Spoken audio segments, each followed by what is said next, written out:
Definitely, absolutely a thing. Like, there's definitely some days where you like feel really good as a streamer. I'm assuming this happens to everybody. I'm pretty sure this happens to everybody.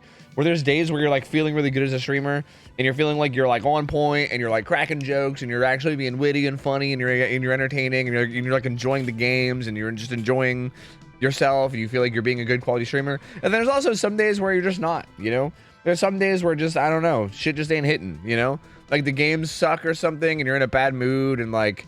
I don't know, instead of like being witty and funny and having fun and cracking jokes, you're just like, I don't know, monitor. Like sometimes I'll get on here and I'll just like talk to chat for 6 hours without really like even like cracking jokes or having much fun with it. I mean, I guess I always have a little bit of fun, but you know what I mean? I feel like sometimes I just get on and like just kind of calmly talk to chat for 6 hours, and I'm like, I didn't really do anything that stream. I kind of just talked to chat the whole time. Like I didn't even do like anything, like there was no like entertainment value, you know?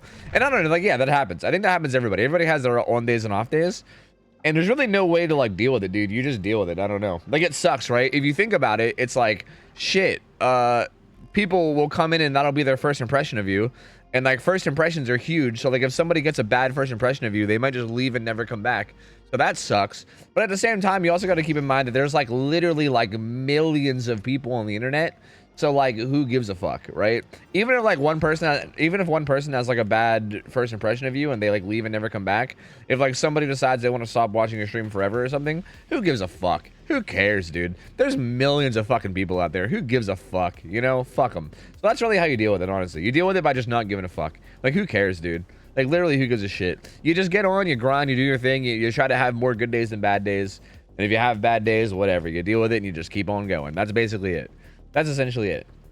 Anyway, to get back on topic with scrims, our first scrim night, or sorry, our first matchup is gonna be Bad Intentions versus Valentine's. I think this is gonna be Valentine's first ever time in scrims, and they must be EU because I don't see the little EU versus NA. So Bad Intentions is a EU team, and yeah, I'm gonna assume that these guys are also. I'm guessing this is somebody I have to accept. Wait, sorry, you guys can't see it. I'm trying to figure out who's on this team that I need to invite. Yeah, that was correct. Okay, good. All right, so this is gonna be Valentine's first time ever in scrims. I don't really know what to expect of them. Bad Intentions, again, we've seen these guys play. We know that they're very good. We saw them last week going up against Rapture, and Rapture's a very solid team, and they beat Rapture last week. So yeah, I mean, I think Bad Intentions definitely proved that they're a solid squad, and I think this should be good. I have no idea what to expect out of Valentine's, but we're starting out with a Twins game, which is gonna be fucking sweet. So Twins and then Doctor and then Ghostface is a tiebreaker if we need it. So that is an exciting set. I like that. I like that as a set. So let's do that. Let me give you guys your prediction. Yeah. Let me give you guys your gamba. Also, I don't know if Ralph will be joining tonight. I would assume so, probably. But I don't know. He might still be asleep, so like that'll just be, you know, eventually maybe that'll happen. Bad Intentions, Valentine's. Hi.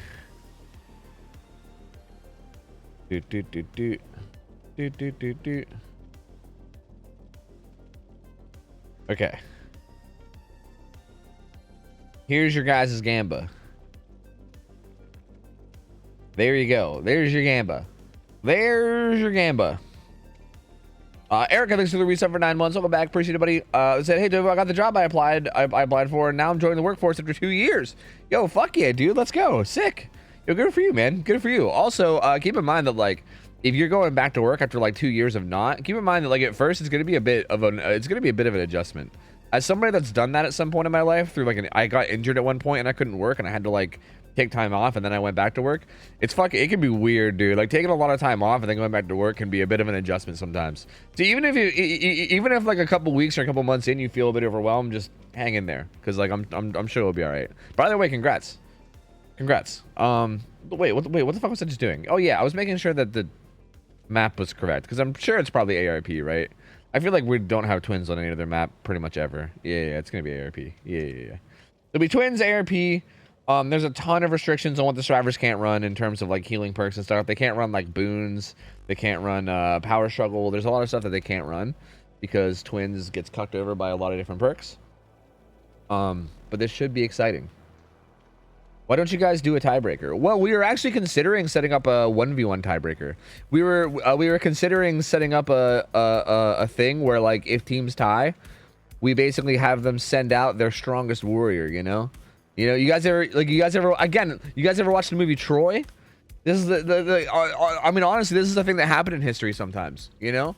Where, like, gamers would, like, send out their, I say gamers would send out their strongest warrior, and they would have, like, champion v champion combat, right? Like in the movie Troy, they do that shit where they're like, oh, let's spare all this bloodshed and we'll just send out our strongest warriors, and whoever wins will win the war. And then they send out, like, Achilles versus that big dude, and Achilles just, like, murders him, you know? But yeah, basically that. We would basically do that, but it would be like 1v1s in DBD. We'd basically have each side send out a killer and a survivor, and then they would both 1v1 each other, and whoever has a longer 1v1 wins. Bam. That seems like a fun way to... That seems like a pretty fun way to, like, do tiebreakers, right? Probably. Most likely. I feel like. It sounds really cool to me. I don't know. I like it. I love the idea.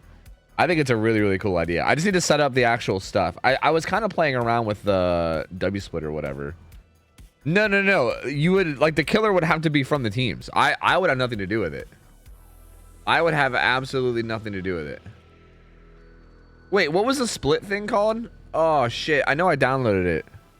Oh, I can't remember what it was. I was playing with it the other day, but I can't remember. Live split? Is that what it was? Maybe. Live split. Yeah, that's it. Yeah. I haven't tried capturing it, but I was playing around with it. Yeah, the 1v1 timer. Yeah. Yeah, see, like, if I monitor capture right now, I have it right here. Like, I kind of have it, and I think I have it hotkeyed, right? Yeah, I was playing around with it a little bit the other day, so I kind of have it, but I just, like, have to work on capturing it. But honestly, even this works, even if I just have to monitor capture it. Like, it basically works. So yeah, I don't know. We can unironically consider adding that to the rules, because I think it'd be a funny thing to do. I think it'd be a pretty funny thing to do. Spuckin' Jukes owns you. Do they? Do they own me? Like, me as a human? Did they buy me? Was I worth a lot? That's crazy. That's wild, dude. But yeah, we'd have to set up like a yeah, Belagrius. That was his name. Wait, how the fuck do you remember that? Did you watch Troy recently? Anyway, we'd have to set up like rules, you know? Like, it'd have to be on like the same map each time, and also like we'd have to set up rules in terms of like perks and stuff. I don't know, but it'd be kind of neat. Yeah. Anyway, here we go. Disaster on Twins. This should be interesting. So Twins is a really interesting set, right? Because Twins, again, I say this every time we get a Twin, so I probably sound annoying. You guys are probably like, we get it, Tofu. Shut up. Deadly Unbreakable on Ace. DS Dead Hard on Tutti Frutti. Tutti fucking Fruity. Then we got Auto Dig Dak, baby. You'll love to see it. And a little bit of a mix of everything, but botany knowledge over here on Dia as well. And we'll see what Disaster can do. These guys are most likely going to be holding like close here, and then trying to push up when they can. Oh, Renato running in already. Renato was the person with the healing build, right? This is really aggressive play from the person with the healing build. You would expect Dwight to do something like this, but not the person with like the strong healing build with like Auto Dictac and Renewal. You know, that's a little interesting. But hey, he's gonna get victored right away and get chased. But anyway, to get back on my topic of what I was saying, Twins is an interesting set because I feel like Twins requires very interesting counterplay. Again, like I feel like killers like this to me are always the most interesting, especially at the level of play that we have, where we're like, a lot of people are kind of inexperienced, right? Like maybe as maybe as skill levels get higher, maybe these sets become less interesting. I don't know, but for me, I think it's really interesting because I feel like killers like Twins are like the furthest away from pub games, I guess, as possible, right? Like for instance, you can get 4 like really good pub survivor players, right, that have never touched comp in their life, and put them against like a Legion, and they'll probably do relatively okay. That was a good stun from Ace, or sorry, not from Ace, from Dwight.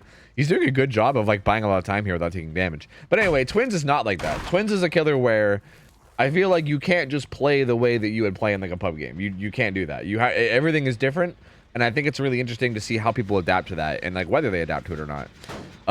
So far, these guys are doing really good though. These guys are doing very, very good. That Dwight was doing a really good job avoiding basic attacks from Charlotte, also stunning Victor. Renato's gonna get found again and pounced on, but he is wisely gonna run down towards the corrupt gens and just get away from the gens that need progressed, which is good. This person doesn't realize that they were revealed by Killer Instinct, I think, but now they do.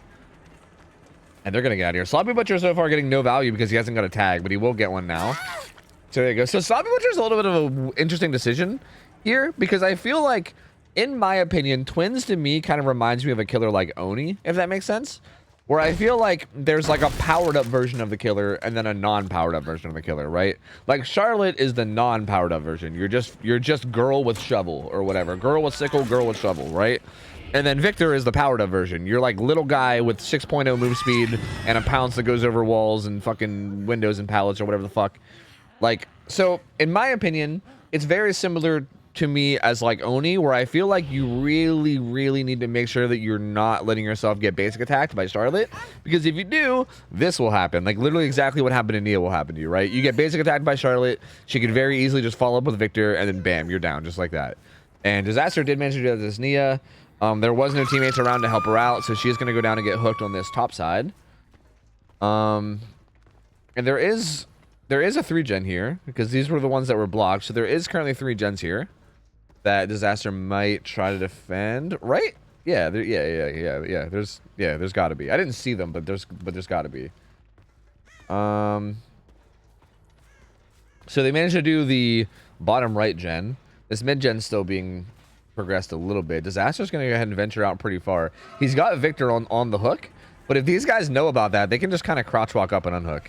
Oh, he's actually gonna he's just gonna go for it. Yeah, he can unhook. He can unhook with Victor on his back, so that's not really that big of a deal. They're gonna pop another gen on bottom side, but yeah, Ace does go ahead and grab the unhook. He just takes a Victor hit for it, but he's basically fine. He's got deli, so that's gonna charge his deli, and Disaster's gonna head back and try to maybe figure out where this Nia went to. He's currently hiding behind main, and Ace is chilling off to the side by some maze tiles. Yeah, the Nia was right back here. Ooh, okay. Now we're going to start to get revealed. Okay. And Victor's back too, so this is where it might get a little spicy. Nia's injured. Renato's injured. And sorry, not Renato. Nia and Ace are both injured. Victor's back up. Okay. Let's see what they do. Oh, Nia's going right back down. And Ace also wasn't there either to help with the kick or anything.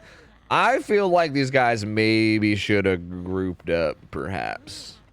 That way, like, if this happens, you have somebody there to, like, at least kick them. Or, like, have a full health survivor down here, right? Like, Renato's here now. Oh! Hoo, hoo, hoo. Flying Victor. Didn't quite get him. Oh!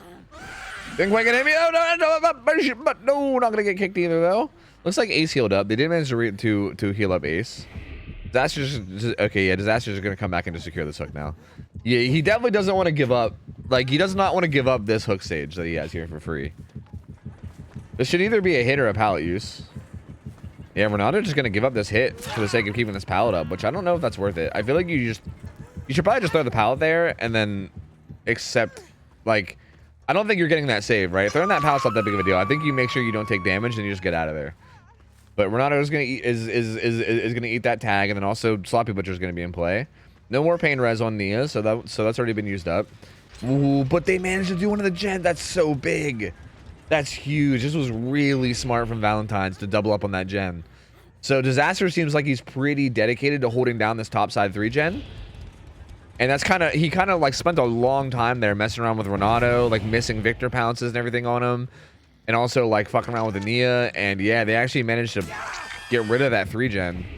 And now there's not really anything to work with for Disaster. He's kind of got nothing to work with here. Like, what's he have to work with now? The gen split's pretty horrible. I mean, he does have this mid-gen to kind of turn into a 3-gen with the gens top, but not really. I mean, it's a pretty awful 3-gen. But not really a good gen scenario. Nia is death hook, so I think at this point, he just wants to secure this kill into Nia and turn the game into a 3v1 and then just try to see what he can get from there. But definitely not looking great in terms of an overall result. It seems like Survivors, assuming they don't play this, assuming they don't throw badly here, they're definitely in a good position to definitely snowball this into at least getting some survivors out. But Nia's going to be in trouble. She's death hook. Nobody's there to help her. She's just going to go down. I feel like, again, even here, maybe I'm nitpicking. Maybe I'm asking too much. They pop another gen. But I feel like having a survivor to like buddy up with Nia feels like a good play. You know what I mean? Like, whether it's the full health Dwight or even like the Ace that has Deli Unbreakable, like, you can just have somebody body block and take the Victor hits for her. And then after they take the hit, like if it's like even if it's Ace who's injured, if he takes the hit, then Nia can just kick Victor afterwards and then keep running, right? Like you can kind of stall out this kill a long time by doing that kind of stuff. So I think that's just, again, I think what they're doing now is fine as well. They're kind of just trading Nia's life for gens, right? They got mid-gen done, and they're like, yeah, sure, like Nia's gonna die, but let's just like get as much gen progress as we can. Which again, I think is also an okay option. Like I don't think what they did is wrong. I just feel like there's definitely other options and more things that they could do if they wanted. Ooh, the Victor whiffing on both of them. Boy, it's gonna hop in the locker. I don't know if he's gonna get out of that in time. How far away is Charlotte? I'm not sure about that. That's actually gonna be close. No, never mind. You actually break out way faster than yeah. You break out of that shit really fast, man. Like, Charlotte does not have to be that far away. Dude, and like, this is what I'm saying. On a map like ARP, this kind of stuff is also really good. So that was really good from Tutti Frutti there. To actually, like, be able to... I mean, I don't know if he knew or if he just took a guess, but, I mean, the fact that he had, like, basically the perfect amount of distance, that was really risky. I think he's going to eat a hit. Oh, doesn't need a hit for that. Tutti fucking Frutti, bro. He's a juicer. He is going to eat a hit now, though. So, honestly, played that chase really well. And it has adrenaline too, so that actually makes that so worth. Yeah, he just greases the shit of that pallet, plays it really well, buys time for that gen to get done, and then just adrenaline's away. And now, okay, Twins gonna find Renato, get that down. Another engine driver was over here, the Ace, but the Ace does have Deadly Unbreakable, so he's not in that much danger. He's currently heading bottom side to try to find the gate that's being opened. Yeah, and I'm pretty sure Dwight is doing the gate behind Shaq. Yeah, and with this being the unbreakable survivor, there's no way. Even if Victor shows up and downs them, there's no way that they get it. They're 100% just gonna get out. This is gonna be a 6 stage for sure. Good Victor body block from Dwight though. Really well played from these guys, man. Valentine's looking really good, dude. Looking really, really good here. Yeah, Renato's gonna get hooked, and that's just gonna be 6 stages, 2 fresh. Which, again, I would argue is a pretty good result from the survivors. We've seen Twins games kind of go both ways, right? We've seen Twins games kind of go this way, where they kind of struggle to get things going, and the survivors just kind of like, you know, do a pretty good job of like slamming the gens and then getting out. But then we've also seen Twins games, like many times we've seen them just snowball mega hard and like turn into like I feel like Twins games can go from like looking like it's over on the survivor side and that they're dominating to just suddenly it being a 4K, right? Like we've seen that happen many times. So I feel like the fact that threat is always there and always looming, and the fact that Valentine's managed to get a pretty good result here, 6 stages, 2 fresh, that's a good solid result. They've got to be feeling good about that one, I would imagine, because now on their Twins player side, they just have to beat that. They just got to get 6 stages, 3 fresh, or 7 stages to win. But again, that being said, I feel like if you play against Twins very like in like a proper smart way, especially with all the things that we allow in terms of like perks and stuff, it would not be unrealistic for Bad Intentions to turn around and do this exact same thing or better, right? Like it's definitely not unreasonable for that to happen. Like realistically speaking, like again, our settings are kind of like set up in a way where they're supposed to be balanced more towards teams that are newer to scrims as opposed to very experienced teams. But hypothetically, if you put like really experienced survivor teams on this map with the perks that we allow up against Twins, I think Twins should struggle a lot. I think. So again, like I don't really expect like perfect play out of like almost any teams in scrims, but I mean we'll see. Like if Bad Intentions can have a really strong solid game, then you know, might be enough. Oh, Ralph's here. Hey, six. Yeah. Sweet. Yeah, let me get Ralph in. Hold on. Let me get my screen share set up and everything. Yeah. Yo, what up? Whoa. Whoa. Smelling shit. Whoa. All right. Let me know if the stream's fine or if it's laggy or anything. Oh, okay. Did you manage to catch any of that first game? This is so that was the very first game. So like, if I watched like the last like end of it. Yeah. So I see like the win condition and stuff, or I saw it. Yeah, that was honestly very solid for the survivors. It's our first time playing too. We've never seen these guys before, so yeah, it's kind of interesting. They played very well, especially considering that we've never seen them before. So that's kind of exciting. That Dwight's fashion sense. Yeah, right. That Dwight was looking good. I agree. He was stylish. Yeah. Yeah, I agree. I mean, it's kind of like the old Dark Souls thing where like you play Fashion Souls. I feel like more people need to do that kind of stuff, but in scrims, you know? Everyone's trying to like blend in with the environment. Fuck that, dude. Just get crazy. All right. All right, so we're just waiting on an invite now from the Valentine's Killer. They might need to add me. We'll see. I'm trying to like constantly check these things to make sure they're not adding me. Because I know I just added one of them going into this game, so I might, like, maybe they just don't realize they don't have me added or not. Oh, there we go. Sick.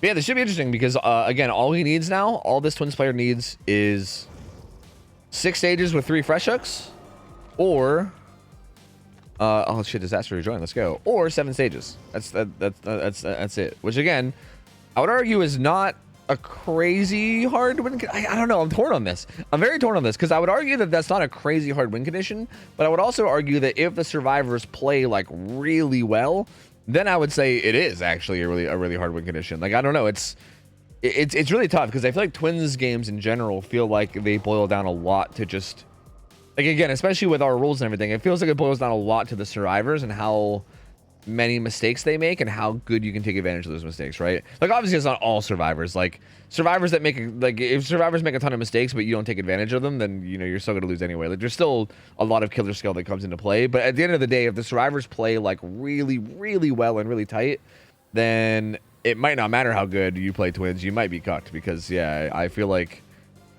the Twins should probably struggle at least somewhat here. And this is the like the new people. This is them playing killer now. Yeah. This is the fashionable Dwight. Too. Yeah, it's the Dwight. Yeah, I got all the hope in the world. That's right. Yeah, he was kind of juicing, man. He was kind of juicing too. Yeah. He made some really good plays that game. So yeah, we'll see. They're probably feeling good going into the set, I would assume. And this is a little bit different than the normal roster we've seen from Bad Intentions. I don't know if we've seen this Meg.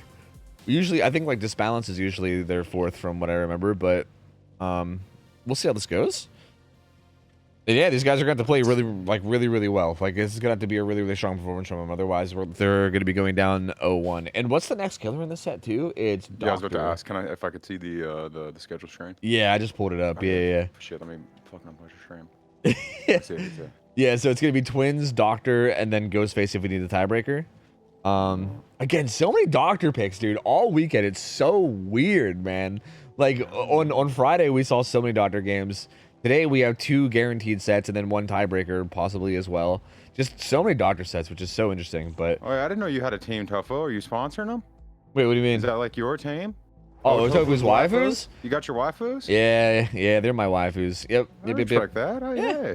Yeah, hey man, my waifus make me proud. You know, they come in and they juice. Sometimes they juice. Sometimes they kind of just crumble apart and die. But sometimes they juice. Sometimes they juice hella hard. You know, wow, I'm proud of my waifus. You know, I think they've been doing good.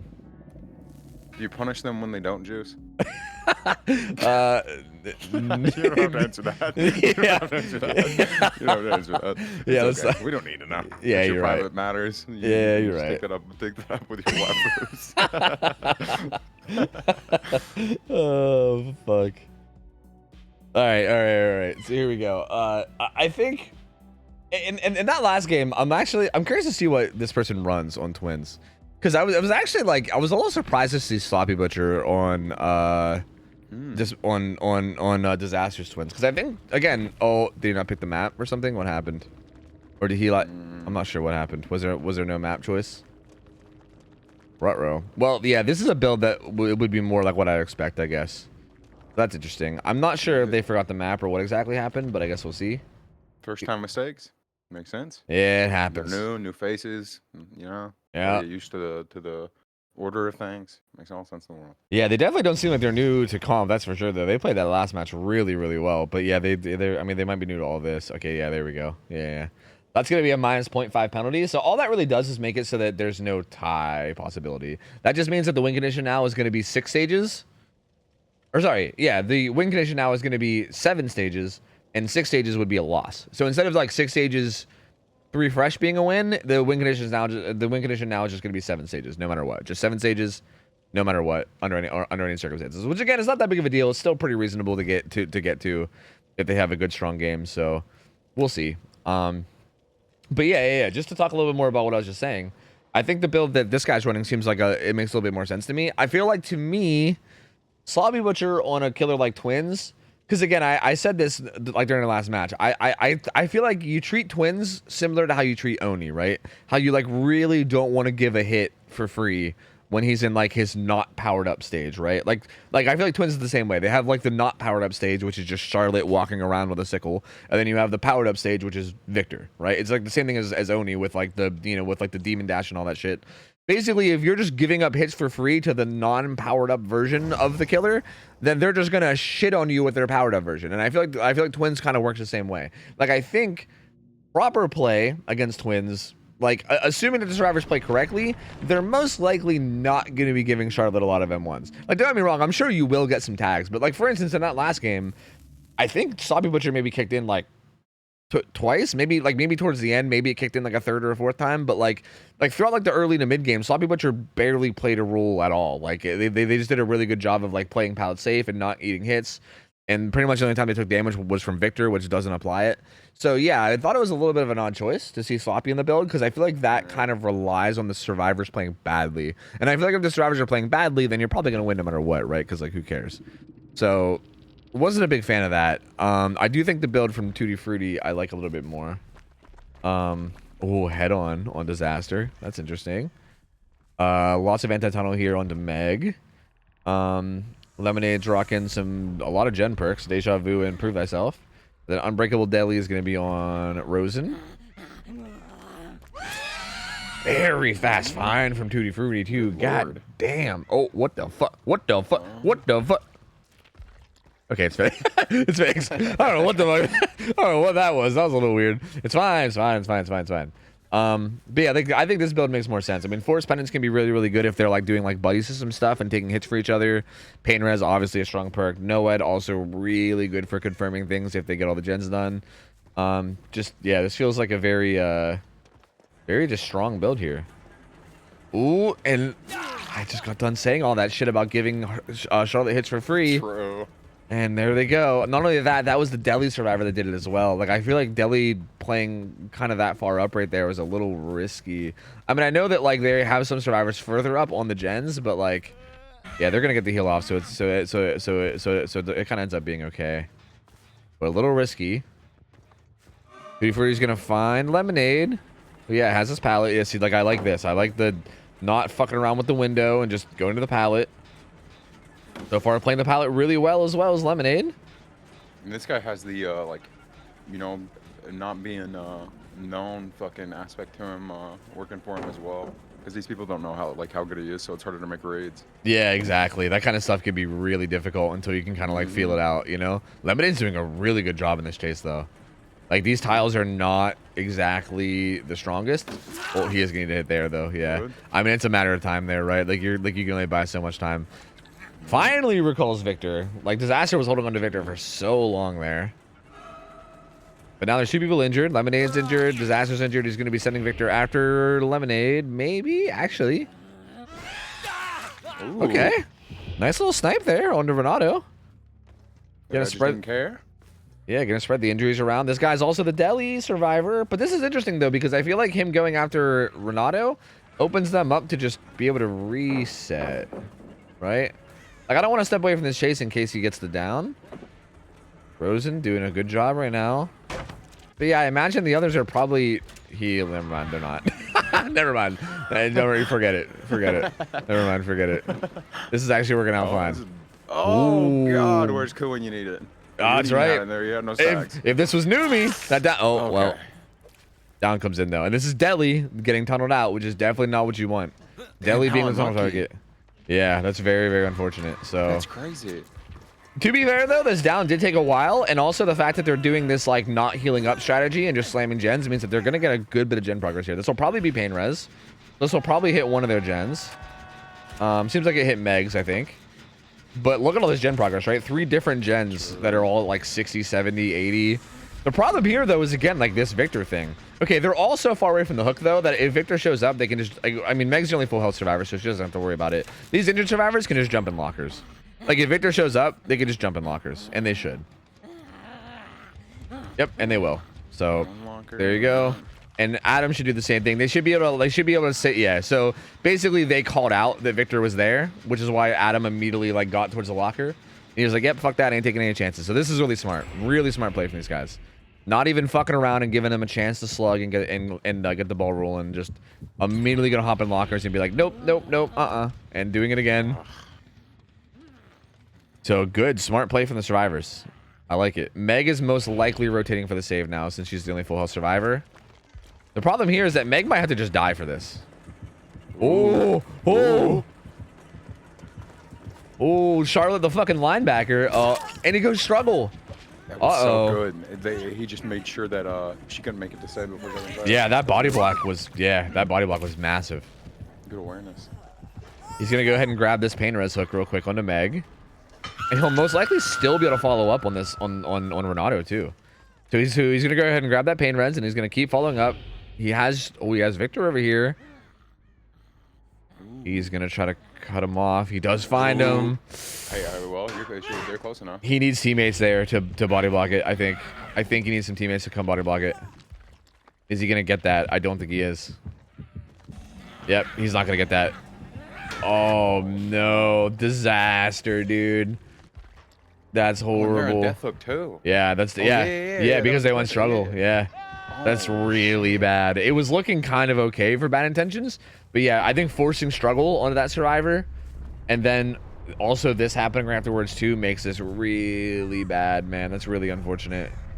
And now Meg is on hook. She's almost in struggle stage 2. They're gonna have to basically take, yeah, and Meg's so close to struggle now too that Tutti Frutti can basically force either multiple hits with force penance or like a down for this, which are probably not even gonna take either one. They're probably just gonna let her go struggle. So yeah, this is looking, all signs are pointing towards Tutti Frutti right now. It's looking like Tutti Frutti is going to be able to get this win condition at this point. We'll see. It's not over yet. Like, it's not going to be, like, I don't want to call anything over yet. But this is definitely looking like this kind of situation we were talking about where the game can flip to Twins' favor really, really quickly. Tutti Frutti also saw scratch marks here, so knows that someone else, I think they saw them, right? Did I see them? I didn't see him.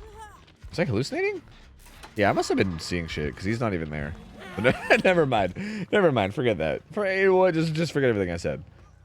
But yeah, he has a 3-gen here too. So true. And yeah, they're not even gonna bother trying to save Meg. This is 100% over. This is 100% over. This is 100% a 4K. Disaster's got Victor. I think he's just gonna hold on to him. Lemonade's doing the gen in mid, but again, like after this mid gen, there's still a 3-gen on the side where Meg's dying. Meg is gonna die. They're not even triggering kinship or anything. Meg is just full dead. And that's 6 stages. I mean, next hook stage wins. So, with no ed, and also the fact that there's 2 gens left, and also the fact that it's twins, and also just the fact that everything, this is definitely over. Yeah. I was about to say, it seems pretty inevitable. Yeah. No, it's donezo from this point. It is definitely donezo. So yeah, pretty unfortunate. I feel like, again, I don't know. It's kind of weird because I feel like the way they played this was a little. It was definitely really risky, and I feel like that's kind of what happened. Is the risk came back to bite them? Because again, like at one point, Tutti Frutti had 2 people injured, and had just recalled Victor, right? And I even said when it happened, I was like, okay, most likely gonna send Victor after those injured survivors, right? And instead was like, nah, and then like jumped to the side and pounced on Renato, who was like on a gen off to the side, right? So like in that situation, it seems like logically you have the other survivors that are injured just heal each other up and get back to full health. That way you can use those full health survivors to like, I don't know, like body block for whoever's getting chased or whatever, like help keep people alive. But instead they kind of just let Renato take the chase alone until eventually he died, and then they just slammed gens while injured. And again, that just put them in an awkward spot, right? Because, yeah, they did get a bunch of gen progress, but then they just were all injured and they weren't really in a position to get the save, right? They had to send Meg from, like, the whole way across the map to try to get, like, a last-minute save that didn't really work out. And there wasn't really anybody in, like, good positions to, like, body block for Lemonade after he got off the hook, too, right? Or, sorry, not Lemonade, for Rosen. When Rosen got off the hook and he, like, was running away and trying to not get tunneled out, there wasn't anybody in full health in a position to help him stay alive either. So, like, it just felt like the risk of not resetting and healing up was, in my opinion, just not worth it. I feel like to me, against a killer like Twins, you really got to take like the slow play route where you, especially on a map like ARP where that's huge. Like this is a massive map, right? Like you can kind of slow play this a bit, right? Like it's, I think it's fine to like Take your time, heal up, make sure you're in a good position just to like save each other, use your teamwork, use body blocking, use all the tools at your disposal to keep people alive, and don't just be like, fuck it, stay injured and slam gens. Like, I don't know. I don't think that's the right play, especially on a map like this. And I think that kind of came back to bite him a lot. Oh, this fucking I was waiting on him to switch back, bro. I was waiting. This little locker standoff, though, my lord. I think Disaster's fucked here, right? Yeah, no, no, he's fucked. Yeah, he can hold him in now. Yeah, he got close enough. It was actually worth. I was kind of thinking, is this really even worth doing? But, I mean, they're buying time to limiting Kebab this gen. I mean, again, hypothetically, in a world where the win condition wasn't already set, this could matter, right? Because like, getting this gen done is pretty big. Like, if these guys were going first, for instance, right, and they just needed to like put a result on the board, like getting that gen done and getting 4K'd at 1 gen rather than 2 gens is definitely a big difference. But yeah, this is done. 2D Fruity is like, okay, I have somebody hooked in my 3 gen, and there's only 1 person alive. He's just gonna hang out. He's just gonna chill. He's vibing. Good stuff. Good fashion sense. Good gameplay. That's right. Yeah. This man's got it all figured out, dude. Knows how to dress. Knows how to play. True. Knows how to name himself. Tutti Frutti. I mean, what a name, dude. But it's clearly not perfect. I don't know why these people like. How do they determine what? Like, do both teams vote on what killers they're going to like what they want to? Okay, so basically how it works is we present 5 killers for the weekend, right? Like I think you've seen that list of 5 killers because I know you talked about like Hunter not being on it. Basically we do a pick and draft phase where both teams will pick 1 killer, right? So like one of these teams picked twins and then the other one picked doctor, and then both teams will ban a killer. So one of them banned Huntress and the other one banned Singularity, and then whoever's left over becomes a tiebreaker. So like there's basically each side gets a pick, a ban, and then whoever just gets ignored by everybody just becomes like the third set essentially. So yeah, like I think that's typically how a lot of places do it, but I think most places will do bans first and then picks. But we do picks first because we like to give people a chance to show off killers that they are good at, right? Like it's kind of like I think from a spectator point of view, people want to see like I don't know like a Ray gamer crack out on fucking Blight and or like whatever, you know, people want to see like who they actually want to play. Yeah, exactly. Like it's more entertaining, right? Like if you did bans first, then you could just target ban, right? Like whatever the team has a main of, and I don't know. So doing picks first, I think the way our system works, I like it a lot. I think it really gives a lot of options in terms of like selecting who you want to play. He's sending Victor to scouts, body block, hatch. He's just gonna head down now. Disaster's gonna die. I actually don't. Does he make it? Yeah, he should make it. It takes forever for people to die on hook. He's definitely gonna make it. Although if Adam claims the spot. Oh, I think Adam actually managed to claim the spot. Oh, never mind. And no, it's in play too. And Victor's pre-body blocking the door, dude. Tutti Frutti is on playing fucking 5D chess out here. Victor was already blocking the door from whatever Noah had activated. Jesus Christ. All right, well, there you go. Tutti fucking Fruity, man. Gets a 4K1. Very, very good result. I mean, this twin set, I think, if I'm not mistaken, usually the way it works is that like the team that picks the killer will usually play the killer first. So if I'm not mistaken, and again, if one of the mods wants to correct me if I'm wrong about this, I think Bad Intentions pick twins. I think. Because I think that's usually how it goes. Unless we're just doing things a little bit differently, or unless there's just something I'm not getting. But I'm pretty sure that Bad Intentions pick twins. So, yeah, basically, Valentine's came in and just kind of like annihilated them on the killer that they chose. And now they're going to be going into Doctor, which is the killer that Valentine's chose. So that's definitely not what you want if you're Bad Intentions to start this best of 3. That's for sure.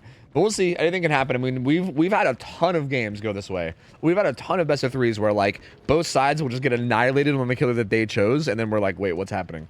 Like we've had that happen so often, so you never know. We'll see how the Doctor games go. It could really go either way. But yeah, we're gonna be keeping the killer from Valentine. Well, I don't know if we're gonna be keeping this killer, but it will be Valentine's playing killer up against the survivors of Bad Intentions. I have faith. If he can play twins, he can play Doctor, as long as he picks the proper perks. Yeah, maybe I'm gonna piss off some Doctor players when I say this, but I don't feel like Doctor is a killer that like I feel like if you could just play killer, you can probably play Doctor. I don't know. Doctor like, players in shambles. No. Yeah, like I feel like maybe have like I don't know, like 5 or 10 warm-up games just to get a feel for like the timings of how the shock works, maybe, and that's it. Like, do you remember, like, dude, do you remember the fucking tournament we casted where somebody literally bought the Doctor DLC for the tournament and then played and then Shit. yeah, do you remember that? I forgot. Yeah, yeah, like they. Shit. He literally had never played Doctor before in his life. Yeah, I and he forgot won about that. Yeah, and they won, and they fucking won their set too. And I remember they were like celebrating in Discord about it. He was like so hyped that he like 4K'd with Doctor, even though he had just bought the DLC. That. Oh my god, Drew. The man didn't even own the DLC, bro, in the motherfucking tournament. And he had to play him. Yeah, he bought the DLC for the tournament. God. It's so fucking ridiculous, dude. So yeah, I mean, I don't know, man. I mean, I don't want to say that one game is proof, but I just feel like Doctor doesn't really like. I feel like if you know how to play Killer in general, you'll probably be an okay Doctor player, right? Like I don't think it requires a ton of. Like there is some cool stuff you can do, but like for the most part, it's just you just denied pilots and windows and you just play Killer, you know. So yeah, I mean, I agree. I mean, I don't know if Tutti Frutti will be playing it or not. It might be somebody else, but regardless, I feel like if it is Tutti Frutti, you know. Oh, look, it does look like it'll be Tutti Frutti based on the master schedule. So yeah, I think that's gonna be a thing. Here, let me pay out your predictions. Yeah. Here you go. I'll give you guys a new one. I got you. So this will be Doctor set. And again, Doctor played on Cool Tower. Okay, there you go. Perfect. All right, this should be interesting. Coup de grace again, maybe? I'm curious if we'll see coup de grace. Coup de grace did get a ton of value last time. But I don't know. I don't know why you wouldn't pick that on Doctor. It seems like it enhances him so much. It really does. Yeah, it's just tough though, because I feel like there's so many good choices, right? Like we allow so many perks that like it's like you're competing against like obviously like Corrupt feels like it's like necessary in every build, but then you got like Slobby Butcher and Pop plus Eruption's insane. You got Pain Res, you got Noed, you know, you got No Way Out, you got all these like perks that like could potentially make your way into the build, and it's just like and then again you have stuff like coup de grace, and even like a perk like Brutal Strength is actually really good on Doctor, right? Because again, yeah, like pre-throwing pallets a lot of times, especially when there's like filler pallets, can be really strong, and just sometimes you just want to shred them, you know.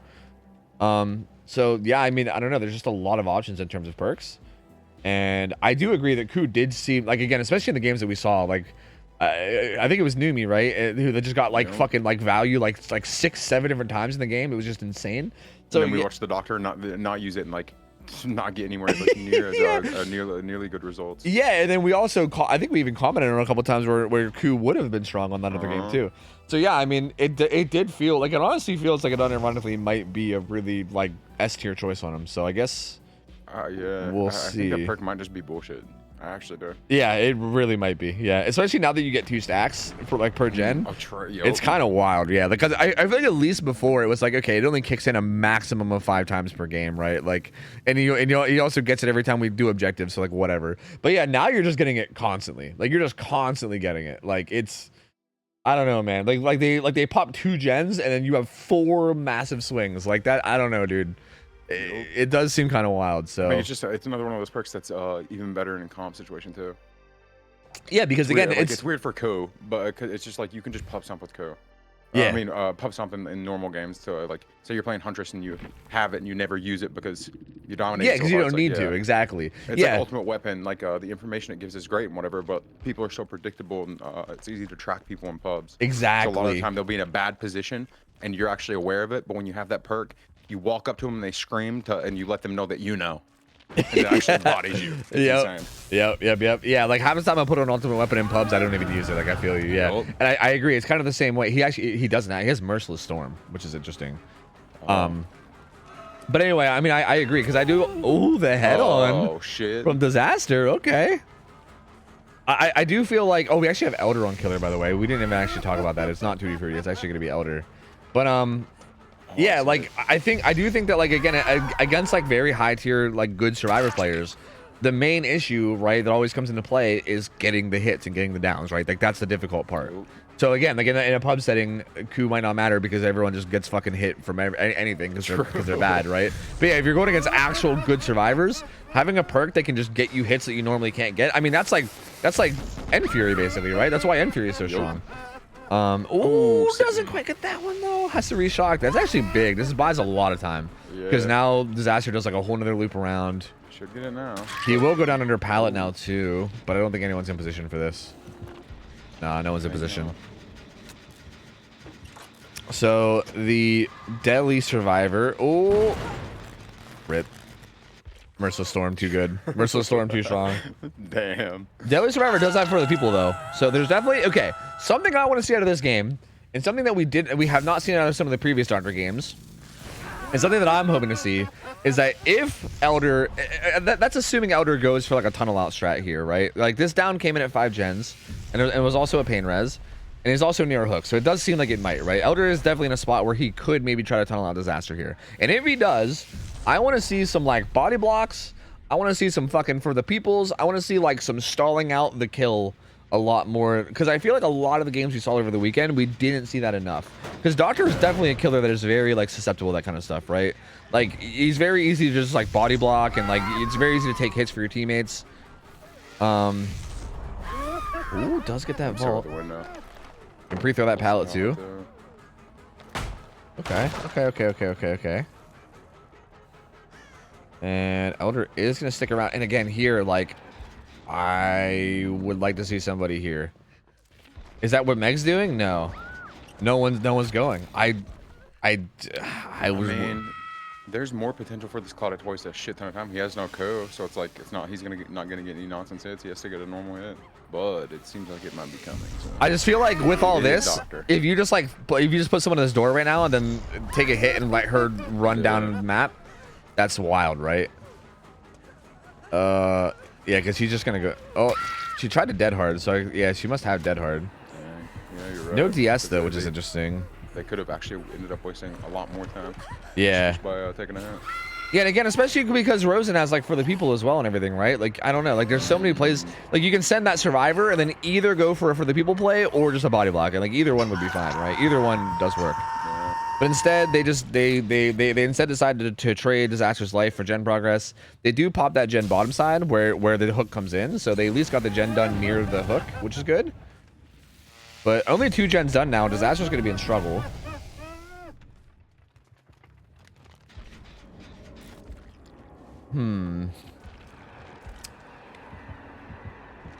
Interesting. Elder does not. He's kind of just zoning back here. Doesn't want to stray too far away. He's Lemonade. Yeah, he's really just holding down this middle of the map. Looks like Kodak's doing the 11 o'clock gen. Lemonade's middle, and Rosen is kind of coming up the left side too, or sorry, the right side. Yeah, he's gonna be going for this. He's got Deli. He's got for the people. He probably won't be able to for the people because he'll most likely get hit here. Well, yeah. Oh. I mean, if he would have not hit, then she would have just been dead. Yeah. Yeah. I couldn't really well, tell, I think the progress was low enough. I think he was gonna be able to slip by him. Like I think he was pretty confident he'd be able to slip by him. It's pretty hard to get that body block perfectly there. But Rosen's downstairs, has Unbreakable, so we'll be able to pick himself up. And again, so yeah, somebody, yeah, thank you. Yeah, like somebody help him. Yeah. There's a killer after him. Yeah. And she'll be able to pre-throw this pallet. And again, like this pallet pre-thrown is extremely strong now. I wouldn't say extremely strong, but pretty fucking good, right? You can definitely buy a good bit of time here. Yeah. And even here, I don't think it'd be crazy to like send Meg or send Rosen even to just die for it. Yeah, even this. I don't even hate this either. I mean, that gets her some distance. I think she should maybe use that to transition away though from the tile that she's at. True. Like if she could have reacted to it immediately, she could have. Like I think typically you like when you take a hit like that, you want to go somewhere with it. Like she could like there's two. No. Ooh, that was a good. Okay, never mind. It works out really well. There you go. He's actually just gonna bail from it and pick up Lemonade. But yeah, there's like 2 maze tiles that spawn back to back over there on the right side at like 2 and 3 o'clock basically. And I think that could like right here, like these 2 tiles could have been a good place to go after that hit. But regardless, yeah, this was really good. They did a really good job here. I think taking those hits, I think Lemonade like jumping in and taking both was really good. Meg's gonna get found. and smacked. Uh-oh. Yeah, that was a little... She seems like... Oh, yeah, seems... It seemed like a lot of indecisiveness there. I think she got hit, and then she, like, was going to go to the pallet, and then maybe she was like, oh, I don't want to actually get hooked near this gen or something. I don't know. Yeah, that seemed a bit odd. That's why I don't like playing Meg, like the automatic, like, you know, confusion you have. True, it's a good point. Yeah, like the natural delay in decision making that yeah, you do kind of get a natural debuff when you play Meg. Oh, this is not good. I'm pretty sure he uses Unbreakable too. Ooh. This is not good. This is not good at all. Oh, this is really bad. So I guess Rosen was trying to just sneak, unless he didn't use his Unbreakable, but I'm pretty sure he did. Like he was down in basement. I don't think anyone ran into basement to pick him up. I'm almost sure he used it. Yep, he did. He used it. And Disaster's currently just doing the gen bottom side. This is tough. Doctor's coming down. Oh. Oh. Okay. Went for a little bit of a shock, like, bait, and did get a sprint out of Disaster, although I don't know if they saw the scratch marks or not. Sees the gen progress. Probably that's a pretty good idea. Maybe? Dude, that's... Huh. Yeah, I mean, actually beside the rock. But I mean, what's the plan here? Like, let everybody die and get hatched? Like, what's the goal of this? Oh, shit. Huh. Because, yeah, Lemonade's dead. I mean, does he know that she's just right there and he's just, like, chilling? I think so. He might have saw scratch marks before or something. Yeah. He's like, okay, you know, you don't have to do anything. They're dying. That's all I need. I'm confused here. I feel like...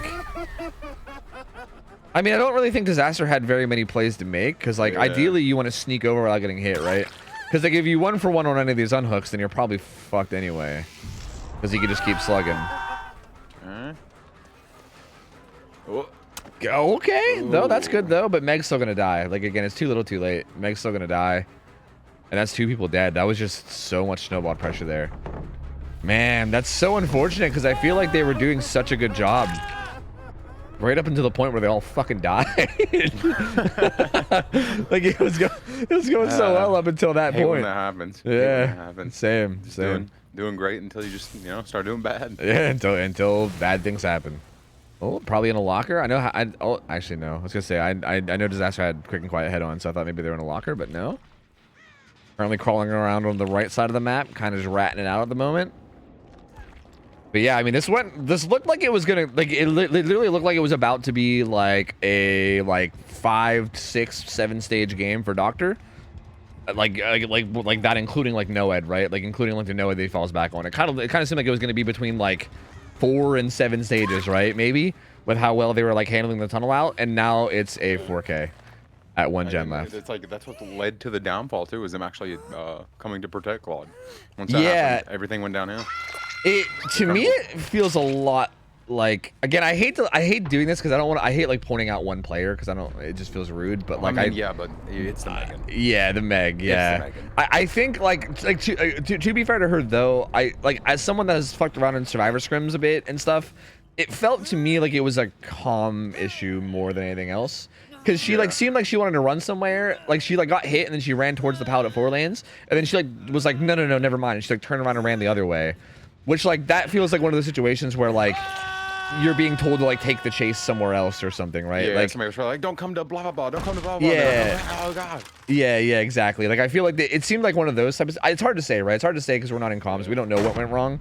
But, yeah, definitely whatever happened there was the biggest mistake. Because somebody had just got hooked mid, and then she got found at full health, right? Like, being full health with somebody being hooked right beside you.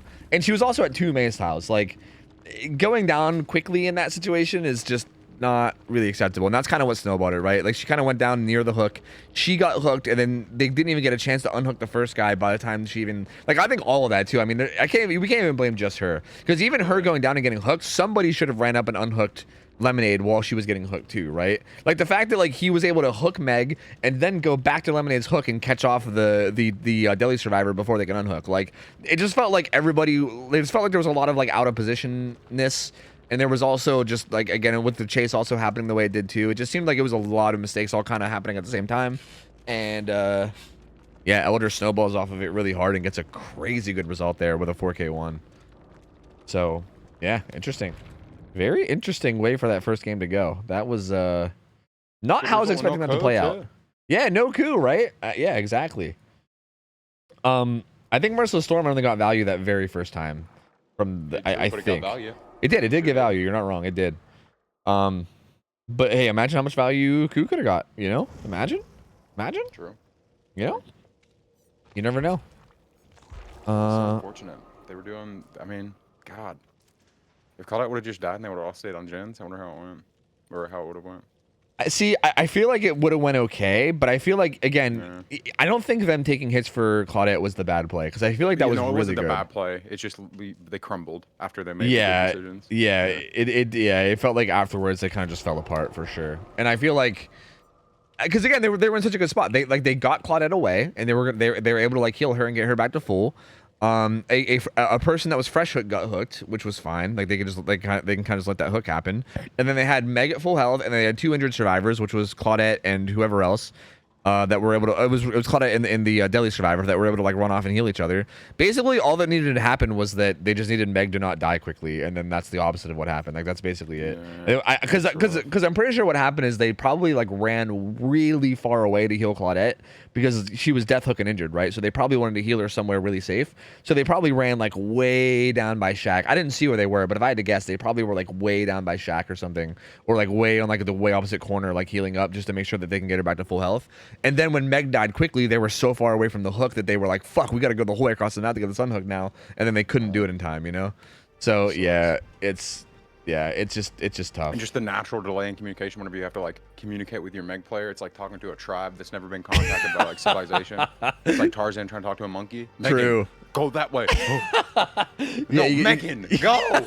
You gotta communicate in a series of grunts. Yeah.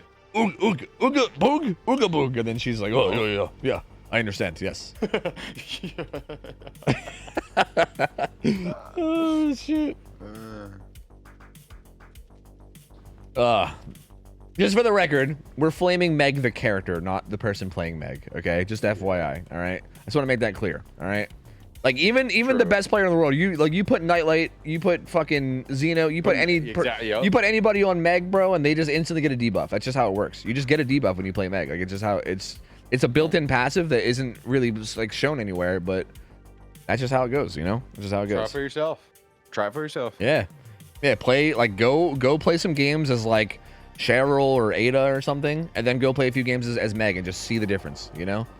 You might not even notice it's happening, but you'll be able to tell. Trust me, if you watch back the games, you'll be able to tell. Absolutely. Just you won't really like be able to see the results if you're playing like Nick Cage though.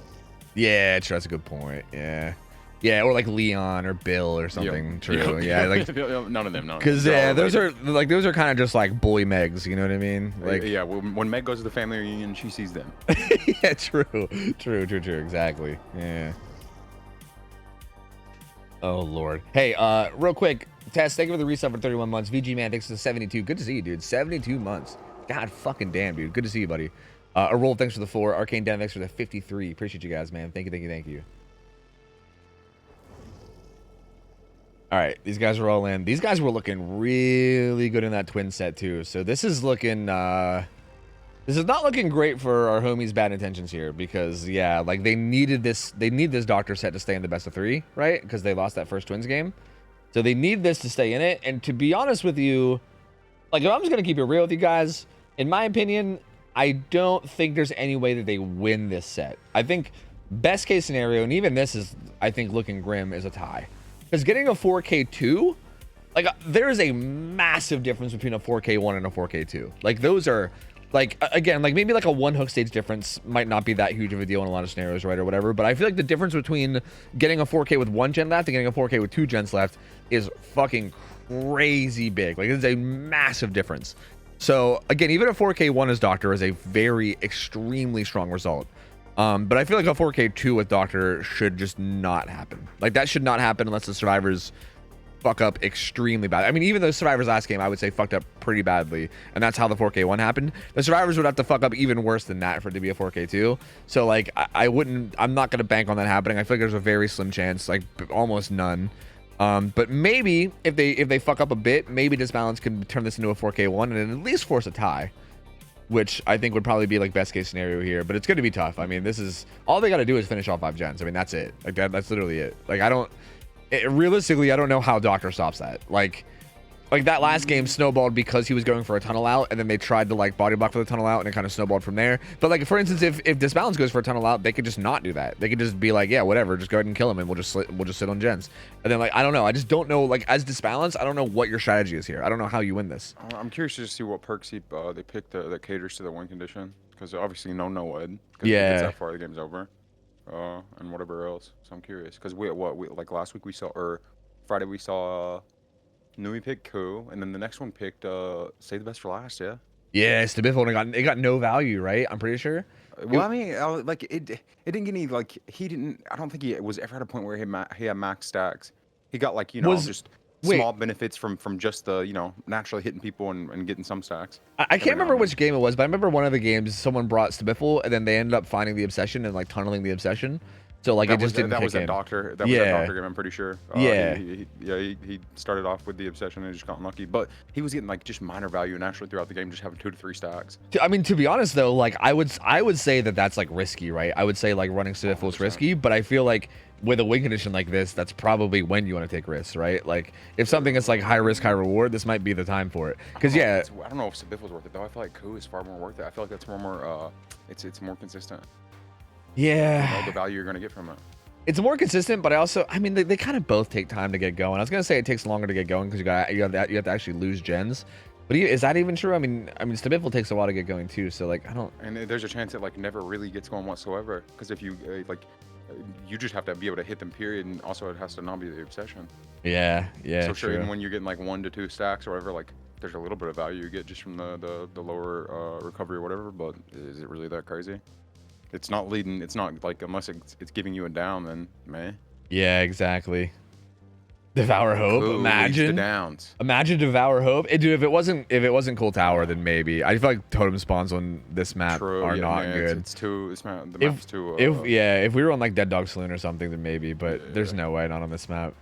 I mean, but that's like I feel like that's the kind of calculated risk where you might need to do something crazy like that, though, right? Like. I mean, again, maybe like Coup, Stabiffle, things like that, or maybe a more reasonable risk. But yeah, I do feel like maybe you need to do something risky. Okay, like, I mean, yeah, because taking a risk doesn't sound bad, because it could pay off. You could get like a nasty totem spawns with you, doesn't spawn on them, blah blah blah. They don't know about it. Okay, so here's something that I hope we don't see, because I've seen a lot of situations where we get win conditions like this that are really hard to reach, and people will bring in. I see it very often. This happens, and people will bring in Infectious Fright. I hope that we don't see Infectious Fright. I'm going to be very sad if we do. They would bring Infectious Fright on Doctor. See, on Doctor, yeah, on Doctor, I don't think, because I feel like we've seen that on a lot of other killers, but we've seen it happening even on killers that don't have like crazy strong chases, which I feel like it does nothing on those killers, in my opinion. So a perk like that is so, I can't say it's like useless in comp, but it's close. It's close to it. Yeah, it's getting there, because you kind of it's easy to expect for good reasons, because they're doing exactly like they're going to be doing exactly what they need to do to win, not like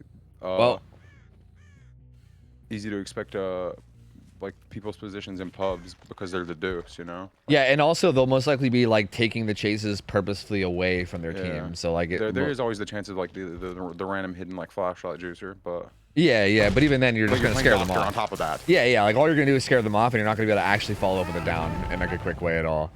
So his build, he's not running Coup. Oh, sloppy. He's got sloppy pop. I don't mind this. This is just a ton of slowdown, right? Like sloppy for like, I think this is a build where I feel like he will likely not go for a tunnel out, and he's just gonna try to hope that he can end chases quickly and just keep up a lot of gen pressure, right? I mean, sloppy is gonna make it so that even if they like body block or take hits or whatever, or if he spreads damage, it'll still be decent slowdown. You gotta get those hits for that though. It doesn't it's not doing anything for him. It's not like making up for anything. It's not like helping him, if he's in a tough spot. He can't be in a tough spot for that perk to even do anything. Yeah. He has to actually be successful. Yeah, I mean, at the end of the day, like I think what you wanted to see was Ku to help him get the downs. Yeah, and he's just in case of some unfortunate shit. Yeah, so he's running nothing to actually help him get the downs. He's just gonna basically hope that just his doctor play alone can do it well enough.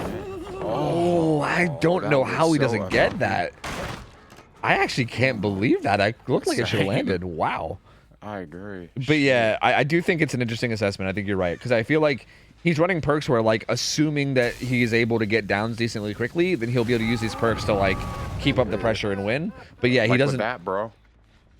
Yeah, but he doesn't. With that hit, if I was him right now, I'd be staring at that perk after that hit, just shaking my fucking head, like, God fucking damn it. Well, to be fair, he wouldn't have any Ku stacks yet, but I mean, I do know what you mean. True. Like, those are the type of hits that, like, where it does make a difference. Like, you're not wrong about that for sure. True. Like, without that perk, if that same situation happened, you know, he'd look in the mirror and shake his head, God, fucking dumbass. They're gonna be doubled on that hill gen. It's gonna be this hill gen at 6, so they're gonna get that done. Or it's like more like 5, but they're gonna get that done.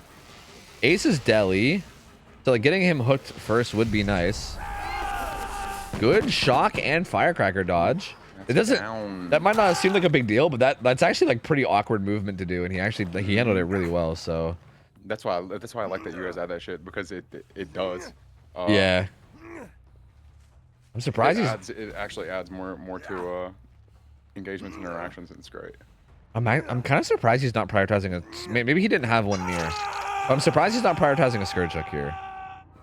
He's instead going basement, and he's going basement away from all the. I don't like even without a scourge hook. I feel like I don't like that. Like you're not going to be able to protect that basement hook. There's no way.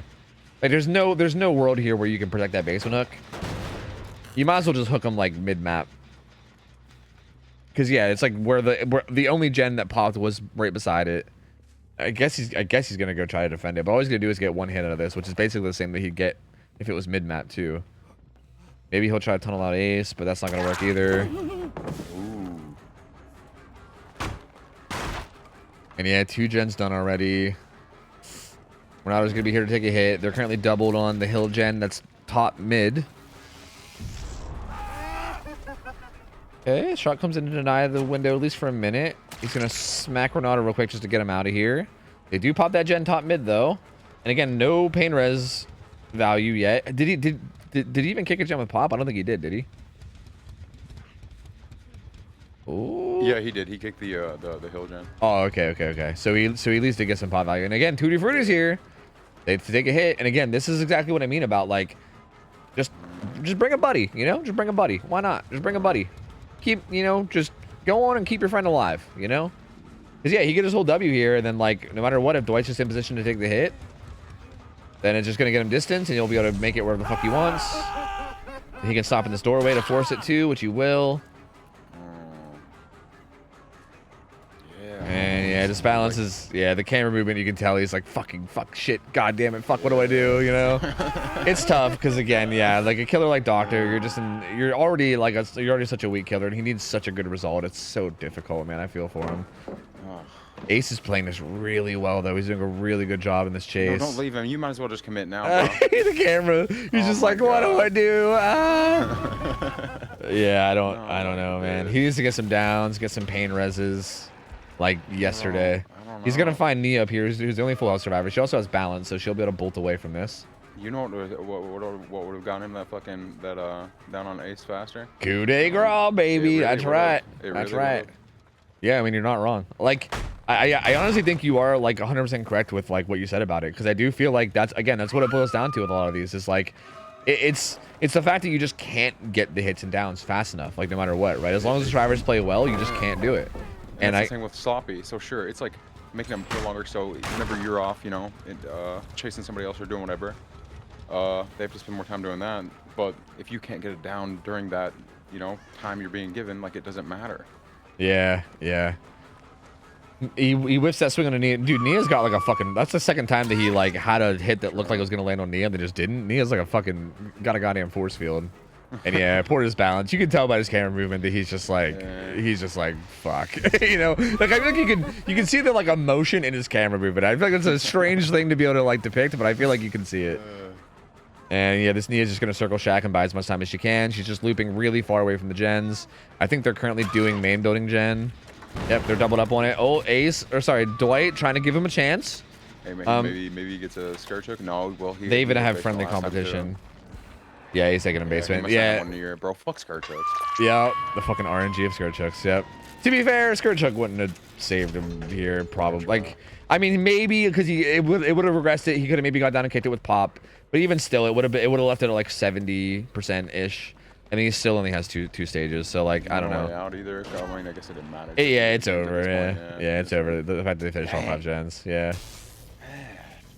Yeah, I mean, hey, one thing I will say though, this is our first time seeing Team Valentine's in scrims, and they are looking really good though. I mean, that's, again, we can sit here and talk about, you know, all these little like things that could have been done different for the killer. I forgot. Yeah, this is their first time. New people. Yeah. Oh, shit. Yeah, this is this Survivor team we're seeing right now. This is their first time in scrim nights at all, and they played this very, very well. Like, this is a very solid team. So they're playing so well that I forgot that they were new. Honestly, I forgot that we had never seen them before. Holy shit. Yeah. So they're definitely not new. They're definitely not new to comp. So we definitely know that for sure. But yeah, this is our first time seeing them, and they're definitely looking like a very solid squad because they played this super well. Because again, like, just to remind you guys, Bad Intentions. I mean, I think Bad Intentions definitely did have a little bit of a tough day today. I mean, I think. That's how it goes, right? I think anybody that plays video games can like relate that. Like, sometimes you have an off day, sometimes you have a good day, you know, like sometimes you have a bad day. That's just how it is. I do think that Bad Intentions did seem to have a little bit of a bad day today in terms of just like their survivor play and like little mistakes that they made and stuff. But like, for instance, last week we saw them beat Rapture, which was like a really good team. Like, they beat a very good team last week. So like, Bad Intentions is a very capable team, right? Like, it's not like these guys went against like some pushover team. Like, they went against a very solid team in Bad Intentions, and they just fucking did extremely well. Like, just annihilated both these sets of both Doctor and Twins, and just looked very strong. So yeah, that's gonna be it. That's gonna be the 2-0 from Valentine. So good try from Bad Intentions again. Just not their day to day.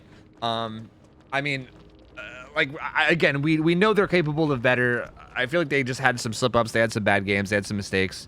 And unfortunate, like, even like this balance game, unfortunately, like, had such a ridiculous win condition that it was so hard for them to even try to get it. But they still tried their best. They did what they could. But Valentine just looking a little too strong. And GG. That's gonna be it. GG. That's gonna be the best of 2. We're not gonna see the Ghostface game. We're gonna move on. Good team though. Good team. Excited to see them come back. We can definitely. That's gonna open up some matchmaking options in terms of like good teams and matchmaking, because we could probably put them up against some good squads. Very curious to see how that'll do later on. What are their hours? Come on, hours. I don't know. I don't think we track that anymore, to be honest with you. Yeah, it's kind of a pointless metric, because like, yeah, it doesn't mean that much. But I was so curious. Yeah. If it was like a really low, then, you know, that'd be interesting. Yeah, to be honest with you though, like, even with low hours, if you spend a lot of those hours in like the comp scene, like, again, if somebody like maybe plays for like 500 hours, and then like after 500 hours they like have friends that play comp, they get them in the comp, and then they end up with like 1,500 hours, but 1,000 of it is comp, they're gonna be better than like me, for instance, who has like 10,000 hours in pubs, right? Like, they'll be miles better than me, because it's just a whole new level of like learning and grinding and growth when you actually go against good players consistently, as opposed to the fucking pub game poison that you get from, you know, beating up on Megs all the time. But regardless, yeah, I mean, really good team, extremely strong showing today. And happy to see them in scrims, man. That's good. That's cool. I'm excited to see who we put them against in the future and how they do. Because, again, this could have also just been a little bit of a rough showing for Bad Intentions, right? Like, again, I still do think that it was a little bit... Like, it definitely wasn't their day. I definitely think they played a little sloppier than we've seen them play in the past. So I think that also plays a role, too. But I'm curious to see, like, right in the future, what Valentine's will look like. Maybe it was a really good day for them, and maybe, like, in the future, it won't be as good. It's hard to say, right? But they're definitely a team to keep an eye on, because they did a really good job there. That was good. That was impressive. Yeah, it was. We're going to be moving on to Absolute Chaos versus MSU Esports. This is another brand new team. So, another one where we don't really know what to expect. MSU Esports. And they're going to be doing Twins, Huntress, and then maybe Doctor as a tiebreaker. So, we'll see. We'll see how this goes. Absolute Chaos. College? Maybe. MSU, Minnesota State University Esports, baby. Mississippi. Yeah. Yeah, I don't know. Maybe. Yeah. Maybe it's a college team, dude. Maybe they do like little like in-school LAN tournaments, dude, and we're training them. Bro, Imagine. I mean, colleges have esports teams now. Yeah, That's they probably a do. thing. They do. That's probably dang. We're gonna turn them into juicers. I asked if they're Mississippi State. Oh, they are. Like actually. Oh, sure. Sick, dude. Let's go. That's actually interesting. What the fuck? That's really cool. Okay, so this will be an interesting set too. Okay, Absolute Chaos is like one of our like lowest hour teams. So like again with them there's like a bit of sloppiness sometimes. They definitely can be fucking juicers at times, but then also there's sometimes where they can be very sloppy, right? Just just to be real. So and also with MSU Esports coming in and it's going to be their first time ever playing, I don't know what to expect out of them, right? I literally have no idea. But assuming that they're actually new to like comp style play, then this should be an interesting matchup. This should be a really interesting matchup. I think Absolute Chaos will definitely give them a good challenge, and they might be able to adjust. I guess it just depends. I don't really know how much experience they have. I don't know how much they've watched. I don't know how much they know. We'll just have to kind of wait and see. Let me give you guys the Gamba twin set, and this is going to be Absolute Chaos versus MSU Esports. All right, I'll give you guys 5 minutes because it feels like the lobby's kind of taking a second. So yeah. Dang. I hope more college esports do this. That'd be great. We could sound like old like football casters. Ole Miss. Yeah, that's right. Ole Miss. That's right. In a hard spot currently against Tennessee. We're going to the Doof Bowl. That's right. They're gonna qualify for the Doof Bowl. Hell yeah. God help us. Oh shit. I'm excited, dude. That sounds great. I paid it out, guys. It already done got paid out. And yeah, I mean, this new system has definitely helped with people like having more hours than they say they have. But I mean, hours don't really matter anymore. Like that's kind of the thing. Like at this point, we don't really look at hours at all when it comes to matchmaking. Like we just wing it, you know? Like I think Dino and Kurt and all the people that run matchmaking behind the scenes. And I mean, even if I had to like put up people against each other or whatever, like I think we have a pretty good feel for how good people are. And all it really takes is watching them play once, for instance, right? Like with Valentine's, we weren't really 100% sure. I'm assuming on their application they probably said that they had comp experience, which is why they probably threw them up against Bad Intentions right away. And like now that we see how good they are, we can keep that in mind for the future for matchmaking or whatever. Like we don't really need hours anymore. You kind of just like, all right, like do you have comp experience? You don't have comp experience? Give us a general idea of your hours, and then we'll just kind of throw you in with somebody. And then after the first, like maybe the first matchup will be a little bit messy, and then from there we'll just put you against people that you should go against, you know? So yeah. Hours don't really matter anymore, really. Which team killer is gonna go first? The other team is a team that's been here before. Or Absolute Chaos. Yes. I don't think Cheeto is playing for Mississippi, but I'll accept her anyway. I'm gonna figure out who to invite. Yeah. So Absolute Chaos is again, they're like one of our more lower hour teams. So yeah, like they play a bit sloppy from time to time, but they have played in scrims a bit. They do have a bit of experience, but they can be sloppy here and there, right? So like, I feel like if this is like Mississippi's first time playing in comp, it feels like Absolute Chaos will probably give them a hard time, but it probably won't be like if we put them up against like, I don't know, fucking like one of those like crazy cracked comp teams. Like it won't be like a blowout. Like I think it should at least give them room to learn, right? Yeah. It's kind of like where I'm hoping it'll end up being. Let me I mean, they might be prepared, bro. I don't know. Yeah, they might be. I mean, they might just be fucking like they got their college, They. Yeah, and I mean, yeah, it's again like this is me assuming a lot about their level. I don't know. Like maybe they already have a ton of experience. Like maybe they'll be gods. Maybe they'll just come in and shit on everything. I really don't know. It's really hard to say. I have no idea. Maybe this is their final. They're submitting this final. Yeah, maybe you're right. I don't know who to invite. I don't think I have anybody added that I need to invite. I don't know. I don't know, man. I don't know. I'm just gonna wait until something happens. That seems like a good idea, right? Yeah. Yeah, I'm just gonna wait. Sometimes. Oh no, that's fine. Something will happen. It's funny as hell just hearing you mention them like and then just call them Mississippi. That's so funny. It sounds so weird. Mississippi, that's right. We play DVD. We got collegiate esports. Oh my god. It just sounds so strange in my ears. Mississippi, yeah, well, it might be their first time here in the Doof Bowl. That's right, in the Doof Bowl, Mississippi State. Hell yeah. No, I think it's fucking neat, honestly. I love it. It's sick. I don't think I have any of these guys added. I think they need to add me, unless I'm just not seeing them on my friends list. I don't know, because gamers also will do this thing where everyone has like some fucking meme troll name too. So like, God, or the gamers that just change their name every fucking day. yeah, it's so like that also cucks me sometimes too. I don't think I have any of them added. Well, also on top of that, like Discord has that dumb thing where like when you're on streamer mode, a lot of the names in Discord will just be like for instance, I'm looking at the roster. Hidden. It just shows dot. Yeah, I'm looking at the roster to see like the off. names of everybody that like is on this team. And I see like 2 other names, but some of them are just like A S . Like I don't know what their full name is. If you go into fucking your settings and go into streamer mode, you can turn that shit down. Oh, is that like a thing you can turn off while you're in streamer mode? Yeah, that shit was gross. Is it the hide personal information thing? Hides email, connected accounts, notes, and anonymizes gamer. Anonymizes number tags. Yeah, I think you're right. Yeah, it's not like I'm showing my fucking Discord on stream anyway. Like, the fuck? Oh, yeah, they did fix it. Let's go. Sick. Oh, see, is Ajax one of them? See, I did have them added the whole time. Ajax was probably the A ... name. So, yeah, they were probably sitting there waiting on me. And I'm being a dumb fuck over here because my streamer mode's, you know, hiding their names and shit. My bad. Yo, my bad, Mississippi. My bad. That's on me. That one's on me. That one's on me, Mississippi. My bad. Dang, you know what? Man, I bet there were only like...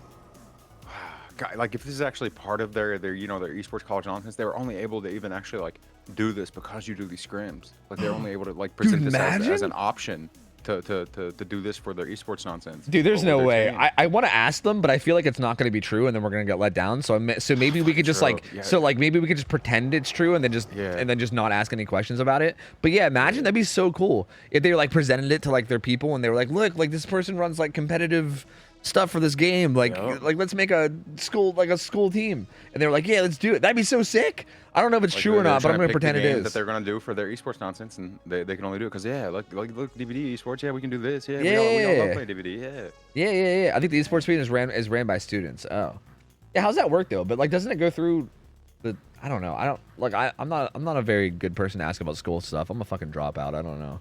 Same. Yeah, I'm a high school dropout, and I don't think a single person in my family has ever gone to college, so I feel like I don't really know if I'm the person to ask here. But I just assumed that would still go through like the school. I don't know. Regardless, it's fine. Either way, it's still cool. I still think it's cool regardless. So first off, the first game we're gonna have twins. So another twins, another twin set, and again, twin sets. They're going to be tough, man, because, again, I would argue twin sets are more difficult. Again, so if we're talking, like, from, like, the perspective of, like, being, like, a newer team to comp, anyway, it seems like it's much more difficult on the survivors than it is the killer. I mean, I think that changes as the level goes higher in terms of skill, but from like, an intro to comp point of view, right, if you're, like, someone that's just getting into comp, this feels like a really difficult challenge from a survivor point of view. Like, being able to go against twins and do okay and know what to do and know what not to do and everything is hard. And I don't know how much these guys will know on either side, on either Absolute Chaos or Ole Miss, Mississippi. I'm gonna find out if Ole Miss has done their homework. That's right. But yeah, so this should be interesting. This should be a really interesting set because I feel like if either one of these sides on their survivor side does have a good idea of what to do, then I think it's going to give them a big edge here because I think that's definitely the much more difficult. I think as long as like the person controlling twins just does an okay job. I mean, that being said, like that's always an option too, right? The person controlling twins might fuck up a lot. I mean, who knows? So is the twins player the Absolute Chaos? Yeah. Does that mean they picked twins? Yes. So that means Ole Miss picked Huntress? Yes. Ole Miss. That's right. Ole Miss. That's right. The motherfucking bruh. They got the program. Yeah, they're with it, man. Ole Miss knows. Educated. Ole Miss knows what they're doing. That's right. Ole Miss. Oh shit. But that makes me a little bit even more concerned about how this game's gonna go, though, because I didn't really think about that, right? Like the fact that Absolute Chaos was one that picked twins, which I don't know. Like, are they gonna know what to do? We'll see. Yeah, I got faith. We're loading in. Yeah, I know. For the record, I do know that Ole Miss is not the same as Mississippi State. I think Ole Miss is just fun to say. Yeah, no, Are you sure? Yeah, no, they're different colleges. Yeah. The University of Mississippi, affectionately known as Ole Miss. Well, yeah, that's different. That's the University of Mississippi. Mississippi State University is a different. Oh, damn it. Yeah. Oh, Yeah, it's weird that way, right? Like they'll have like the University of ruined this for me. Ohio and then like Ohio State. It's fucking weird. I don't know why I it's can't like say that. Ole Miss now. It was so fun. I mean, you can still do it anyway. We can just pretend they're Ole Miss. It's fine. It's fine. Forced penance here. Forced penance. Pop Goes the Weasel, sloppy, and corrupt. So again, I made my thoughts known on sloppy earlier, but I also was assuming that the survivors play really tight. And again, I don't know how much I expect extremely tight play this game. Oh, they didn't throw it down. What? Okay, and Feng gets found, and she doesn't throw it either. How are they getting away with this? Oh my god, this is such greed from these guys. This is so greedy. Again, okay, so I mean, I'm just going to say that I think this is a mistake from the survivor side. I just think the killer also is making mistakes too. Because I don't think this level of greed is worth it. It's paying off for them right now, but I just don't think in general it's worth it to do this. Bloodlust 2 kicking in, and that's going to be an opening hit on to Nia. Oh,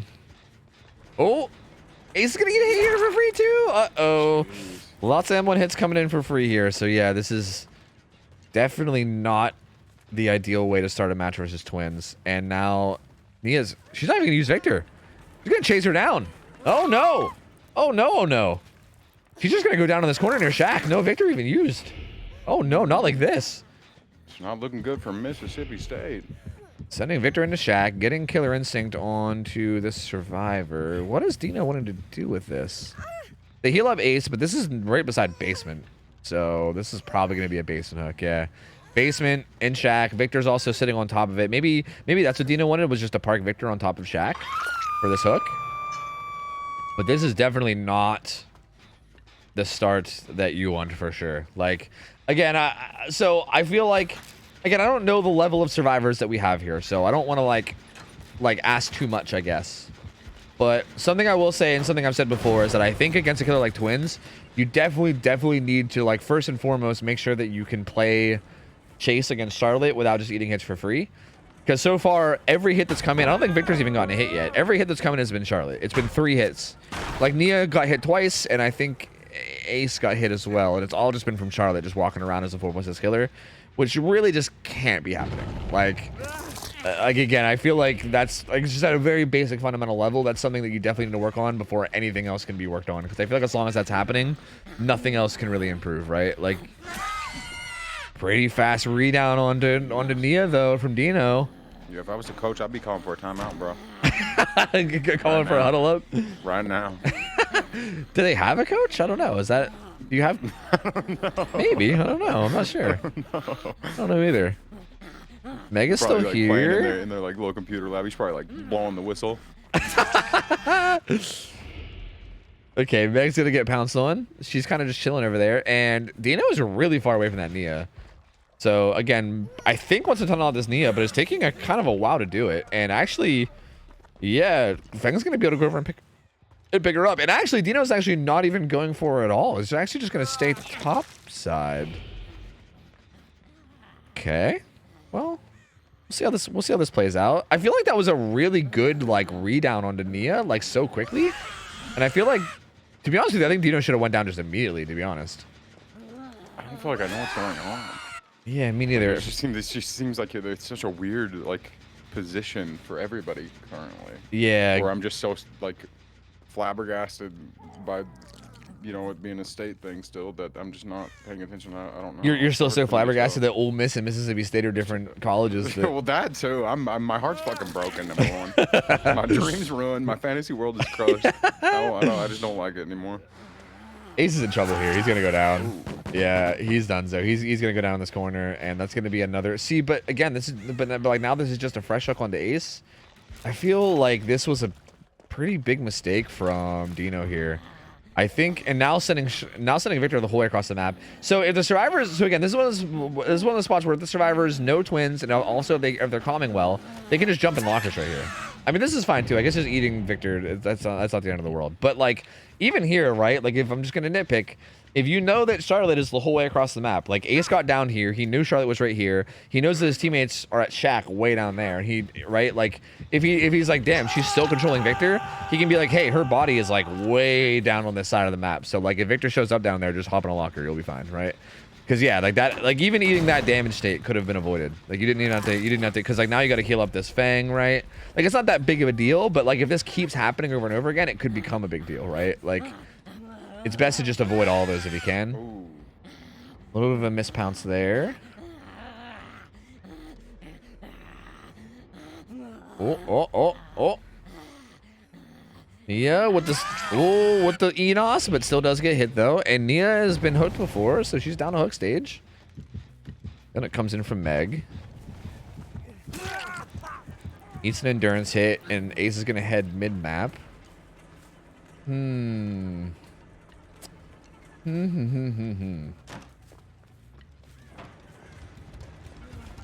no, Ace is just gonna go down here. That's unfortunate.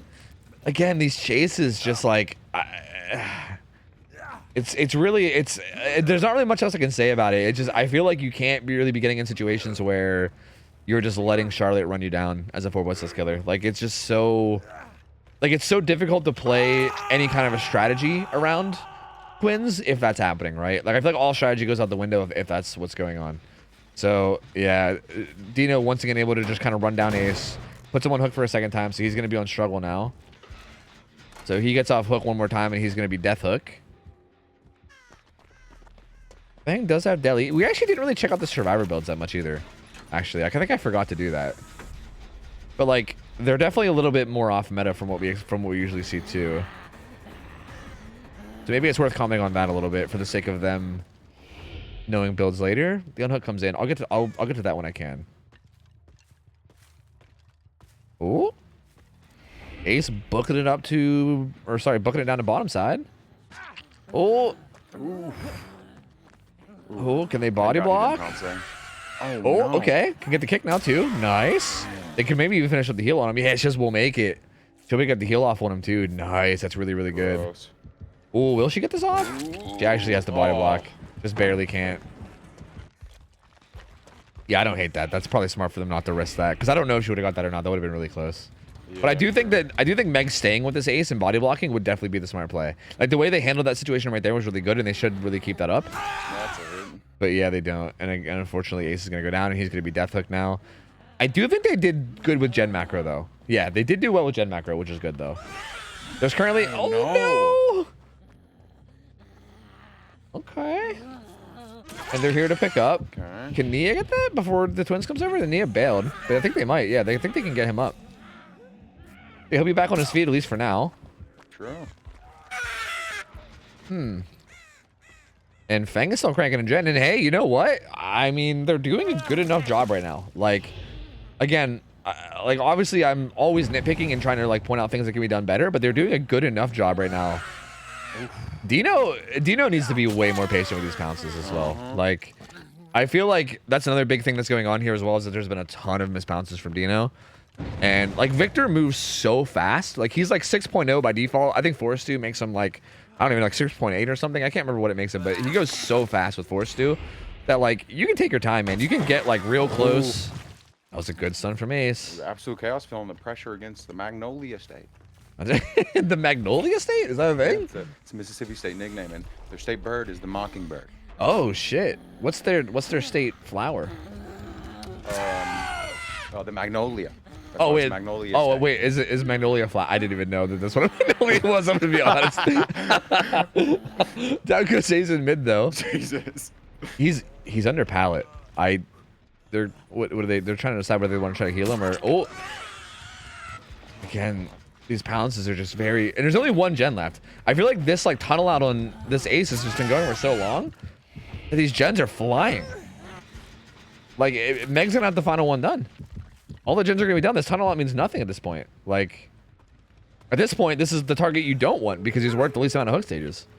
So this is just gonna be a kill on the Ace, but now it's gonna be 4 stages with the gates powered. No way out to fall back on, but there are 2 people injured, so hypothetically it's still possible for it to snowball kind of hard, but it's got to happen like ASAP. It's got to happen like yesterday. Okay, sending Victor down to top side, actually. Mm-hmm. Saw the other one, too. Yeah. Oh, man. No. That's so massive. You just got to be able to take your time more than that. Like, it doesn't even matter if you really just sit there and just line it up for like 5 whole seconds. No. Oh. Yeah, they're going to open that gate. Meg is so far away that they can't even run Victor down anymore either.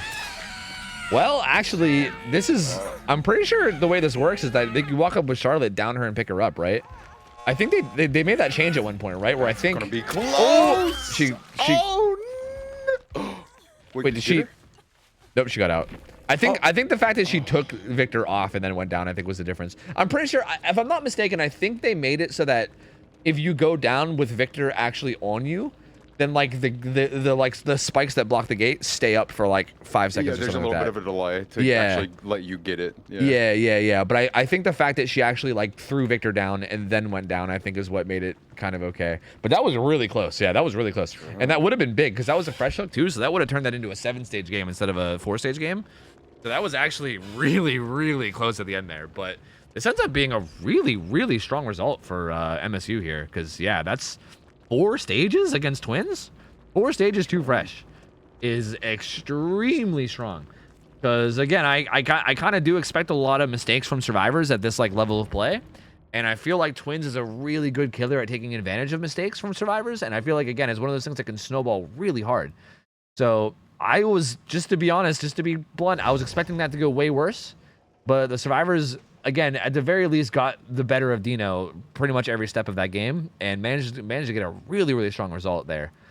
And Absolute Chaos now is going to be kind of in trouble going into their survivor set. Sure. It seems like Mississippi State has done their homework at least a little bit. That's right. That's right. They're ready to turn the project in. That's right. Or I mean, you know, Mississippi has more churches per capita than any other state in the country, so maybe they've done their fair share of praying. Oh, true. Is that actually a thing? More churches per capita, huh? Yep. Huh. Interesting. I'm excited for more fun facts about Mississippi as these games go on. I don't know if there's any more. I think I might have went through them all. Yeah, it's a pretty good point. It's Mississippi. I mean, how many fun facts can there be? You know, it's fucking Mississippi. Like, true. I don't know if it's I don't know how fun of a state Mississippi can be. Looks like the killer is gonna be Shady Stood Up is the killer. Oh, I think I remember seeing these guys say that their killer player that was supposed to play for like all 3 games couldn't make it, and then they had to like switch to this person. So that being said, I feel like when those kind of situations happen, I mean, maybe it'll be fine. Like maybe this person also is like, you know, maybe they're confident in them as well. But when this kind of situation happens, it's always unfortunate. So like that being said, I feel like they kind of get a free pass on a lot of things that happen, given the fact that they're kind of a last minute fill. Because yeah, that's always a pretty unfortunate situation when that kind of stuff happens. You know, we've seen a lot of situations where like that'll happen, and then like the last minute fill will come in and have like a crazy win condition they got to meet, and they also just like already aren't supposed to be the killer player, and they're like, fuck, you know, like you can definitely see some tough situations that arise from that, but we'll see. That sucks too, because if that means like if the influence for their killer pick was the killer plan too. Yeah, like if they might not be as prepared, he might be. Especially because they picked velocity add-ons. Yeah, especially because they picked Huntress. Yeah, Huntress feels like one of those like very like specialized killers. Like you either are like a Huntress player or you're not. I feel like, you know. So yeah, you're not wrong about that. That might end up mattering too. Yeah. Okay, I'm gonna play ads while we set this up because I need to get in the lobby. They need to either add me and invite me, or the other person maybe should join their lobby and invite me. By the way, I need an invite from someone on their team to their lobby, so I don't know. I don't think I have them added, but even if I did, I mean, either way, they gotta invite me. But yeah, I'm gonna play ads. I'll make sure that the game doesn't start till the ads are done. So hang in there, gamers. Hang in there. If you get hit by them, just hang in there. Be patient, gamers. Be patient.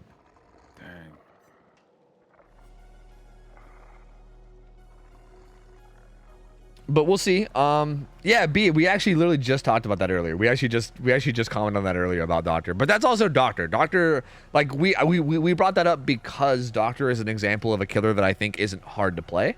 Like I think if you can play killer well in general, like if you can play any killer well, then you can probably also play Doctor well. He's not very like complicated as a killer.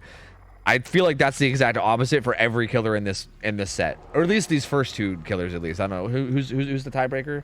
Oh, okay, the tiebreaker's Doctor. But yeah, like these first two killers, both Twins and Huntress, are definitely not those types of killers where it's like you can never play them and then play them and do fine.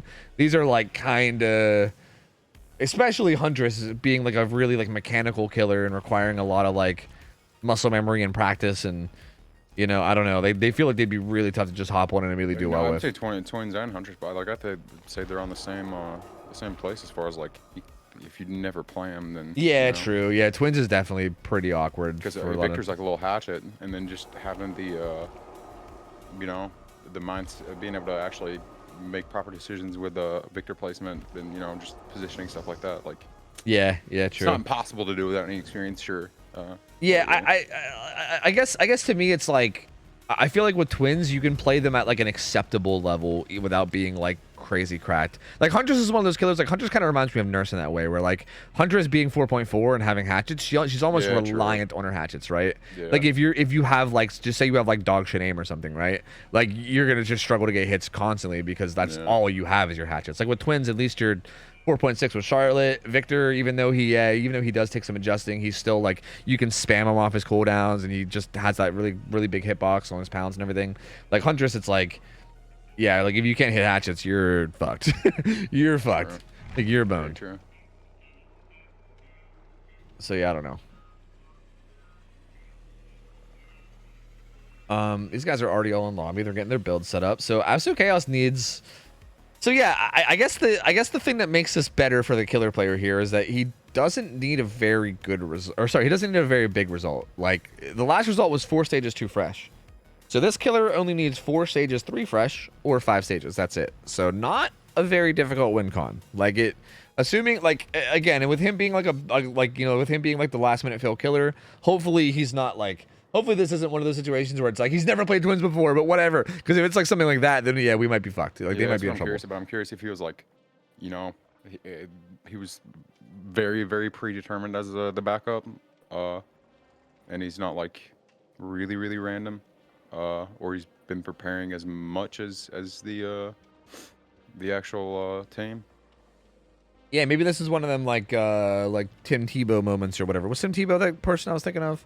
I don't know. There was some like, lost me. I don't know, dude. There was some quarterback at one point where they were like the backup quarterback, and then the main guy got injured, and then they came out and did really well. Wait, no, I think I'm thinking of Tony Romo. That was the guy, Tony Romo. I think. I don't know. If there's anyone that watches football, they probably know.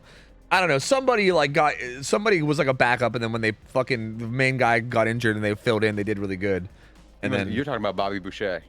Yeah, sure, Bobby Boucher. Yeah. No, I think I'm talking about no, I don't know. I was trying to think of someone else from a completely different sport, and I blanked. I got nothing. Another fucking language. I got nothing. Either way, point is that maybe this guy will come in and just fuck shit up anyway. You know what I mean? It'll be fine. It'll be fine. Oh yeah, they want me to ask you how often you think about the Roman Empire, Ralph. I mean, not an everyday thing, but you know, at least once a year. Once a year. Yeah, that's a pretty fair answer. A couple months ago, I was reading some stuff about the Roman Empire. Yeah. Yeah, I feel like that meme doesn't work for me because everyone knows that I love history, so like it doesn't count for me. Like I feel like I just don't even count in that. Like I don't know. I'm more curious about everybody else because I feel like everyone knows that I think about that shit like every day. No, guys, this isn't pass your fucking questions on the Ralph. Fuck you, okay? We got that one and that's it, okay? All right, no more. No more, you fuckers. God. Tom Brady took over for Drew Bledsoe. Yeah, maybe that's what it is. I don't know. Either way, regardless, maybe this guy will pop the fuck off. Okay, they're all ready. Ads are done. Let's go do it. I'm ready. So yeah, win condition, not that tough, but again, not gonna. We'll see if there's a lot of mispounces and stuff. Anything can happen. If Absolute Chaos does like as good of a job as them or better, then they could still get a better result. It's not impossible, but they're gonna need to have a really good game on Survivor here because yeah, this is definitely a tough win condition to beat on the Survivor side. So we will see. And again, this is the killer that Absolute Chaos chose too. So if they lose this killer and then go into their Hunter set down 0-1, that's definitely not a good start in the best of 3, sure, ideally. But I don't know. I don't know. I'm also curious to see what the Twins will run. Because I also think that like in a scenario like this where there's like a limited amount of hook stages that you need for a win con, that's where no-ed kind of gets busted out a lot, you know? Because no-ed can be really, really strong in those scenarios, given like the fact that like, you know, say they finish all the gens and you have 2 stages, then all you got to do is find a fresh hook and put them on a hook in your no-ed, and then ta-da, you know, you win. So I feel like perks like no-ed can be really, really strong here, but again, with the win con being what it is, I wouldn't say that anything is really like needed. I feel like any strong build will do as long as you just have a good game. But we will see. The cut coin is offered because it because okay, chests will spawn around loops, and there's like some loops where like if a chest spawns, it will like make the loop longer, which will make it like safer, right? So like you can basically have a tile that's normally like unsafe, and then the chest will extend it and then make it like safe, which is just like silly RNG. So yeah, like just to eliminate any chances of silly RNG, cut coin it. Make sure the only chest is in basement, and then you're good, you know? And then you're Gucci, man. All right, here we. Oh, he didn't pick the map. I was gonna say something. Mississippi State. I was gonna say something in the lobby because I had a feeling this was gonna happen, but then I didn't. You know, I feel like this happens to everybody at least once. You know. I don't know, bro. This scares me because I know if I was on a team, I'll be that person after seeing somebody like lose points. You know, from this, I'd be that person. Be like, hey, Matt. And if a team doesn't have that person, what does the team have? Drew, where's the coach? No. Where's the coach? They need someone to be throwing chairs out into the court right now and being like, "Come on, man." True. No, but honestly, that's kind of fine. They get a -0.5 hook penalty. So now the win con is 5 stages. Instead of 4 stages, 3 fresh, it's 5. Which again, still not that bad, right? Like it's not that big of a deal. It's just, like now you just can't tie and you can only win or lose based on 4 or 5 stages. So now 4 stages is a loss, 5 stages is a win, no matter what. So that's basically the repercussions of this. This mainly has big repercussions when it's like a 4K. Like for instance, if the first killer were to like 4K'd at like 1 gen, this penalty would have ended up being massive because then a 4K 1 gen doesn't tie and loses instead. So yeah, the fact that there wasn't a 4K in the first game means that this penalty is not that big of a deal. They'll be fine. It'll be fine. It'll be fine. Yeah. The coach, if he even exists, somebody needs to step up to the plate.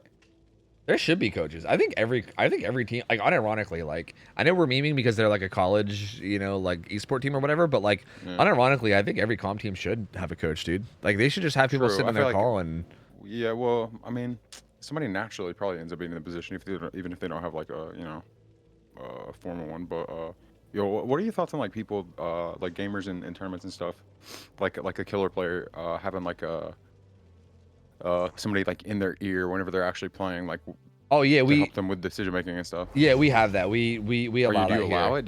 Are you okay with it? We allow that here, but so we used to not actually, but then we allow it here, but mostly because like here makes sense. Yeah, here it makes sense because this is all about learning and there's no money on the line. I do think like in tournaments it is interesting because I think that's like standard practice for that to be the case. I'm pretty sure in like every DBD comp thing, I think that's how it goes, like in every like tournament and stuff.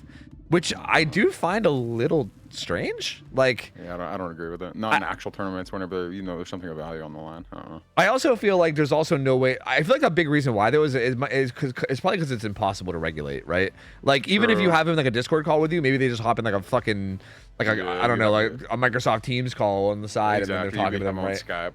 Yeah, like I feel like it's impossible to regulate that. So like I don't know. And I do agree though. Like there is a part of me that feels like in a tournament where there's like money on the line or whatever. I do sometimes feel like I'm like what? Like I don't know. It just feels kind of weird. Like again, you can say okay, well both sides can do it, so it's like fair, but it still just feels weird to like. I don't know. Yeah, it just feels silly.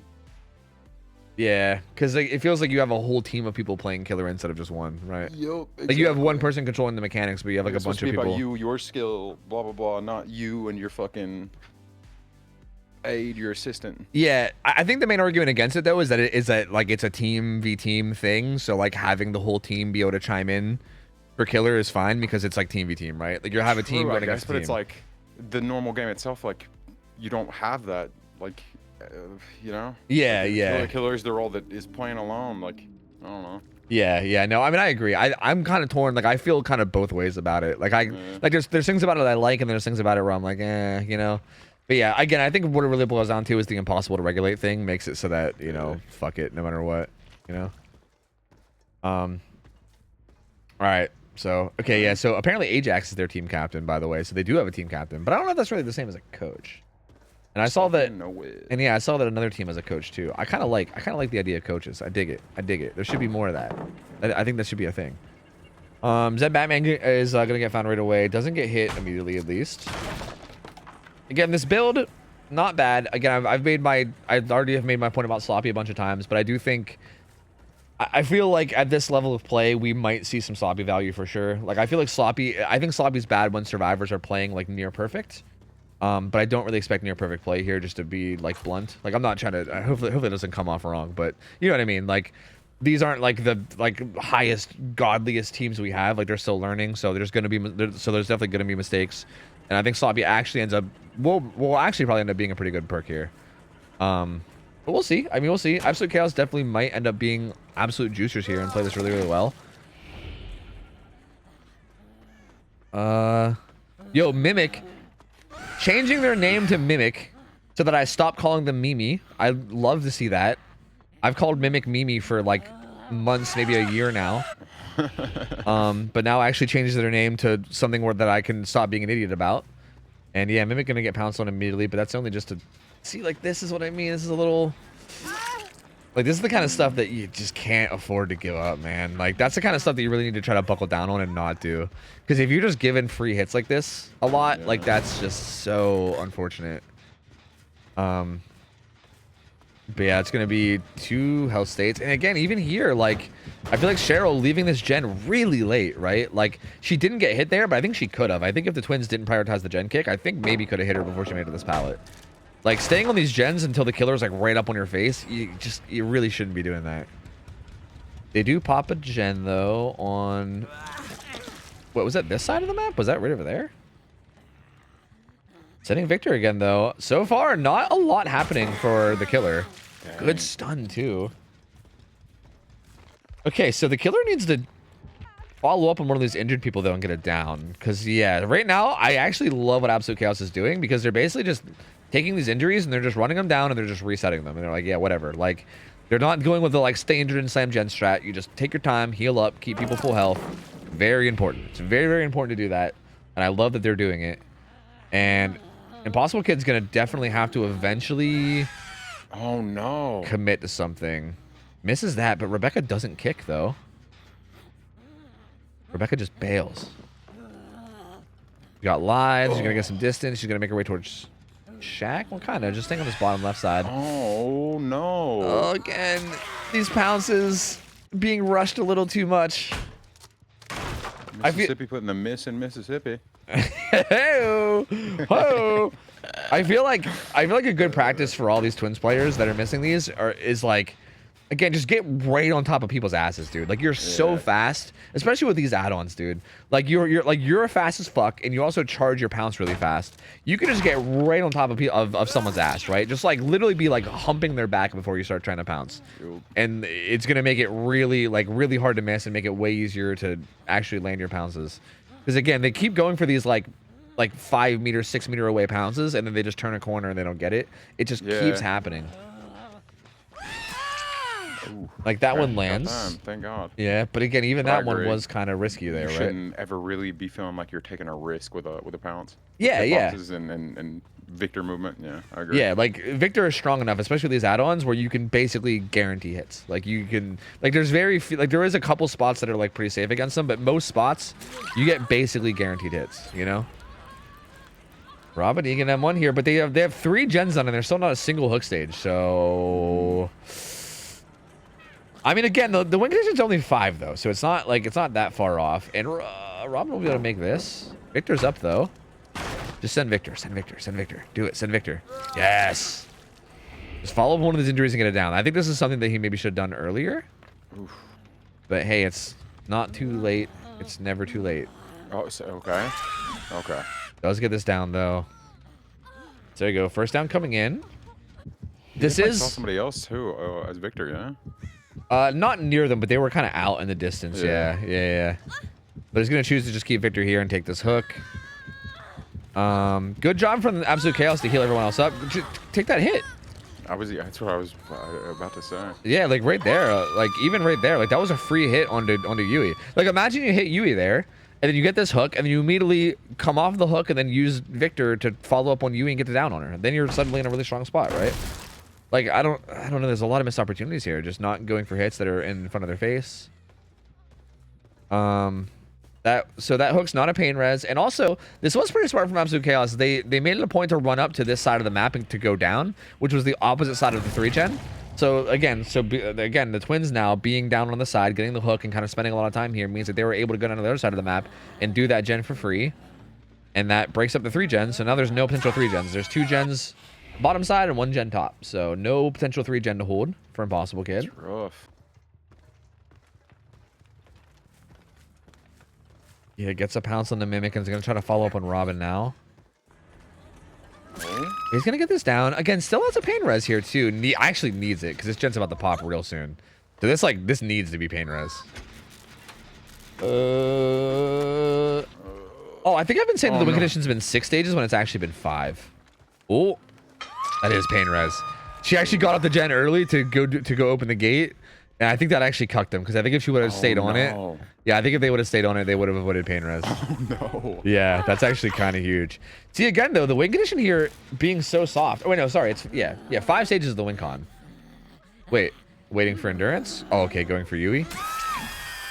Don't hate that. Don't hate that at all. And I'll follow up on Rebecca too if she wants. Okay, Rebecca's full health. Never mind. But again, the win con here being 4 stages, or 5 stages. Ah, man, it's unfortunate that this is Deli, because you hook a fresh hook of anyone other than Deli and then camp them out with Noed, and that's basically it. But this is Deli, so this actually is not. But this is also near Noed too, so this is actually. I mean, as long as you just run her down in Charlotte mode, then I think you'll be okay, because they can't really body block. She does have sprint burst. Yeah, see, like I don't know if I don't think I like sending Victor here. Oh, was that dead? What was that? Dead hard? Was that just, did endurance last that long? What the fuck? That felt like it lasted forever. Mimic could also go to Shack for Hatch. This is huge. Mimic needs to die here. She's gonna be able to crawl out. She's gonna be able to crawl out before Charlotte can get there. Of the map. Yep. Yeah, Mimic had to die here for this to be it, and she's not gonna die. He didn't immediately switch either. He hesitated. Well, I think that was the cooldown. There's like a bit of a cooldown from Victor. Yeah, they're gonna be able to crawl out. That's gonna be just 3 stages, and that's it. It's gonna be a 4 out with 3 stages.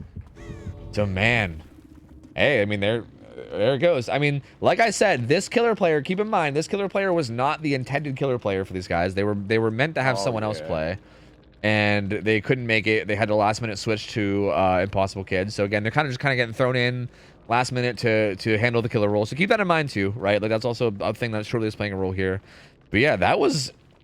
Again, I want to say very impressively played by Absolute Chaos. I feel like they actually handled that very, very well. They did a good job of just like, again, my major complaint, just to be nitpicky for the sake of learning, is that I think that they were giving a lot of hits for free, right? There was a lot of situations where they were like sitting on gens and they weren't like getting off the gen until Charlotte was like right on their face, right? And then they were like giving an M1 hit for free. Like that was definitely kind of sloppy and could definitely lead to some bad things. But regardless, the way they handled it outside of that was really good. They were making sure to constantly reset each other. They made it a point to like, I think Robin was the person that made it a point to run down to the opposite side of the map away from the 3-gen to die, which helped them break that 3-gen bottom side. Like they did a lot of things right outside of that. So like definitely good showing from them. Impossible Kid just, yeah, unfortunate, man. Just couldn't get anything going. I think he needed to try to get it down early. It was kind of like just spreading a lot of hook stages early. And they were able to just heal them up and not really worry about them. And instead of like actually getting it down, it was just kind of spreading injuries, and it just took too long to get it going, I think. True. I'm curious to know like their experience with Call of Duty and how prepared they actually were, because I forgot about that at the end. Because I was gonna say, like, you know, I was afraid that the coach might make them run some laps, you know, for that performance or something like that. But they shouldn't be punished for that. No. Yeah. And again, especially considering that their last minute fill, like that's also got to be tough, right? Like that's definitely got to be tough.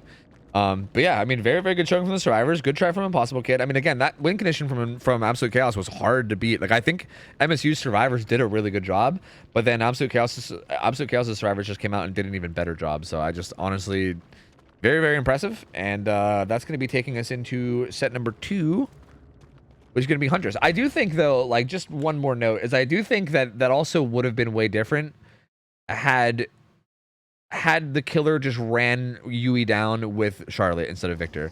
Like, given the fact that you have Noed, you can just run her down, and if anyone tries to body block, you just kill them instead, right? Like, anyone you kill at that point is good. Like, you take whoever, right? Like, fuck it.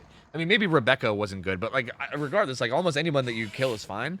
So like, they can't body block because you have Noed, and if they don't body block, then you're downing her. Like, you're fast with Noed, so you're faster, and then you just run her down with Noed, and then you down her, and then you hook her because you're there with Charlotte, right? Instead you go after with Victor, and then Charlotte's the whole way across the map. So yeah, again, that might boil down again to just like inexperience with killers like twins and stuff. Maybe kind of forgot about the fact that they left Charlotte behind. That's one of those things that you maybe don't deal with a lot if you're not playing twins a ton. So like, it might just be coming from inexperience. But I do think that even at the end there, like, even with how the rest of the match went, I still think they could have secured the win at the end if they just ran down Yui with Charlotte rather than sending Victor. So, yeah, I mean, it's fine. Like, little mistakes that happen. Hopefully they can learn from it. And we're going to be going into the Huntress set now. And I think it's going to be the same killer if I'm not mistaken. I do believe. So hopefully, again, I say this every time, but hopefully they, like, are good mentally. I know that, like, again, it's important to keep in mind that, like, a lot of these people are like, they're not used to playing in front of like a bunch of people too. Like, we have like, what, like 1,000 people in here. Like, a lot of times people are just like nervous already to play in front of so many people and everything. And like, I don't know, I think it can be pretty easy for people to like kind of get in their own head and stuff, and especially if they have like a not so good performance. But hopefully Impossible Kid is chilling. Hopefully he can just put that one behind him and be like, it's fine. You know, maybe I don't play twins a lot, or maybe, I don't know, like, whatever might be going on. Had a rough game, happens. He could be the Huntress juicer, bro. He could just known, like, going into that twins game, oh, God, I don't play twins. Like, you know, we right? Huntress were good. Yeah, like, that could absolutely be the situation. And but just, you're right. Yeah, but, like, it's definitely really easy to carry that mental over, right? Even if it's a situation like that. Like, even if you're, like, being forced to play a killer that you never play or whatever. If you have a tough game, sometimes it's hard to, like, put that behind you. Like, sometimes you go into the next game being like, oh, I'm playing so bad today. Oh, no. Exactly. Oh, God. Right? Like, I don't know. Like, that's... It should be easier to do that, like, with pub games, but in this, where your performance is, you know, truly being put on display, and you are more concerned about your actual performance because the results matter a lot more. Yep. It's hard to, or it's easy to lose your composure. Yeah, exactly. So hopefully they can manage to do do okay there. Absolute Chaos seemed to do a pretty good job on their survivor side, because I feel like their killer had a pretty rough time, but then their survivors came out and handled it really well. So they seem to be doing a pretty good job with mental. Hopefully they keep that up too. And yeah, I think this game will definitely be a big. I had the wrong map. I had the wrong map overlay up for that entire set, by the way. And I don't know, either nobody told me or I ignored them. So that's unfortunate. Yeah, we had the cool tower set up that whole time. Oopsie. Hey, we got new and improved Records Yard now. We got the Records Yard map that's actually fixed. Yo, shout out to Jane Andos for supplying me with all these map overlays. He actually fixed it up for me, and we have the actual proper map layout now too. So, hey, pretty legit, man. Pretty legit. Yeah, here, I'll give you a prediction. I got you. This is Huntress. Huntress is played on Records Yard. And yeah, I think the only thing that we have banned on her is Eerie Head, other than like the global bans. I think Eerie Head's the only thing other than global bans. So here, let me give you guys a prediction. You got 2 minutes. 2 minutes. So hurry up and get your games in. And yeah. Control your waifus that are uncontrollable. I can't. The waifus are out of control, man. I can't do it. Real quick, I'm just gonna thank a few subs just because I don't want to ignore them entirely. Wintro, thanks for the 14 months, man. Karen, thanks for the 2 months. Mini Mogi, thanks for the 8. Powder Toast, man, thanks for the 30. Snazzy almost hit me with 40-month resubs. God damn, dude. These fucking... The amount of months, dude, it, like, blows my mind to see. Like, I know I've been streaming a long time, but it's still crazy to see the numbers sometimes. Yeah, Winrave, thanks for the 20. It really is, man. Manos Fire, thanks for the 1 year. Cricket, thanks for the 10 months. And Evan, thanks for the 4. Like, I'm sure you probably remember, Ralph, like I remember watching like fucking Man vs. Game and like Lethal Frag back in the day, and people would resub for like 50 months, and I'd be like, what, 50 months? Like, holy shit! Like, it'd be like a crazy high number. Like, And now I have subs that are like 70 months and shit. Like, it's bro, like my sub to you, I'm on 60 months. yeah, right. We've Isn't known that each other for crazy? that long. Yeah, that's wild. Like, I don't know, for like being around Twitch so long, it's just crazy to see that. I don't know. It doesn't feel like that long either. Yeah, and I never would imagine myself being a streamer that had subs of like 16. It's just crazy. I don't know. It's like very mind-numbing and humbling sometimes. It's weird. Yeah, it is. It's very weird. Yeah, in a good way, but yeah, definitely True. weird. Agreed. Just like surreal. Yeah, it's pretty fucking sick though, man. I do like it a lot. I think it's quite cool. All right, I'm gonna close the prediction because the game's about to start. So hopefully you guys got your games in. I'm curious to see how this one goes. I don't know. I don't know. I don't know Yeah. how prepared this guy actually was. I Yeah. wonder how last minute it was as well. Yeah, I think I saw the message about it in Discord because they like messaged Discord about like a potential roster change for the weekend. It was like a few days. It was like 2 or 3 days ago, so it was pretty last minute. Yeah. So yeah, I'm assuming again. I don't know. Like again, I don't know how much experience that like this killer player has on killer beforehand. Like again, like if it's one of those like, you know, NFL quarterback types where they already are experienced and they're ready to go, or if they're just like, wait, me? I have to play killer? What the fuck? Oh god, I'd never do that, and then they just get thrown in. Like I don't know, it's hard to know, right? So yeah, I mean we'll see. And again, Huntress, like we said, being a pretty technical killer as well, and being pretty like mechanical, like you know, or sorry, mechanics being really important makes this also kind of a big deal. So we'll see. Well, they don't have prestige at all on Huntress, so that's a early sign. I mean, you know, we've had doctors who didn't have doctor. True. Do well, so That's a very good point. But again, that is doctor, which I feel like is a whole other topic of discussion. But we'll see. We'll see. Anything can happen. So infantry belt, is that not banned? yeah, we allow it. We allow it. To be honest with you, I actually don't know if I like it more than just things that help you land the hatchets better. Like I feel like Babushka Okaft or like even like Babushka, like you might hate me for this, but like Babushka Velocity might actually be kind of really strong. Like there's a couple like add-ons that I think just help you land hatchets better that might be better than. But again, obviously it's not bad. Like having more hatchets is never a bad thing.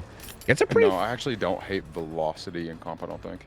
Yeah, and like comp style, yeah, exactly. It's yeah, like it's harder to go for like fun arc shots, but Lucky Break doing work for Mimic here. Jeez. We heard her right there. I mean, I heard her at least. But oh no! Damn, no way out either. Barbecue, DMS, corrupt, and Painrest. I respect the barbecue pick though. I really do. Barbecue's an amazing bird. It's so good. Yeah, barbecue can be really solid. The main thing about it though is that on this map, I feel like you're more likely to want to hook towards the inside of the map where barbecue gets less value. Like I think barbecue on a map like Suffo Pit or ARP or something like that, I think is a really good choice. Yeah. Whereas I feel like on this map, I'm a little like I think like maybe just slap on Agi instead. That way you can take him to like middle hooks is probably what I would do instead. I agree with you. Oh, does find Robin again though, who's injured. Needs to commit to a chase again. I don't just to double back. I don't like how they kind of just decommitted from everything to kick that gen. Definitely not ideal. Misses a hatchet there too. Yeah. It was good too. She actually made the guess properly. I don't know about pulling it up right there. Yeah, it seems like a pretty bad place to pull hatchet. She did have a lot of distance around that loop. Has this window here as well. He's gonna need to get it down soon. The longer this chase goes on, these gens are gonna be getting slammed. Robin's doing a good job taking these angles really wide too. Like even just like punishing that wall for being in the way. True. Oh, don't you M1 us now. But you got 3 hatchets, ma'am. That would have been the perfect time to charge. One gen gets done, goes for like a really amphibious M1, and then also reloads while still having 3 hatchets and Robin right in front of her. I don't like this at all. I think this is the last minute in this showing, to be honest. Yeah. I really do. Or honestly, it could just be lack of composure from last game results. I mean, that was like they could have hit that. I think that was close enough if they actually just didn't get clipped by the like they would have hit it. So it's showing like some signs of experience at least. Yeah, it does feel like I do just for the sake of like discussing like just decision making, like leaving that chase with like Rebecca there, like you just can't. I don't know, like you can't just keep leaving chases, right? Like you got to get it down eventually. You can't just keep decommitting. And throw over this. Don't commit for the M1. Oh no, patience. Yeah, needs more patience. Yeah. It just hold. You could easily just hold the hatchet there and just give them no Yeah. options, right? Like you don't have to force that at all. And again, it's It gonna leave sucks this too, chase because too. Like this is. if there was like lack of composure, it's just you know, piling on top of itself now. Yeah, With exactly. all That's these mistakes. that's another big thing. Yeah, like that happens a lot in this kind of game, especially as killer. Yeah, like if you're already kind of in your own head and then you start making mistakes, it just like kind of compounds on top of each other. Yeah, so that also might be a thing that's going on. And again, it's unfortunate because again, this is the last minute fill killer, like we've said a bunch of times, so it is unfortunate. But I do think that like they just need to commit to a chase. You can't just keep dropping chases. Like you need to just get somebody. Like, I'm curious to know if the M1's like the M1 there is more off of you know, just trying to actually do a health state, because they're not confident that they're gonna hit the hatchet. So they're just trying to actually guarantee something. Yeah, maybe because it's definitely like clearly a better option to get a hatchet if you can. Yeah. But yeah, maybe just isn't confident enough. Does have Rebecca at this tile. And at bus 2, which is again, this should be again takes another M1. This is interesting. These Got 4 hatchets. definitely should be going for hatchets here rather than M1s. Rebecca playing this tile. Okay, I mean, Oh, that wasn't could get bad one looking here. out there at all. Well, it's Goes a, for the M1. I mean, hey, it it worked. worked. Respect It worked. Yeah, I mean, it worked. I feel like that was a perfect place to pull a hatchet because she would not have been able to exit the bus by the time the hatchet was like ready to go. So that would have been a perfect place to pull the hatchet. But like, I still feel like it was like wrong just for the sake of, again, I don't know, just for the sake of like being feedbacky. Like, Well, on our end, it definitely looked strong, but like that Rebecca earlier, that was the one that she actually started charging at the rock, and Rebecca threw it down, but she missed the hatchet after, so that could have been played into it, and that's why she went on anyways. yeah, but- I just feel like in that scenario, you pull a hatchet and you're basically guaranteed to get a hit as long as you just make sure you don't miss or whatever, which I know that might be a factor, right? Maybe they're not confident in that. Guaranteed if you don't miss. Yeah, but like I feel like M1ing I feel like M1ing puts it in the survivor's hands, right? Like instead of it being in your hands and just being like, okay, as long as you aim right, you get the hit. If you go for an M1 there, you're putting it in the survivor's hands of like, okay, I only get the hit if they don't throw the hatchet or if they don't throw the pallet. But if they do, then I don't, you know. God, these Yeets, you had time to be patient there. Yeah, you can just fully a little charge bit. it. Yeah, just fully charge it. Even here, go for a hatchet. No. To be honest, Nia didn't get that much distance. She was kind of spinning around. Yeah. It didn't get very far, so she's still gonna be in trouble. Okay, just chill. Yeah. This is a There you go. There you go. Hey, okay, hey. That's the patience that we need to see. That's exactly what should have been happening with a lot of these earlier hatchets. Yeah. But it does finally come through. That won't be a pain res, but that still could trigger Deadman Switch, and it does. Kind of has a little bit of a, kind of has like a bit of a scuff 3-gen up here too, like kinda, but not really, but sort of. Kinda. I mean, yeah, kinda. Ooh, and I believe, guys, correct me if I'm wrong. Is this the left side over here? Like this is 12 up here, right? Like the one where the truck is like middle is 12, and the one where like the truck bus is off to the side is bottom, right? Or is that wrong? I feel like I'm still trying to learn clock for this map because it's so fucking awkward. This map is like so symmetrical. I don't know. Car wall is 10. Okay, yeah. So that was 12. So yeah, this is all like left side right here. Okay.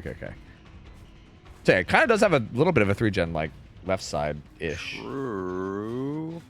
And you can definitely hit this gen from a long range. I was trying to think about what was how the shim was. Whoa, again. So she could actually get it, and yeah, that was rough.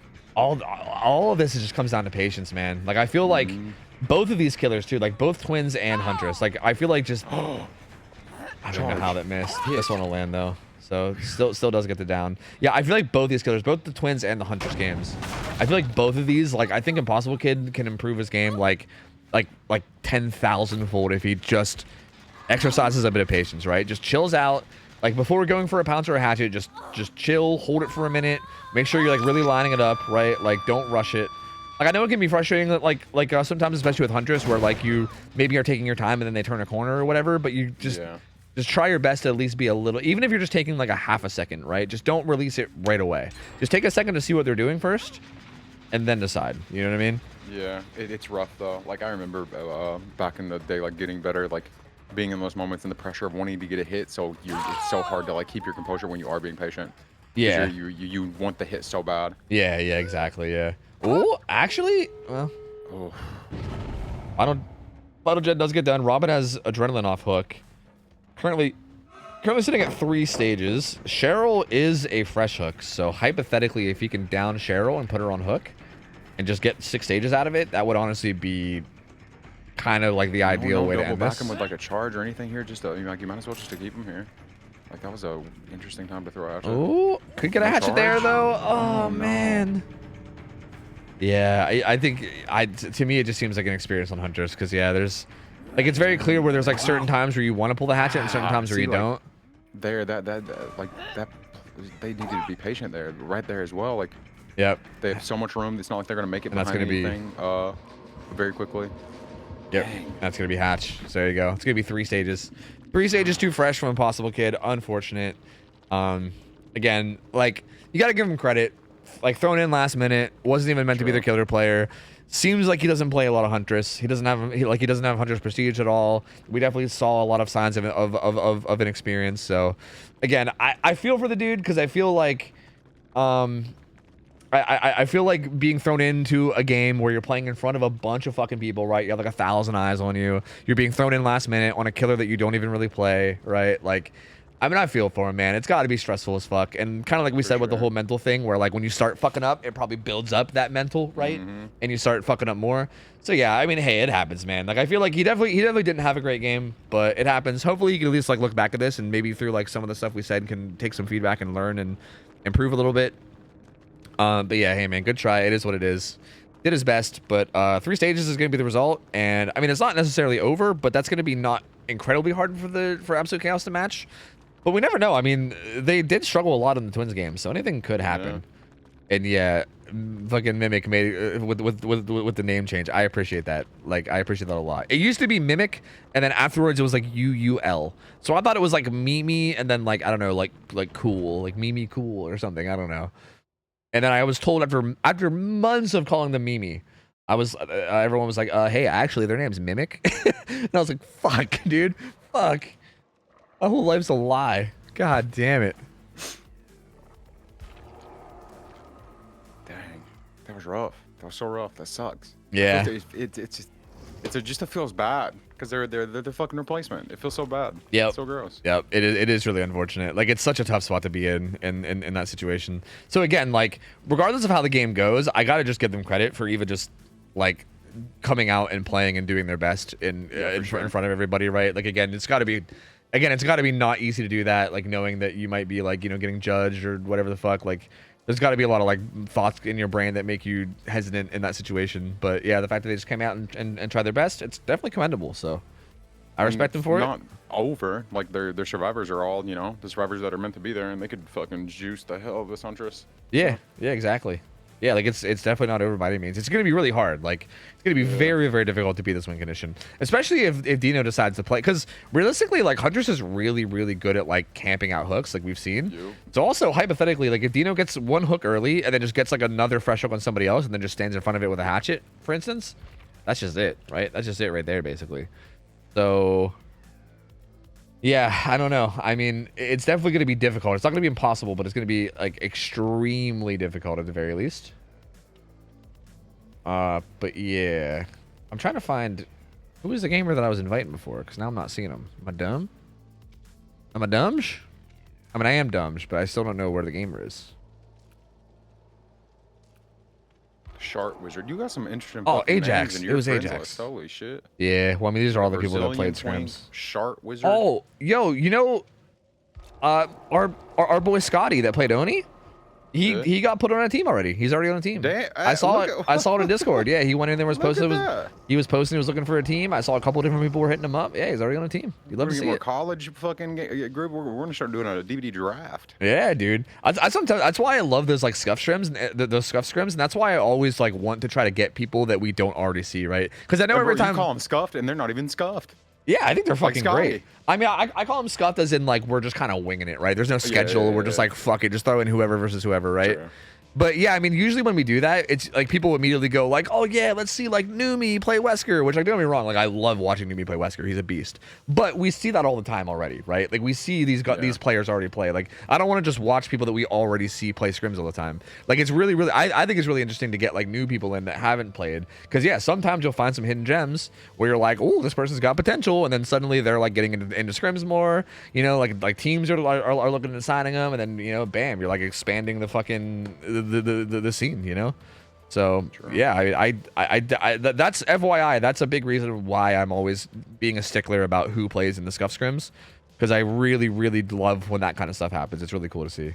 Hi Nina, good to see you. What up? He was kind of cracked though. Yeah, he was fun to watch. He was a very fun player to watch. Yeah, I thoroughly enjoyed it. All right.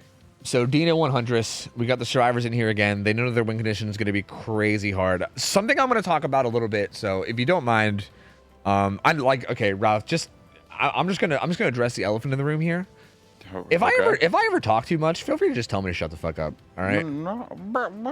It's like I feel this way about almost every co-caster, but I feel like with you I'm a little bit more confident because I know that you probably don't mind, and you probably also, I mean, you might even like that I talk a lot because maybe it takes like maybe you could just chime in whenever you want. Well, I think it's the beauty. Well, that's the you talk enough. You communicate the important things. Like there's not much for me to say generally as far as like gameplay and stuff goes. So you cover the stuff. It's not like, you know, it's not like we're sitting here fucking doing hard math. See, but like that's why I sometimes feel like weird about it, because like if I'm saying all the gameplay stuff, then like I don't want like whoever's here co-casting to be like, oh, well, then why the fuck am I even here? You know what I mean? Well, no, I don't feel like I don't feel that way. Like, yeah. See, in this setting, especially, it just feels like I'm hanging out. Yeah, so. Yeah. See, I know you don't. Yeah. So like I know you pretty well. So like I'm pretty confident that you don't mind, and you just kind of like chilling, and you'll come in with like some funny jokes, and we'll crack it. Like I still think we get good commentary out of both of us, even if I'm talking like a ton or whatever.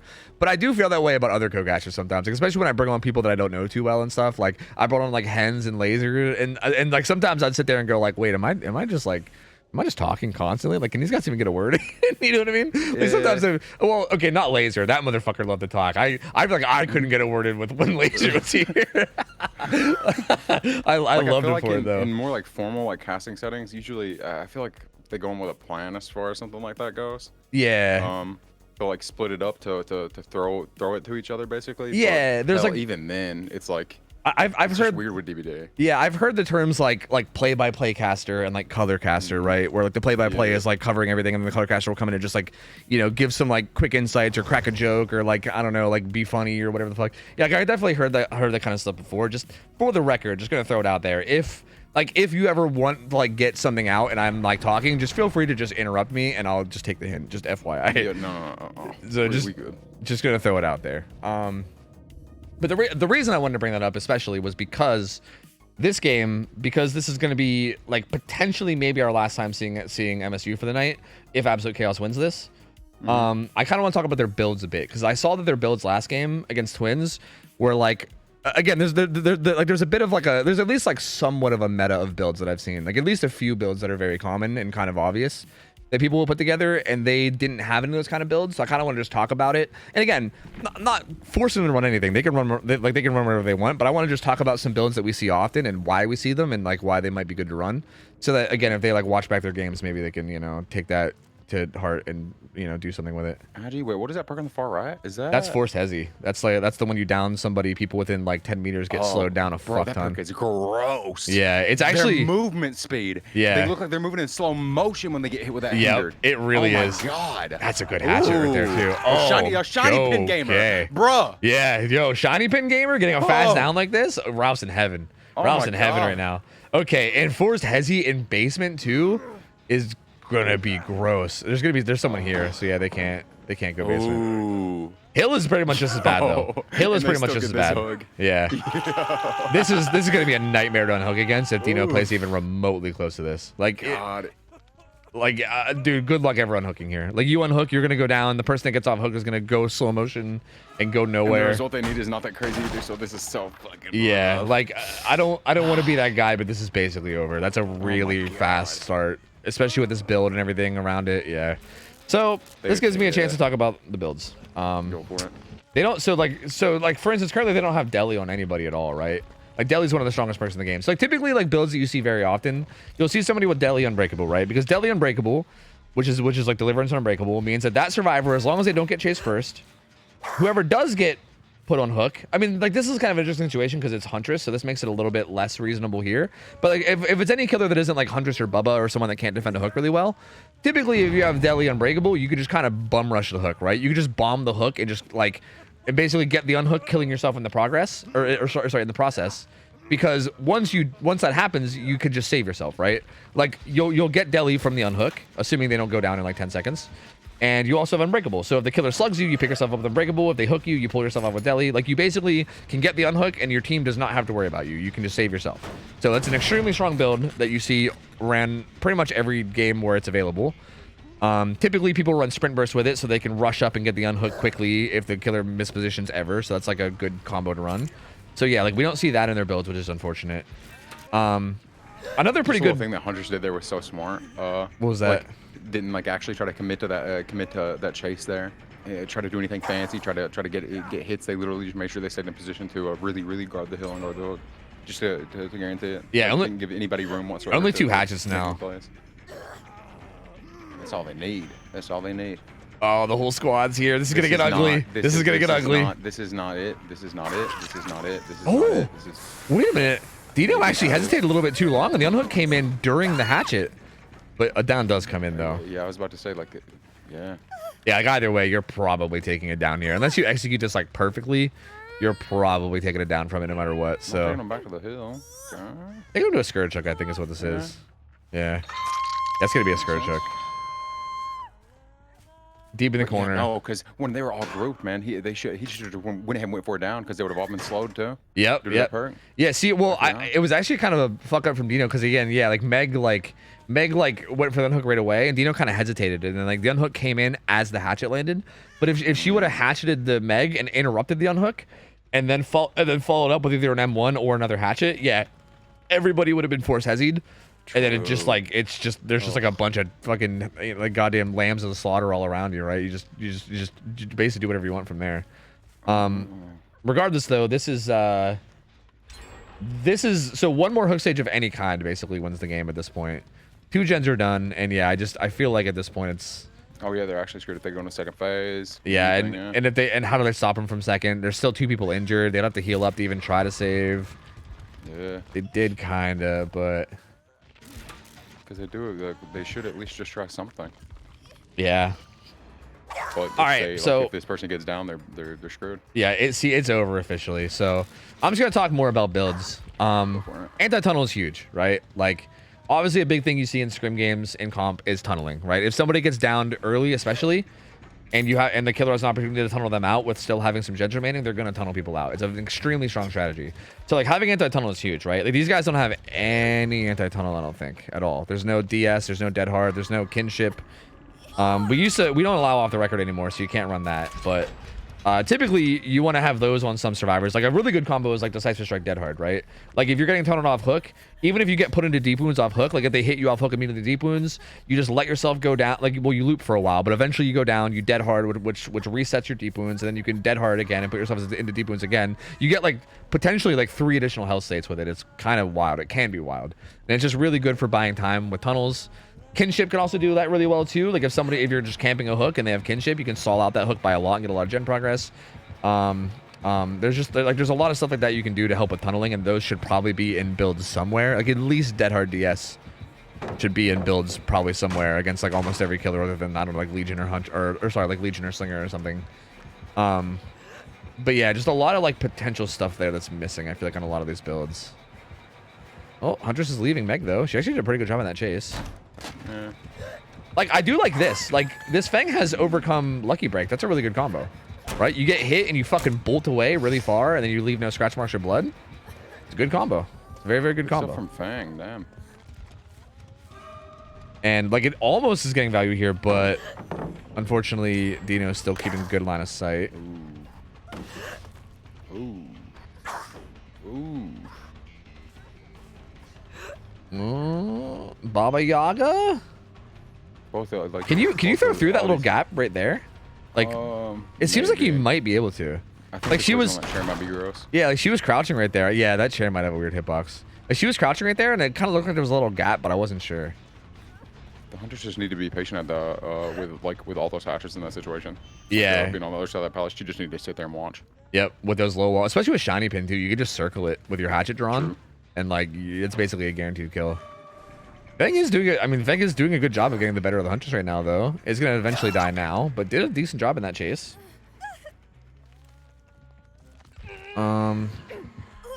3 stacks of stake out with hyper focus. Let's go.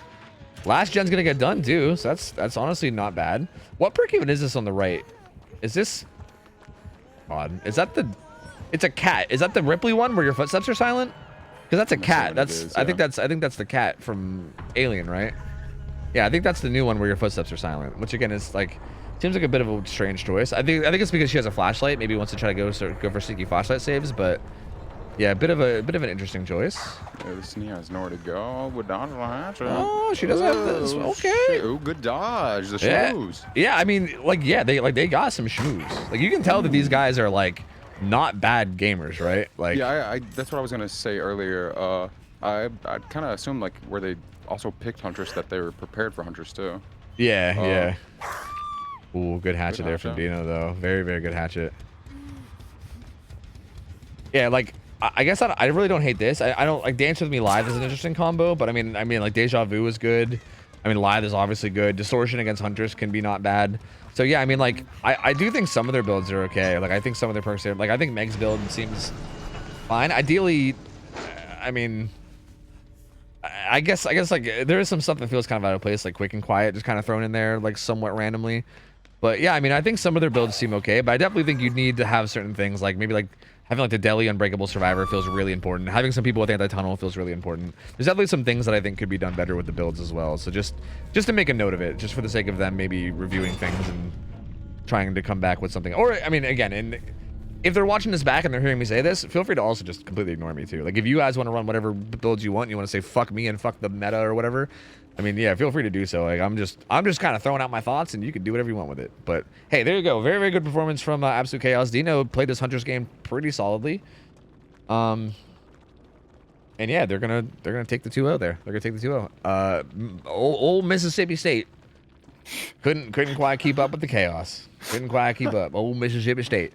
We're just gonna go ahead and combine them and call them Old Mississippi State. Old Mississippi State. Old Mississippi Watch State. Our dream, like our whole reality is gonna be crushed. We'll be like, hey, no, we're actually Montana State. Yeah, fucking true, dude. Then we're just gonna ban them from ever participating. Well, I don't think even 4 people live in Montana though. I think there's like 2. So True, I feel actually, like true. I don't think they'd Good have enough point. people for a team. Yeah, I don't think that could be it. Yeah.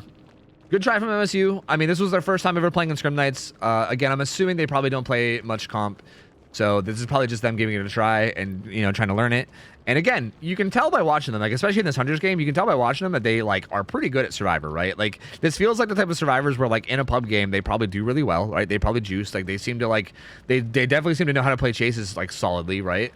I think this is just going to be one of those teams where they're just going to have to adjust to the, like, kind of comp mindset, right? With things. Because, again, it's a whole different world. Like you can take 4 solid players that play Survivor in like pub games, but you throw them in a scrim setting and they're just gonna crumble. There's so many like decisions you got to make. There's so many like things you have to adjust to that are just so different. So this feels like one of those teams where they seem solid, right? Like they seem like they have like the general chase skill. I mean, there was some sloppiness against the Twins that I pointed out, but like I feel like they kind of redeemed themselves in this game. Like this game, they showed that they definitely do okay in chase. Like the Twins game was sloppy. Charlotte did get a lot of hits for free, but typically, like it does seem like they definitely have the potential to be very solid. They're just gonna need to like I think take some time to just practice and really get into the comp mindset and kind of adjust to the difference between pubs and scrims. And I think if these guys keep up, I hope they don't get like demoralized or anything by this, and hopefully they keep up at it and you know practice and come back and take some advice and, you know, I don't know, like do some more practice scrims on, you know, off scrim nights and stuff. And I feel like they can come back and be a pretty strong team. This feels like a team that has potential to grow a lot for sure. For sure. I agree. It sucked that the win con was so low for that game. Yeah, it sucked so much. Yeah, it was actually interesting because it felt like every game, like the Survivor, like in general, like okay, typically I feel like when it's okay, how do I say this? I feel like typically when like the skill level is generally like lower, I feel like the killers will dominate usually, right? Like for instance, I feel like the survivors like getting escapes a lot usually happens a lot at like very high skill levels, whereas like when it's more like intro to comp style stuff, it feels like that's usually where killers will like run wild and dominate. So that was an interesting set, yeah, because every game, I mean, well, no, there was a 4K with the one. No, was there? Was there even a? No, I think the one Twins player 4K, like the second Twins maybe. Maybe. No, because the second Twins lost. So wait, no.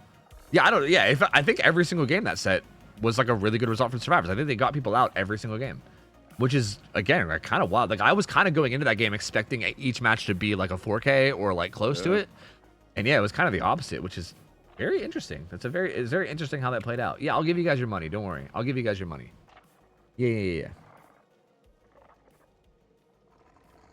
But yeah, GG. That was a good solid set regardless. Hopefully everyone comes away with it with a little bit more in terms of like learning. And we're gonna be going into our final set. Are they ready? We are a bit early. We're like an hour early because of these games being 2-0s. Yeah, we haven't had a single game all weekend go to tiebreaker, by the way. So we're 5 best of 3s so far. They're all 2-0s. We've not had a single 2-1. Did you already pull up the schedule again? Oh, yeah, I just did right now. Gotcha. So yeah, we're going right back into Huntress. So it's like Christmas for you. We're going right back into Huntress. First game, yeah. Yep. God bless, true. And then Doctor. After that one. Yeah, and then maybe Twins. So yeah, this should be interesting. It's gonna be waifus versus Compassion. Compassion. Oh, is Compassion? I might be getting them confused with somebody else, but I'm pretty sure we saw Compassion play against like Rapture a long time ago. Unless I'm thinking of somebody else. Am I thinking of somebody else?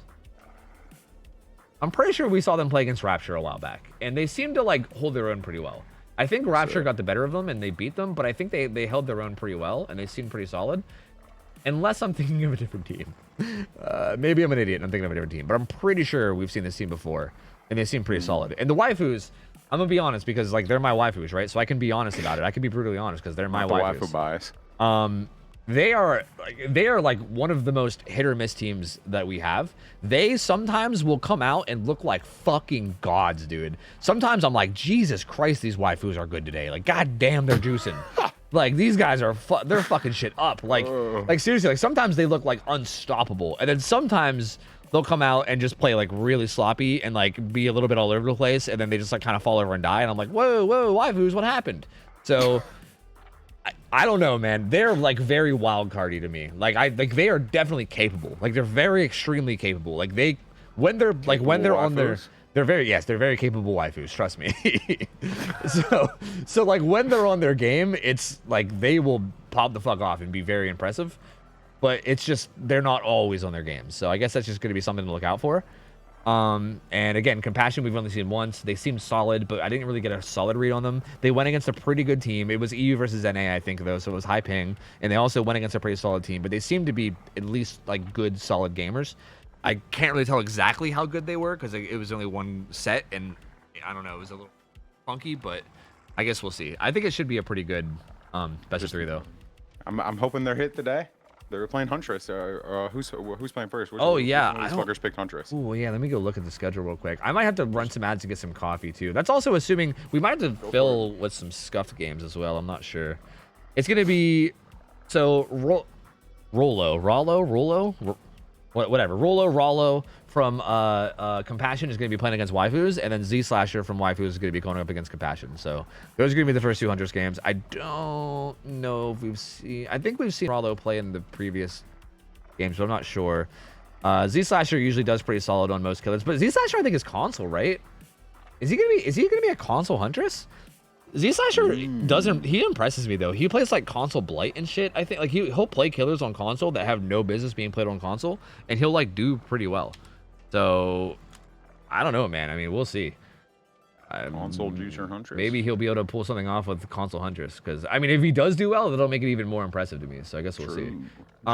Okay, I need to take a quick break and go grab coffee, but Dino or Kurt or whoever is here and is doing things, do we have an update on what's going on? Like, do we know if they're ready, or like do we gotta fill time, or like I'm not sure exactly what's going on, meow. I don't know what's going on, meow. But if we got to fill some time, like if we got to set up some scuff scrims, we can maybe do that as well. Because I know we are like an hour ahead of schedule. It's supposed to be 10. I've just updated scoreboard, reaching on now. Okay, sounds good. I'll go grab coffee, and then when I get back, we'll figure out what we're doing and just go from there. So yeah, no problem. Gotcha. All right, yeah, feel free to talk to chat while I'm gone if you want. I'll just be back in like a few minutes. All right, BRB guys, 1 sec.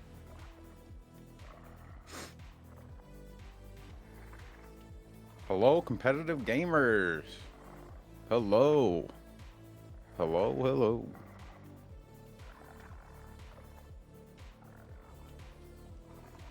E. What a scuffed beer packing coffee. Oh god. That was Liza P. Liza P was great. Liza P was an amazing name. It was absolutely wonderful. E question mark? E? He had to go to the fucking dungeon to you know, pump up his waifus. Trying to give him some motivation. Let them know what's gonna happen, you know, if they don't perform well. Had to let them know.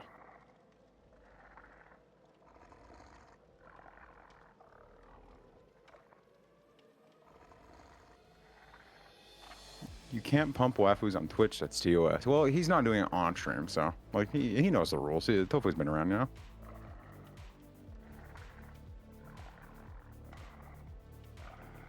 It's fine. And he's not gonna let him, you know, come in here and tell us what he did. I'm sure they don't have that much freedom.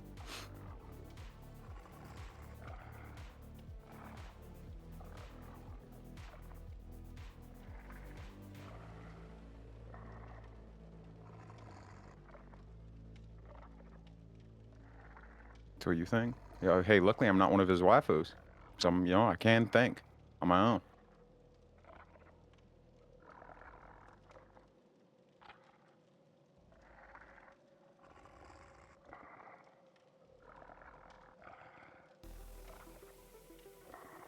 Why aren't you? I was gonna say it's a good question, but that's not a good question at all. I like to keep my own agency. I like to not be in the dungeon. Unless...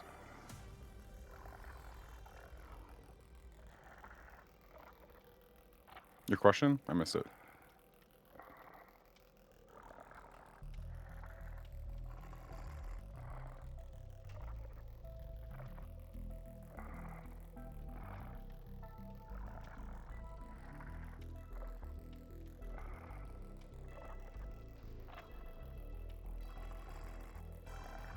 Oh, can I hit you too? Yeah, I don't mind.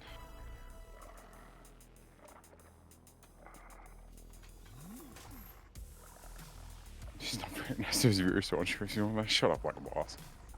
Oh. You're here. And you're there too, so I'm very nice. Otherwise you wouldn't be here or there. You fool.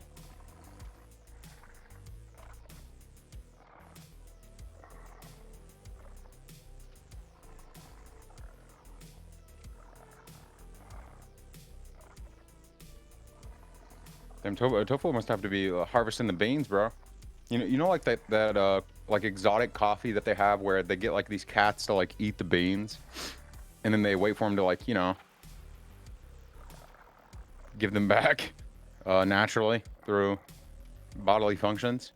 That's what Tofu, by the way, holy shit, Tofu does with the waifus. He makes waifu coffee. He feeds them the beans. He waits for the beans to return.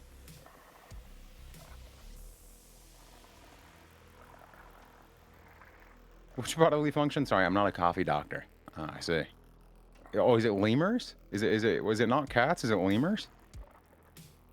Yeah, Tofu's like waiting on the beans, getting some waifu coffee. I think that this actually could be a five-head business idea. You know, we got like gamer girl bathwater. Imagine gamer girl coffee. You know, we got any investors? Hey.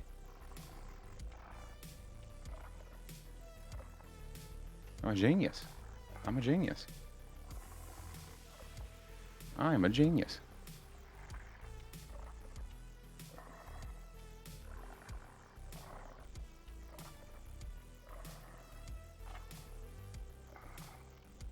The giant potential of the tiny coffee bean was the name of a chapter in your coffee master course. What are you trolling? What do you mean coffee master course? I can't tell if you're trolling or not. Maybe you actually took a coffee master course.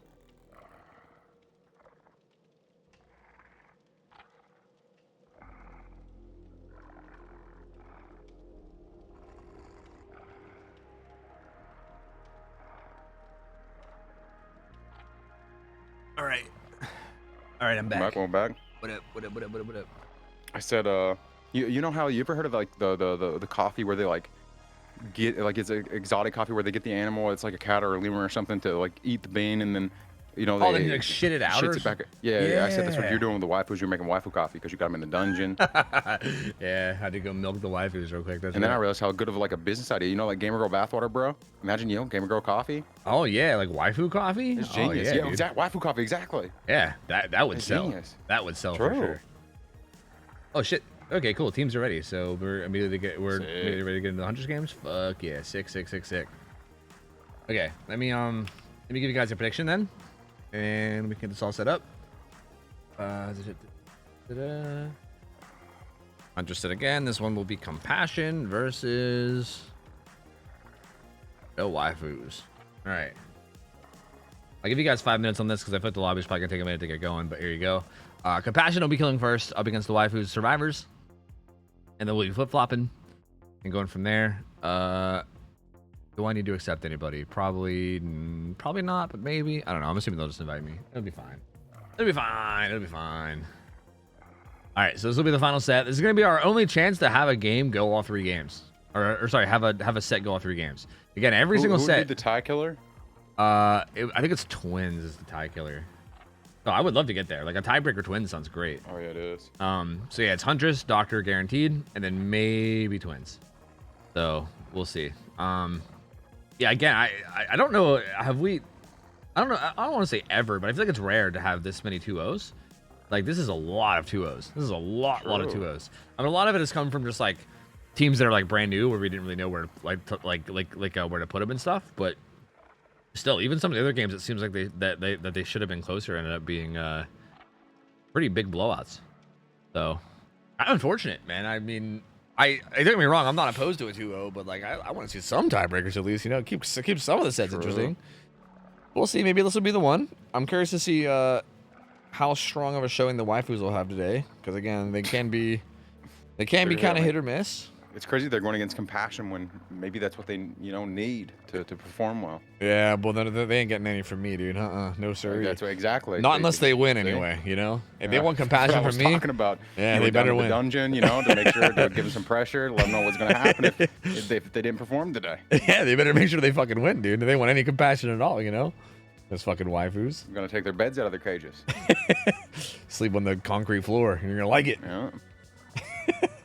Oh shit. All right, let me go take it. So yeah, Rollo's gonna be the first killer. Do I have them on my friends list? That is the question. Dude, I'm gonna be real with you. I keep thinking about party animals. I just want to play more party animals. I want to play more party animals. That game was so fucking fun, dude. That game was so goddamn goofy and fun. I don't see them. Maybe they're just appearing offline. Yeah, I have faith that they'll figure it out. They'll either add me or they'll invite someone else that has me on my friends list. I don't know. But I don't see anybody. I'm just going to assume that they'll figure it out. It's fine. Yeah, we've been playing party animals here and there. That game is so fucking goofy. It's so dumb. I love it.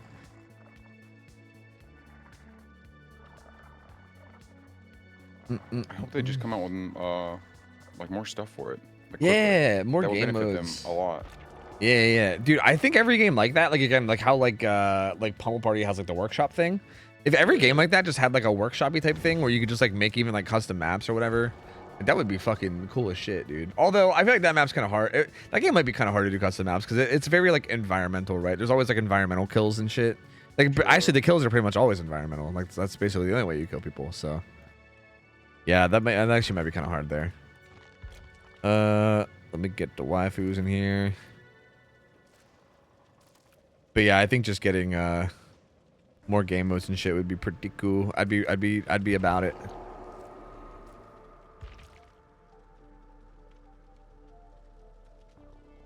Fall Guys. Fuck Fall Guys. That game's ass, dude. That game is cheeks. Fuck Fall Guys. Like, literally never. Absolutely not. Good to see you, Haunter. What's up, man? Yeah, I think Shart Wizard was a name we saw, right? I think that's pretty good. I like that. Pretty solid stuff, dude. Pretty solid stuff. All right, waifus are coming in. This should be good. I'm kind of pumped. I'm curious to see how this Hunters game goes too. So again, we've had like a lot of Hunters games over the weekend. Well, not a lot, but we've had what, 4? We've had like 2 different sorry, yeah, we've had 2 different matches, and this will be the 3rd. So we've had 4 matches so far, and so far, like, yeah, like I don't know, man. Huntress, I don't know how I feel. Like I feel like normally I get so excited. Oh my god, why are they all fucking Meg? Jesus Christ. Yeah, these are your waifus, huh? Yeah, this is why they don't get the compassion. This is why, you know. Take what we can get around here. Yeah, I guess, you know, scraping the bottom of the barrel out here for waifus, you know, getting all the Megs. It is what it is, you know. All right, there we go. Thank you. Get the fuck off his Megs. Jesus Christ. Thank you. God. Anyway, yeah, I'm curious how this game goes, because again, yeah, I'm a little demoralized, dude. I'm a little like, I don't know, like it's like Huntress. Yeah. You usually get all excited about it, but yeah, I mean, maybe everybody was right. Maybe Comp Huntress is not the bee's knees, you know. I know it makes me sad. It really does. Yeah, just a little sad. Yeah. Again, I kind of felt the same way about Billy, you know, like when I started discovering how Billy gets played. Usually, it's kind of the same way. True. It's like, damn, dude, pain. But I think that's just kind of how it's destined to be. But we'll see. We still might have some pretty good games. I mean, I still feel like there's still a chance to, like, even with the way that like games get played, like macro and strategy wise, I still feel like there's a chance for like some pop off, like hatchets here and there. You know, there's always the chance like that these Hunters players can, you know, do some nasty nonsense. Yeah.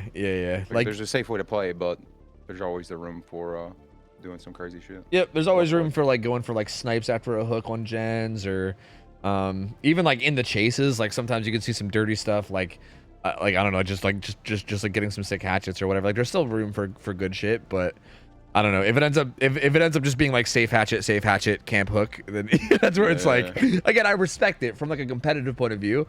I respect going for the safe play and like the more like guaranteed result or whatever, but from like a spectator point of view, I'm like over here like fucking going like grumbling and complaining and, oh my god damn it, man, I just want to see some good hatchets. But yeah, I guess we'll see.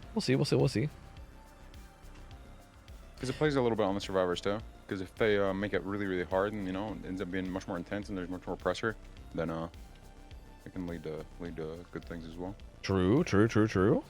Or enjoyable spectator situations. I think Z-Slicer's actually playing Meg now. I'm pretty positive he always played Ace in the past, and I think like recently he's been taking up Meg. He's got her to Prestige 21, and I kind of hate it. I'm pretty sure he's doing this just to spite me. How many lashings is that gonna be, Tofu? A lot. Many. Oof, many. Lot. Yeah. Ooh. More than he usually enjoys, is what I'll say. So, yeah. Yep. Very unfortunate for him, but hey, I guess it is what it is, you know? The waifus are going to pick Meg, I guess, you know? They're going to get what's coming to them, you know? It's fine. I'm staying as Meg. See? He Jesus. Says Megacy. My account is bugged. And I don't know how many times I have to say this. My account has Legacy on Meg, but it's bugged. Okay, all right. It's a bugged account. It should have been on Dwight, but for some reason it fucked up and it gave it to me on Meg instead. Okay, I'm not a Meg player. I've never been a Meg player. It's a bugged account, and you guys keep trying to use this against me, but you guys all know that it's bugged. So you're just grasping for nothing now. It's kind of embarrassing. I'm gonna be honest with you guys. Your guys' denial right now is kind of embarrassing, and I want you guys to just, you know, reel it in. Just pull it together. Pull it together, guys. Come on. I can't believe it. Well, hopefully your waifu's performed today, Tofu. Yeah, I hope so too. For the sake of my own like mental well-being at this point, I hope so too. Sure. I think I need it. All right, so one was willing to go through with the punishment. You must have decked that fucking dungeon down. Like, is it just too comfortable of a dungeon? Like, what's going on? Yeah, I think you might be right. We might need to roughen it up a bit, you know. They had to break out some walls or something. All right, so what do you expect to see on Huntress? Like what are you thinking for add-ons and perks? I don't know. Records Yard. Like there's so many good options. Like Shiny Pin's good. Like I think Babushka is truly good too. And honestly, I'm not against Velocity. I'm not. Yeah. I think it's just depends, because you could get fortunate enough with like the tiles and stuff to where you have a lot of opportunity for doing like over the top shots on these rocks and shit like that, and the trucks, so on and so forth. That can be in your favor, even if they're like good enough to where you're not really just getting guaranteed hits just because you can throw over the top. The fact that like you're both aware and what goes into the play of the tile, with like you being capable of them being aware, and that can actually work for you, because they have to crouch, slows them down. If you're aware of that, then you play for that, so on and so forth. Yeah. And even if you're not going for them, because they're doing that, then they get comfortable, so then you actually do go for it. And also another Shiny Pin gamer. Look, hey. Yeah, Shiny Pin OhTofu, which is very interesting. It does seem like I don't know, like I do feel like, unfortunately, like I feel, because I feel like it's one of the less fun add-ons, but I think Babushka might be one of the strongest. It is interesting not to see it. I mean, doesn't get that one either. I can't even say it's necessarily like, I think it's good, but I can't just say it's the strongest, because I think you can do 100% fine without it. Yeah. Like a lot of the hits that opportunity for hits it opens up, it just makes it easier. You can still get a lot of hits, like, you know, around tiles at least. They're just a lot harder and a lot tighter. Yeah. Obviously, like can potentially give you more opportunity just whenever you're out and about, because you can charge a little bit faster. But even then, it's like a lot of the time you're probably gonna already have a hatchet charged as well, I feel like. Yeah, that's true. So it can also not make that much of a difference. So far though, he's missed 5 hatchets, and that's all that's happened. So well, missed 5 hatchets, missed like 3 of them on Z-Slasher, 2 of them on Cheeto. Has to reload. Does get Cheeto in a pretty bad spot though. And there's no add-on that would make up for that. The good patience. Yeah, This there is you go, see? right near basement too. Although he might prioritize a Scourge over basement. We'll have to see. Yeah, there's not been a situation yet where I could see Babushka like leading to a hit. Yeah, that's true. I guess I haven't really been paying attention for it, but yeah, I guess I've not seen one that's been like super obvious at the very least. This is also a P100, by the way. Just I don't know if you missed that or not. So if you're using Shiny Pin, yeah, they know what's good. We do expect some experience. Yeah, and again, this being basement hook against Hunters with OhTofu feels. This is pretty big if they can get this done. They need to not die for it though. True. That's good. No, go back to basement. No, immediately go back Oh, basement. man, Oh yeah, I think letting that unhook happen here is bad. If they could have went back to basement and like defended this unhook and then made sure that they got them both in basement at the same time, this could have been big. This is still pretty okay though. This is still not bad. Like,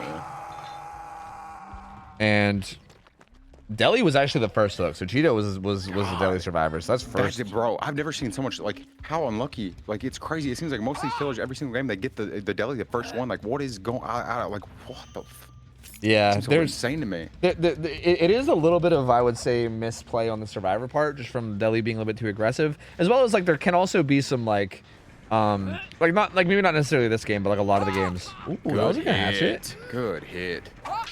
Yep. That at least zones him, right? If you jukes that, you can't go forward, so he's still dead.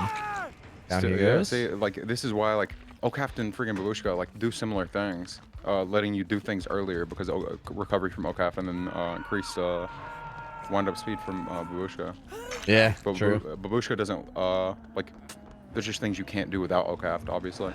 Yeah, yeah. And obviously, like around hook scenarios, it's insanely valuable too. That and just the increased recovery, not making it where you're not slowed down as long as well. Just that fact. Yeah, like the whole speed on top curves. of fucking Shiny Pin. So you're already moving faster than you naturally would anyways. Now you recover even faster as well. So it's just all overall good. They're in a good position. A very good position. Yeah. It's weird because like they are, but they aren't, because they have 3 different hooks and a person's injured, but like everyone's just fresh hook, right? 3 different fresh hooks. And there's 2 gens done, right? Like, I feel like had they focused more on getting somebody killed, this would be a really good spot. But I feel like basement play. Yeah, like they had multiple opportunities with like these basement plays and stuff. But yeah, so far it's just been 3 different fresh hooks. And like, even though they've been fucking shit up and landing a lot of hatchets, like the survivors are That's still fine, right? All 4 of them are they, up. they weren't in like a one-sided position. Like it wasn't just in their favor. They're just not losing. Yeah, and they're definitely doing a good job of landing hatchets. Yeah, they do good. Oh, Cheeto gonna go back that down was there, so, basement bro. again. That was good. Yeah, that was very Actually good. went ahead and went for the shot, because they could have dodged out like last second anything, but they went for it. That was. Oh. I feel like that's probably a good shot to go for too, because even if they dodge out, you most likely like zone them away enough that you could probably get like into shack before they can make it the pallet or window or anything anyway. Well, pallet's gone, but still, like, yeah. It does feel like it's probably, well, I guess maybe they can go around back, but yeah, but like regardless, they could have just been way too patient though. They could have expected a dodge and then they just committed in and made it inside a shack. True. That's probably some shit I would do in that scenario, honestly. So yeah, like it's a gamble. You don't know. Yeah. Like, it's because it's hard to especially when they're injured. Like you kind of expect them to dodge. Like if they just run in, like that's the 5-head play against somebody against Huntress. Like no, not dodging is sometimes the best thing to do because they expect you to dodge. Yeah. He has a kind of a 3-gen on the side of this hook. Right now, Meg is working on a gen that's pretty vital to this because it's like probably the furthest one in like the kind of quote-unquote 3-gen that's here. It's not a super strong 3-gen, but I mean, I guess technically you can say that there's kind of a 3-gen on this side, but they're all kind of not super strong. There's 2 gens really close here, and then there's kind of one off like near the bus that Z-Sasha was working on, and there's one down there. They're gonna let Cheeto die. They're not going for the save at all.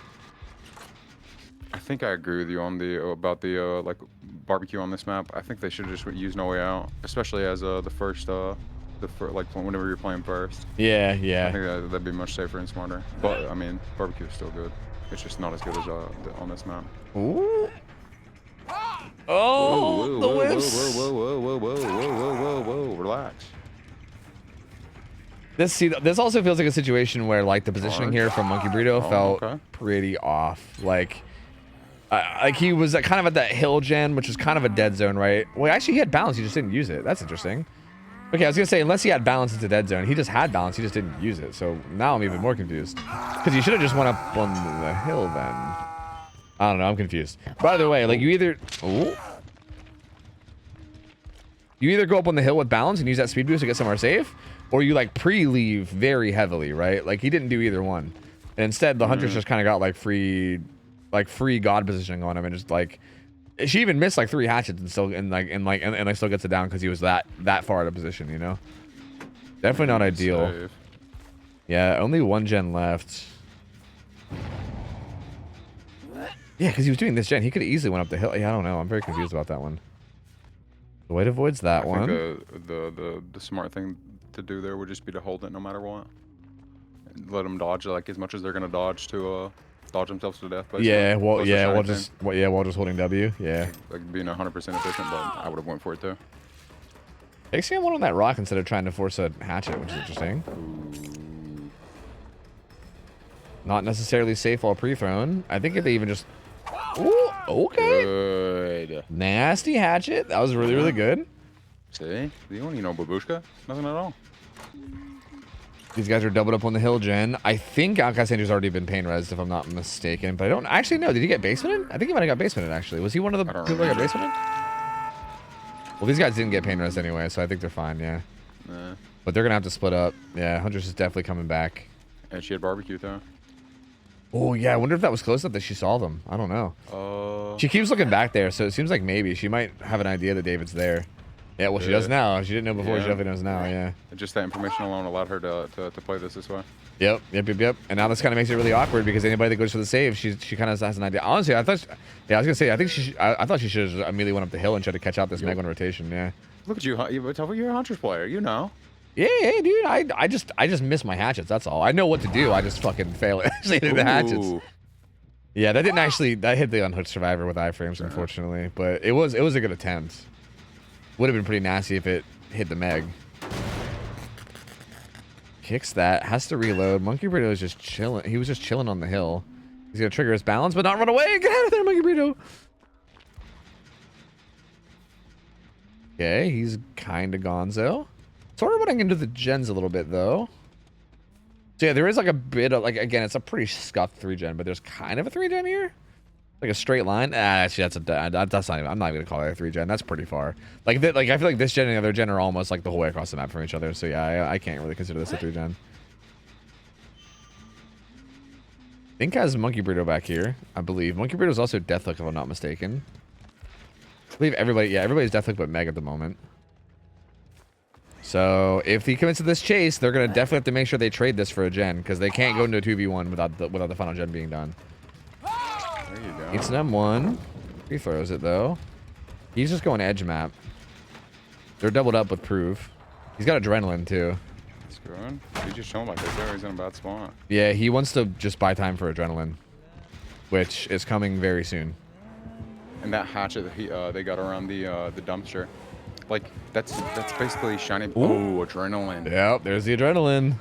It's basically shiny pin and OhTofu achieving the same thing that Babushka would, where you move faster. It's like making up for the wind-up speed, not being that fast, but you're still making it around fast enough to still be able to achieve a hit. True. So it literally ends up achieving the same thing Babushka would do. Yeah. With shiny pin. It's an interesting point of view. Also like having more utility. I do think there's like certain spots where like yeah, Babushka. Oh, and Z's actually gonna get out with a fresh hook too. This is actually massive. Yeah, I think Rolo really wanted to find Meg here because Meg was a fresh hook, and the other two were only worth like right here. Monkey Beard's only worth one hook stage, right? So like obviously better than nothing, but ooh, that would have been fucking dirty though. Does not make hatch though. Yeah. So that's gonna be it. That's gonna be 3, 6, 8 stages. 8 stages with 3 fresh is gonna be the final result. So interesting. Not bad, not amazing, not bad. I feel like that's a pretty like, to me that feels like a pretty like split right down the middle result, right? Like I feel like I personally feel like though could have gotten a better result based on the start that they had. Like I agree. I think there was some decisions here that were just bad in terms of like strategy. Because I feel like with how early those downs came in, especially with the hooks being basement too, like I feel like there definitely could have been more like advantage taken of the position they were in early. I don't know. I think it's just kind of a shame. Like they basically down someone, put them in basement, immediately down someone outside of basement. Like at that point, you could have even like, there's multiple options, right? You can like reload and then you could literally just like stand at the top of the basement stairs and hold a hatchet while looking at the slug and the stairs at the same time and being like, yeah, go after either one. I don't give a fuck, right? Like that's a ton of pressure. That's half the team not able to do gens, right? You could also like go protect the basement and then maybe like make sure no one's going for it and like scare everybody away and then go pick up and try to carry the basement, maybe even drop them at the top of shack to get hits. There's a lot of options, but you should probably play around the basement, right? Like the fact that they didn't play around basement at all and just kind of like let them unhook and then, you know, threw the other person in basement and then let them unhook him too and then kind of just like spread hooks around, I feel like made that early game, like the early game potentially was like game ending and then instead just turned it into like, it's kind of chill, and then the survivors were able to recover. And again, they were hitting good hatchets. Like they were doing a good job of like playing Huntress, right? Like their hatchets were good. I just feel like if their strategy was a little better, I feel like that could have been a pretty dominant result. But Yup. I respect it though. Like if they weren't confident as to what to do, had any uncertainty, then just picking him up and getting the hook, getting the point. That made sense. yeah, Instead of seeing like risking it, being uncertain, hesitating, not knowing exactly what they should do. yeah. I mean, I feel you. I just feel like But I agree with basement. you. Yeah, like I feel like basement Oakhaft. Like man, like that's just. Like that's so insane, and I feel like just giving all that up, like I don't know, it just feels, especially again when you have it down like relatively close to, like Yup. it just like, to me it felt like you gotta not do that for sure. Like that just feels like a pretty big throw in my opinion. But we'll see. I mean, again, still even regardless of that, still gets a good result. Like it's not like the result is bad. Like I think 8 stages 3 fresh is still a good solid result, and it's definitely What not is like an expected result? I think if the survivors play like really really good, and also like I think this is one of those situations where like first chase matters a lot, right? Like assuming you have a pretty good first chase and you don't like let yourself go down like super quickly, and as long as you play like really good and like a really good solid tight like macro, I think it's probably somewhere between like, I don't know, like I would probably guess somewhere between like 6 to like 9 stages maybe if like survivors play like borderline perfectly. But I mean, I don't know, that's like probably assuming that like the Huntress tries to get it down fast and then kind of plays around the fact that unhooking is like impossible and like, you know, plays close to it, denies unhooks, maybe forces struggle. You know, like the survivors will just sit on gens and not even bother going for the unhook and just get gen progress done. So like you end up like trading like a tunnel out for like 3 or 4 of the gens, and then going from there, right? Like that seems like how it goes a lot of the time. And if it goes that way, if it ends up being like a 3v1 with, you know, either 1 gen left or 2 gens left, then yeah, then it's just kind of like, can the Huntress follow up and get downs for pain reses? And, you know, I don't know, like it can go kind of any way. But yeah, I would say 8 stages to me feels like pretty much what I would think would be expected. Like, I feel like that seems to be like pretty middle of the road to me. I mean, obviously, like, if survivors fuck up at any point against any killer, but like especially Huntress, right? Huntress is one of those, like, Huntress and like twins and killers like those are like the ones where like this is especially true of, where like if the survivors fuck up a bit, it can snowball really quickly out of control. Snowball potential is so high, like it can happen so quickly. Yeah. Yep. Exactly. So it's gonna be a little scary, right? And especially if they, like, I don't know, go for an unhook that they shouldn't or something, right? Like, all it takes is just one thing like that, and then it can go out of control really quickly. So true. Yeah, I don't know, man. This Huntress needs a good result. Yeah. I mean, how do your waifus perform under pressure, Tofu? Very well, I believe. Very well. I think they enjoy it, actually. They seem to be doing well last game. They seem to be well fed, watered. Yep.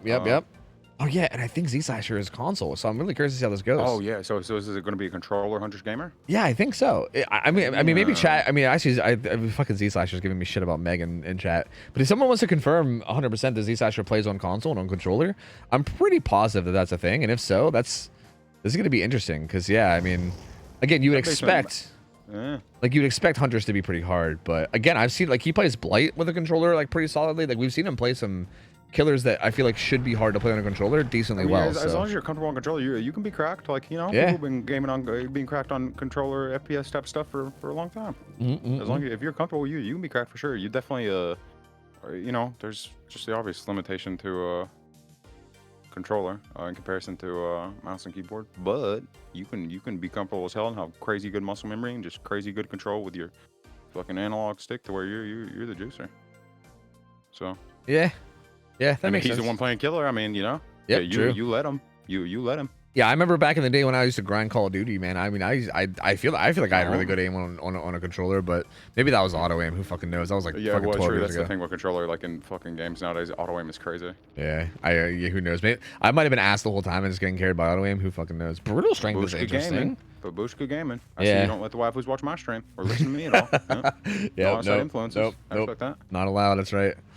IG. Quickly cycle the builds real quick. I don't know how I feel about this. I'm pretty sure that's a Guardian, which I don't know if that's going to get much value against the Huntress, but I guess we'll see. Maybe if they, like, let them go struggle and then unhook them afterwards. Rolo's got a pretty aggressive build. Also rocking the Foo shirt. You'll have to see that. And yeah, this is interesting because, like, Brutal on Huntress feels. I mean, okay. That was like a hit that, like, happened a little bit faster just because they have Babushka. Yeah, that feels like not. Yeah, that feels like not one of those. I feel like Babushka really kicks in when it's like they're about to, like, turn a corner and you can just squeeze the hatchet in because of Babushka, right? Like, and I feel like, again, if you add in, like, Rose Root to that too, I feel like that makes it even more so of a thing. Which is why I think that combo might be kind of like that combo might fuck with people's like muscle memory a bit. Maybe I don't know. No, for sure. It can be weird, but if you have, like, good enough muscle memory with, like, base hatchets, then you'll be able to adjust. Like, for sure. Yeah, I think so. So this first down's gonna come in. Might get a pain res before this gen pops, which would be pretty big if that comes through. So far though, pretty good start. Does get the pain res. Gen does not pop. David had Deli, so probably wants to be sneaking around for that save. I think he had sprint burst as well, so he might try to sprint burst in for that save when he gets an opportunity. I honestly thought he might have done it during that gen kick right there. But honestly, Z-Slasher's giving a lot of room for this. Like, he's giving a lot of room for this unhook. Like, he is really giving the room. I mean, I think the reason why is because, like, during these first, like, 10 or 15 seconds of the hook, if they do run up an unhook, you can kind of just be like, oh, thanks, that's just a faster tunnel, right? Because, like, you're basically just ditching all that extra time he has on hook and just kind of... If you're confident you can down him quickly, then it doesn't really matter. Like, at this stage, though, like, look at how far away he is. Yeah, also... It's very interesting. David also had Guardian. So, like, I think Adam's actually going to be able to get away. And Z-Slasher's not even going for it, so... Wasn't there more at least? Ooh. I respect that. Controller gamer, dude. Getting some good hatchets out here. There's no way he's on controller with that little turn he just did. There's no way. Yeah, like that? Yeah, that was kind of insane, whenever right? he literally just, like, flipped around and then flipped back around, whenever he just stood still, that's not controller movement. I refuse to believe it. If he has that much control with controller, he is a god. Maybe he does. I don't know. Good hit. That was a very good hatchet, though. Gets it down onto Dwight. That's a problem with velocity, though. Stuff like that. Like. Yep. Yeah, that becomes. You can't manage. Yep. It's very true. Like it does shut down like some options that you have for the sake of like opening up other options, which is. I don't know if those options are actually worth ever giving away though. Yeah. I really don't. That's the thing. True. Oh, he's gonna break up the Shack Gen 2. Break up all the progress on it. He'd be able to get a kick down on it too. There was 2 survivors here. He's gonna be able to reload. So Dwight has a much better build for being tunneled. He's got dead hard DS and everything. So yeah, it's a little interesting because he had a pretty good tunnel. He had a pretty good tunnel target right away in Adam, but he kind of like didn't play around it super heavily and kind of like let him get unhooked and get healed up. But now it kind of feels like he is playing around it on Dwight, which is unfortunate. A little bit too far to the left. And this might come back to bite him because yeah, I mean he has a pretty good build for it, and also this is only his first hook, right? Because I mean. He had like Adam already done got unhooked and everything. Like we could have already been on second stage now. So yeah, I mean I feel like maybe another case of like not taking advantage of the good early start that they had, but we'll see. Okay. David, not in a good spot here to get this. Actually, we'll be able to 1-for-1 for it. He's just gonna take this though and get the pain res. Again. Guardian might make it a little awkward to follow up on this, but maybe not. I don't know. Because I feel like you still have a pretty good idea of where they're going. Yeah, he already sees them. Yeah. Like I don't know. This map is like where are you gonna hide on this map? It's like, I feel like you see the direction they run and you pretty much know. You know. Yeah. Okay. He's got to know that this is Deli, right? Like with how this David's just bombing hooks, you gotta know it's Deli. Maybe. So I don't think he's gonna camp that. I feel like if he has any kind of game sense whatsoever, there's no way he's gonna camp that. Just hold it, brother. Just hold it. Hold. Okay, yeah, that's good time. That's fine. They're in a corner in bad position. Makes sense. Yeah, I think he played that really well. Just zoned him out by holding it. He might just go for it. Okay, goes for an M1. I feel like, to me, that's a mistake. He's in a corner. I think you go for a hatchet there. He doesn't make it anywhere else, you know? And unless he has overcome. Well, he had overcome. Never mind. Yeah. Oh, yeah. That overcome would have bought him. But I think yeah, but I think if he doesn't have overcome, like I don't know if he like knew that from like a previous chase or something. But if he doesn't have overcome, I think you hatchet him there and he doesn't get out of that corner, you know? Yeah, as long as you like especially if you hit him with a hatchet on the other side of the rock, like in towards the corner. Yeah. I agree. Yep. And again, this feels similar to last Hunters where I just don't like their decision making. Like I feel like Z-Slasher had such a strong start here and just didn't take advantage of any of it. He has 3 different fresh hooks, 3 different pain reses. But everyone's still alive. No one's even remotely close to death, and they're kind of just like it feels like this is playing out like you just played like a pub game. You know what I mean? Yeah. And he's gonna. There you go. Good. That was a good hatchet. And this will be Adam's second stage. But like at this point, we're kind of getting to the point of the match where like trying to tunnel him out now is gonna be pointless. They're about to finish gen number 4. There's only one gen left. I don't know why he was playing so loose. Like even with that first hook, like he gave them so much room. Yeah. I don't know if there's something I didn't say. Yeah, I feel like both of these hunters has had opportunities to really snowball hard off of their first chases, and neither one of them really took advantage of it. And it seems like it might come back to bite Z-Slasher a little bit more because these guys are doing a lot right now. The final gen's being doubled. This is not the one being doubled. This is the one that was being soloed. It's another game where there's no way out. Like, ooh, good hit. That was really good. That was dirty. Will not be able to get this M1. Oh, pulls for there. Final gen pops. Needs. That was a good time to charge. He's too close to the rock. He needs 8 stages. Sorry, yeah, he needs either 8 stages, 4 fresh, or 9 stages. He's currently at 4. Dead hard from Dwight. That was so good. That was such a good fucking dead hard. Holy shit. Yeah, brutal. You might as well break it. There's no point not. Oh, that was not it though. Yeah, he's not gonna be able to get the swing con. There's no way. Oh no, why didn't you hold it there, brother man? Fuck. Well, actually, if he dies, no. Okay, wait. What is this now? If he dies, is that the same? No. If he dies, they actually win by 1. So yeah. Actually, no matter what, no matter what, the waifus are gonna lose this by 1 stage. Yeah, because that's gonna be 7 stages, 3 fresh, right? Yep. It's gonna be 7 stages, 3 fresh. So. Actually, just 1 stage off. Just 1 stage off the tie, at least. Man, I don't think Brutal was worth it. Like, Brutal didn't do anything for them in that game whatsoever.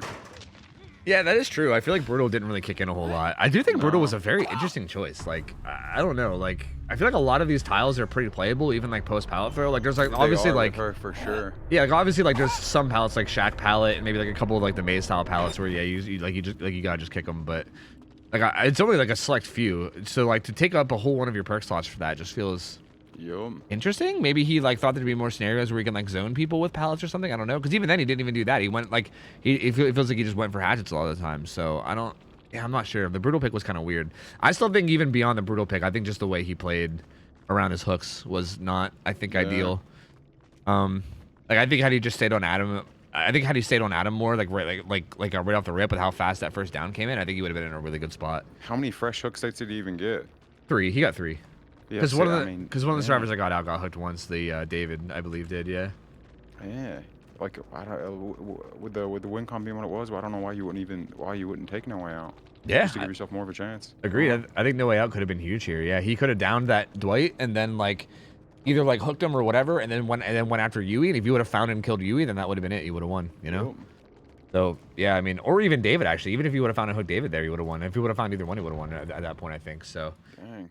Yeah, I mean, it's actually David might have been a tie. I don't know. I don't feel like doing the math, but regardless, yeah, I mean, it definitely would have bought him more time. So yeah, a little odd. I think maybe decision in terms of perks and also just decision making, a little bit strange. And Capacity's gonna take that first 1-0, but I do think he like again, I think he played Hunter as well. Like he did his hatchets were good. He had some very solid hatchets. He's going ham. Yeah, and again, people are still claiming he's on controller. I don't know. You apparently don't believe him. I don't know. Regardless, if he is controller, that's very impressive. If he's not controller, I mean, it's still pretty impressive. I just think he played Hunter as well. But I think it's... Yeah, like, if everybody's saying that they actually are on controller, I believe it. It's just seeing that movement, like, it's either coming from PC or somebody that's that comfortable on controller. Because it looks like a mouse movement. Because they're that comfortable. They have that, their muscle memory is that good. So, he's just one of those gamers. Yeah. If he actually is on controller. Yeah, I guess so. Yeah, he might just be that comfortable with it, which would make sense, if he's constantly playing... Like if he's constantly playing on a controller, it would make sense to be that comfortable, right? Yep. All right, so we're going into the doctor set. So waifus are down 1-0. They're going to need this doctor set. Happy Shy was playing doctor for them. I think this is their killer pick because they're playing killer first. So yeah, this will be their killer pick. So to be fair, Compassion won the first set, but that was also their choice of killers. So I guess they were probably feeling more confident in that than the waifus were. So it makes sense. The waifus here pick doctor, so assuming they're pretty confident with this and they think that they can win this, then they're gonna need to if they want this to stay alive. And it would be nice to get to a game 3 because we have not seen a game 3 in any sets over the whole weekend. So I know I'm supposed to be kind of like an unbiased caster here, but also they're my waifus, so I think I'm already kind of built in unbiased. But you know what I mean? Or sorry, I'm built in biased, but you know what I mean. I'm kind of hoping for set 3 here, if I'm just gonna be honest. Yeah, like, I want to see it. I hope that this is gonna be like a good close doctor game where like the waifus barely win and both sides play really well, and then we have a really tight third tiebreaker too. That's what I'm hoping for. That's my hope. But Compassion was looking really good though, like on the survivor side as well. Like they were looking very strong. Are your waifus gonna use Ku? Ooh, yeah, I don't know. Happy Shio. I think we've seen Happy Shio run some pretty funky builds in the past, right? I think. I know we've seen Happy Shio play some. So we've only seen him play killer a few times, but usually he does pretty well. Like I know he played Slinger at one point and did a really good job. Like he was a fucking juicer of a Slinger. So yeah, I'm not sure. What do you run Q? Maybe. I feel like he would. Like Happy Shio seems like the type that would run Q. I just don't know if they actually will. I see. I guess we'll see. Already readied up. Nice. Sick. Let's go. Okay, let me change up the map to Cool Tower so you guys can see it. All right. Killer's gonna want to get a good result here, and again, it's gonna be hard to get a good result because, I feel like Doctor on this map. Again, Doctor on this map ideally should perform pretty badly. Like I feel like. Again, it's hard to say because it's always like you're basically assuming skill levels and assuming like like levels of play or whatever, but like assuming survivors play like borderline perfectly, and especially considering everything that we allow, Doctors should be struggling here. I feel like even without perfect play, if survivors just play good and solid with everything that we allow, it should be hard to get a good result, right? Like it should be one of those like squeezing out like a 6-7 stage with no ed type thing probably, yeah. But we'll see. So anything around that would be pretty like acceptable in my opinion. No coup. Man, no coup.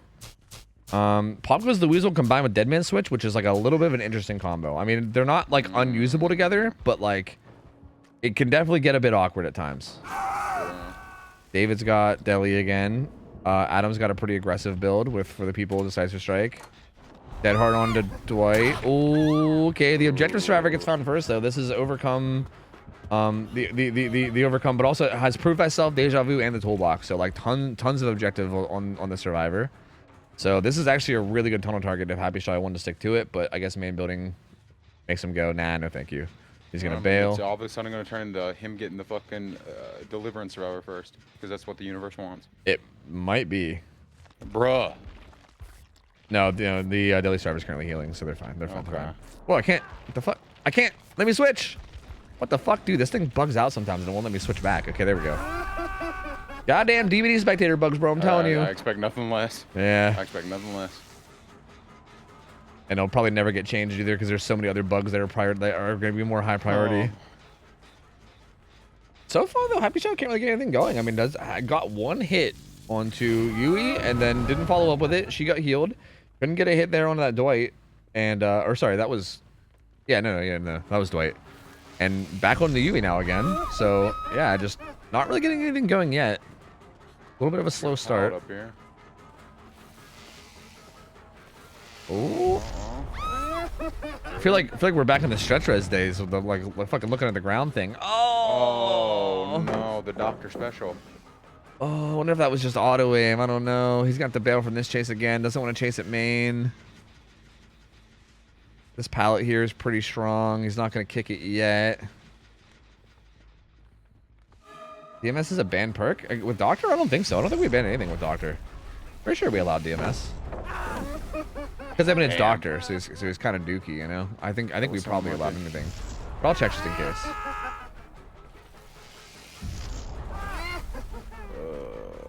Yeah, I was about to say, I don't think it's worth wasting any more time because it didn't seem like he was putting himself in a position to try and guarantee. Oh, Deadman Switch is banned. Hit. Oh, Shit. Wait a minute. Wait a minute. I don't think we should like. What do we do though? I mean, they're already deep into the game, and they also got a really like the survivors are off to a really good start. Do we just give them a penalty and go? I don't know. Is it just like a 0.5 point penalty or some shit? I mean, no. Usually we restart for that. Like that's a restart. Because like if you're bringing a banned thing, I mean, it's usually banned because it's like OP or something, right? Like you can't just. It doesn't seem like the ban's that important if we didn't even know what the fuck we didn't even know it was banned. Yeah. I mean, I feel like the fact that the survivors are off to such a strong start makes me feel like resetting would actually like benefit them. You know, like if we reset and gave them a penalty, that would probably benefit them more than anything. I think just giving a penalty is probably the plan. Yeah, maybe we just keep. I mean, if it's banned because it's so strong, well, we haven't seen it yet. Yeah, I say we just keep it going. I mean, specifically because of how good of a start the survivors are off to. Like again, like it's a killer fuck up, and I think if we restart, like if we could let the survivors decide right now, they would probably say just give them a penalty and keep going because they're off to a really strong start. Yeah, like I think the survivors would probably want to keep going. I mean, if you guys want, you could even like I don't know if you want to interrupt their comms, but you can like ask them if you want to see what they want to do. But I imagine they'd probably want to keep going. You'd also have to tell him what perk he's running, though, which, I mean, I guess that's fine. If he's running a banned perk, I guess you can reveal it, and it wouldn't be that big of a deal. But feel free. I mean, if it's up to me, I'm going to say don't restart and just give a penalty, because, yeah, the survivors have had such a strong start now. They got 2 gens done. No one's gone down. They've been playing these chases really well. Happy Shot can't get anything going. Resetting right now would definitely be doing the killer a favor. And I don't want to do the killer a favor for bringing a banned perk. That's honestly just our fault for not catching it right away. I mean, I'll say mostly me. I didn't think we had anything banned on Doctor, even though I know Deadman Switch Doctor can be kind of insane. It's Doctor, so I was like, we probably just didn't ban it, you know? And the body block coming in too. Again, this is exactly what I was talking about with the earlier Doctor games. This kind of stuff is so big. Because again, Doctor is a very body blockable killer, you know? 3 gens done. That's a good vault, though. Adam's got the pallet, though. He's going to stay up for even longer. Yeah, we're going to keep it going. Yeah, I think that's the play at this point. But definitely give him a penalty. Definitely give him like a minus half a stage penalty or whatever. Yeah, this is a bit of a unique situation. This is definitely not how we're going to handle it every time. Just given how it happened, this is just how we'll do it this time. Again, 3 gens Bro, done. why are they looking down so I don't low? know. That's what I'm saying. It reminds me of like What the the fucking fuck? stretch res days, dude. It's weird. I think Adam's gonna die now, though. I think he's got this T-wall. Yeah, he's gonna be going down now. So there, the first down comes in, but again, it's gonna be basically 1 gen left because they're doubled. Oh no way! Oh my lord! Oh I would hit that my wall lord! too. I would hit that wall too. Absolutely. That was disgusting from Colin there. That was so good. And now David's here to body block for him as well.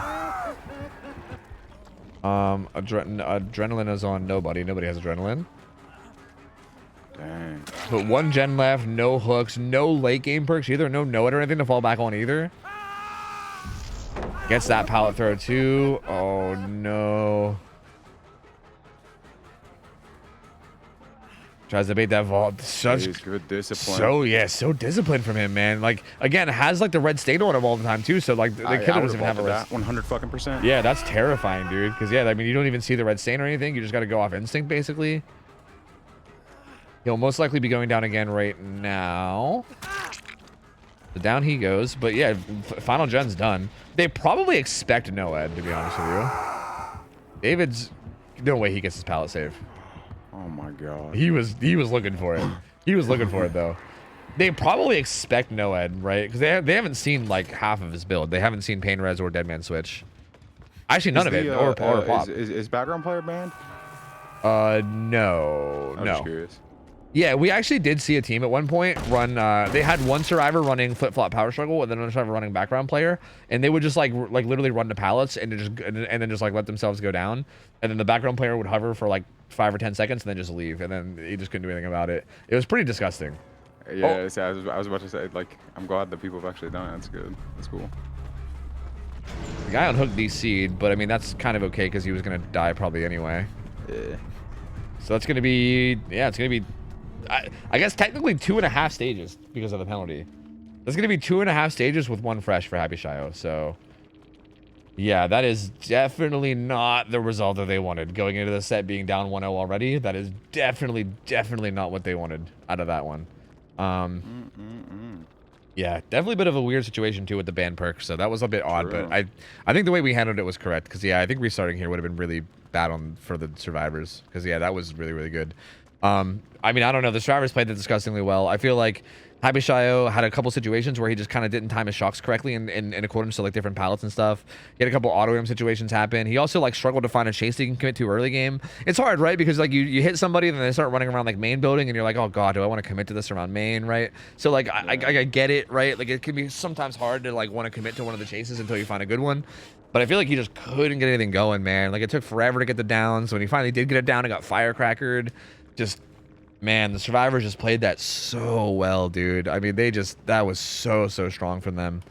So Firecracker was unfortunate. Yeah. Was so unfortunate. Yeah, that was really unfortunate. So yeah, I mean, not much to say. Happy Shio, good try, but like Compassion survivors just really good, man. Played that so well. And I mean, we're gonna flip flop and we're gonna have Compassion skillers playing now, but they're not gonna need a very big result. They're just gonna need what, 3 stages? That's it. 3 stages. So 3 stages split however they want. They can just kill one person. They can do. There's like a million different ways they can win this. And again, I mean, that being said, I'm not gonna say it's over. I mean, it's definitely not looking good for the waifus. But I'm not gonna say it's over, right? I mean, we saw that game earlier where the win condition was like 4 or 5 stages, and then the other team didn't get the 4 or 5 stages, right? Like it's definitely possible for that to happen. True. I would just say very unlikely. It's over for them after the game. Like after all this is over, and you kick open the dungeon door. A banned perk. A banned perk. Really? Oh shit. True. They're gonna regret that one, huh? They're definitely gonna regret that one for sure. Your favorite waifu just like scuttles up to you like fucking Smeagol. It wasn't me, Master. It wasn't me, Your Majesty. It was the Megan. The Megan is the one that brought the I fact. tried to tell it. Oh fuck. Oh man. All right, so we're gonna get the gamers in here. On the real though, I feel like I should be more on top of that. I didn't really realize, like it does kind of make sense that Dead Man Switch would be banned there. But I just didn't even really like think about it, and I kind of just like said fuck it. But I really do need to be more on top of that, because realistically, like, I think we kind of got lucky that that game was going really poorly for the killer, because had it been like a more even game, yeah, we probably would have had to like restart like mid, and that would have been weird, right? Like I hate like restarting like maybe like a minute or 2 minutes into a game, you know what I mean, when so much has happened. Like it's definitely like it's one of those things where we want to restart like right away or not at all. So I definitely got to make sure to be more on top of that. That was definitely my bad.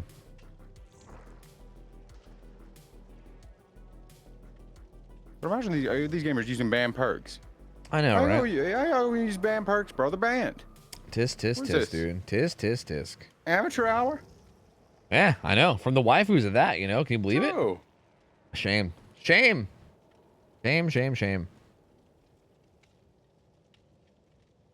To be fair, we're trying our best to keep the rules easy to make it like not that, but we do have like for instance, Dead Man Switch is like a perk that's not banned on everybody. We just banned it on certain killers.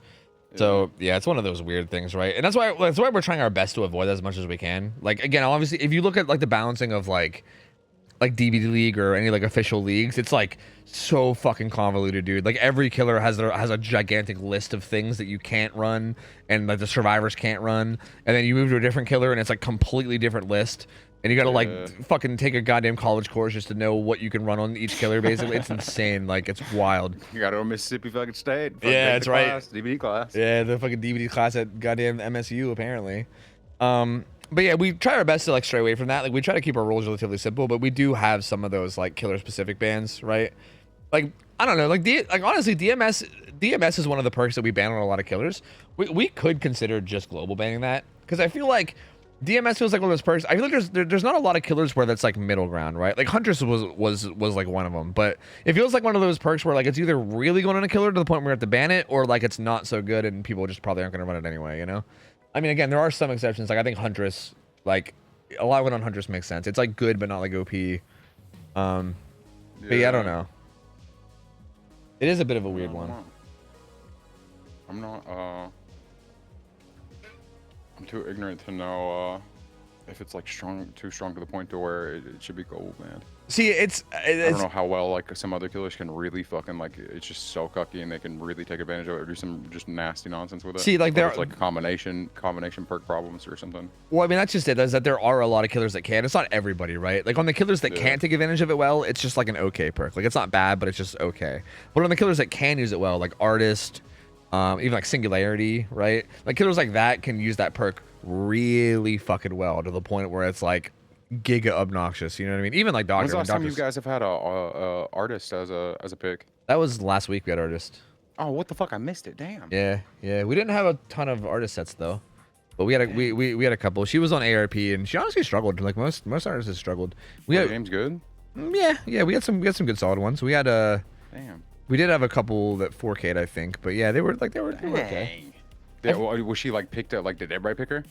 No, it was probably like the same as like Huntress this week. I think it was like 2 or 3 games maybe. Damn. But yeah, not like a ton.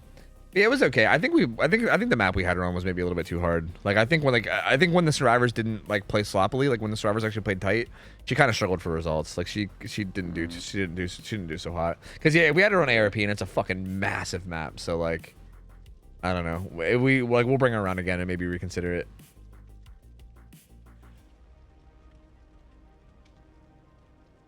The killers that can't get massive value on it will run it anyway. See, that's what I was thinking too, Toaster. Like I think there's a couple that fall in between there. Like I think Huntress is a good example. Like Huntress doesn't get massive value, but she does get pretty good value, right? So I feel like you would lose the option on Huntress, but like I think that's fine. Like there's so many other options. Yeah, like because it's not. Yeah, like I don't disagree. Because it's a gamble. It depends on like gen layout, blah blah blah.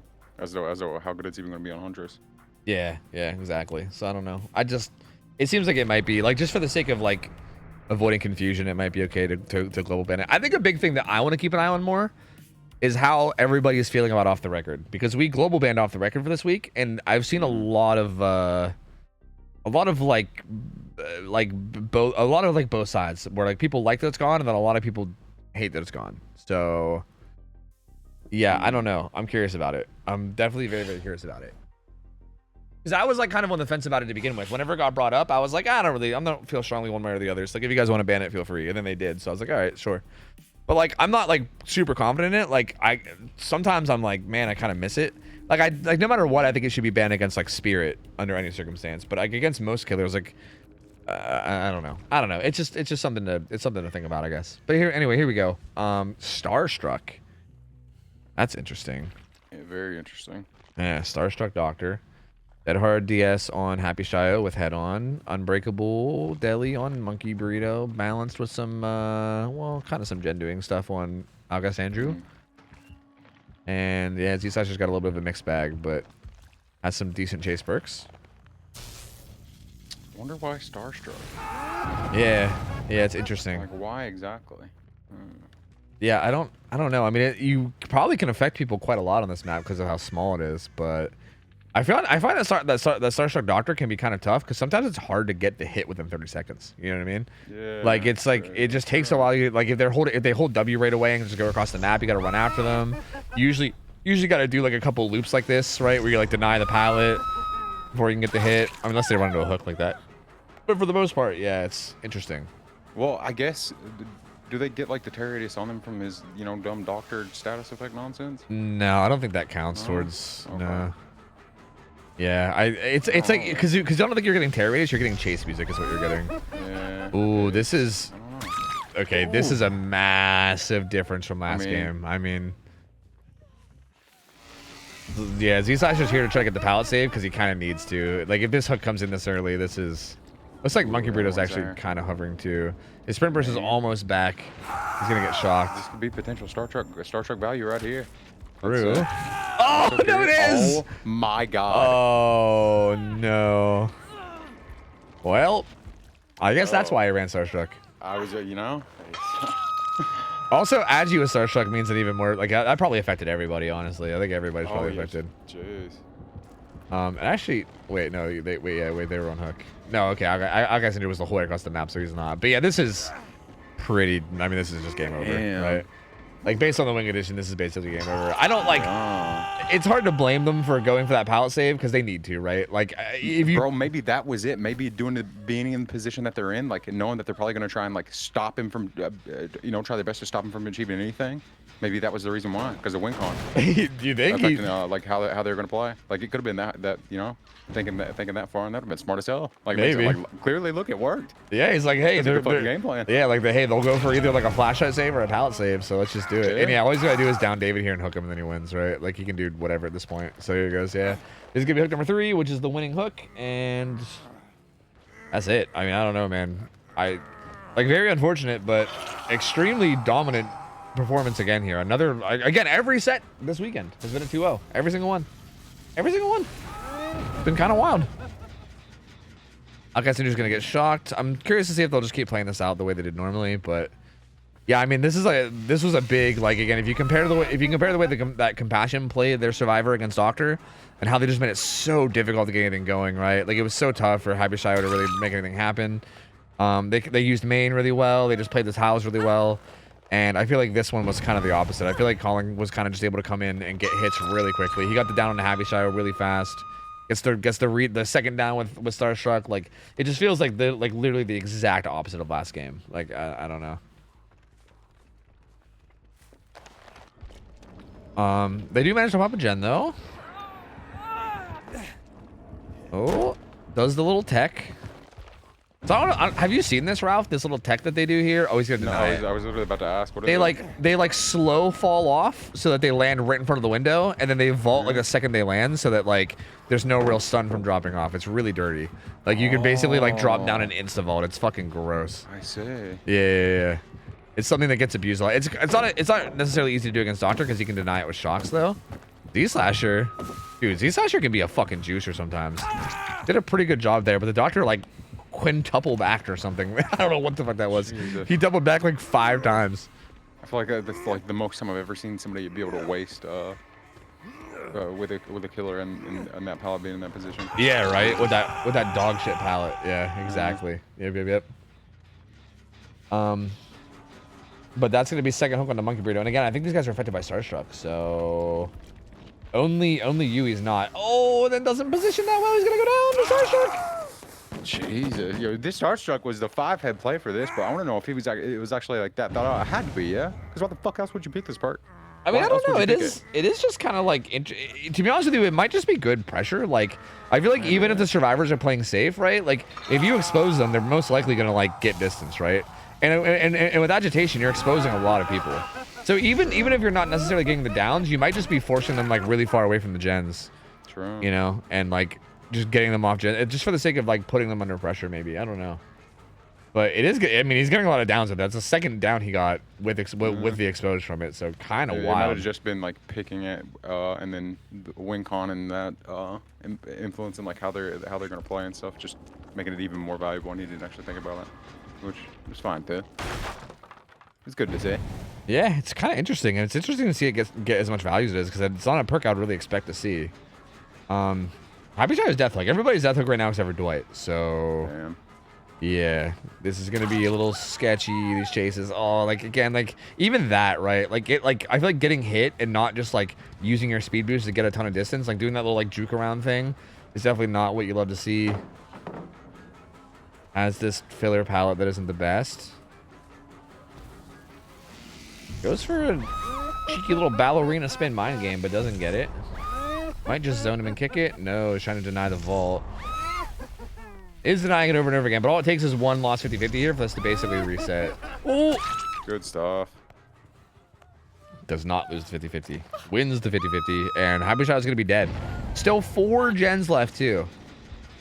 These guys upstairs might not get hit by exposed, but oh, maybe they will, actually. Yep, they are. Damn. Yep. Carries them far enough in that they get hit by exposed too. So yeah, everyone's exposed right now. They will pop this gen.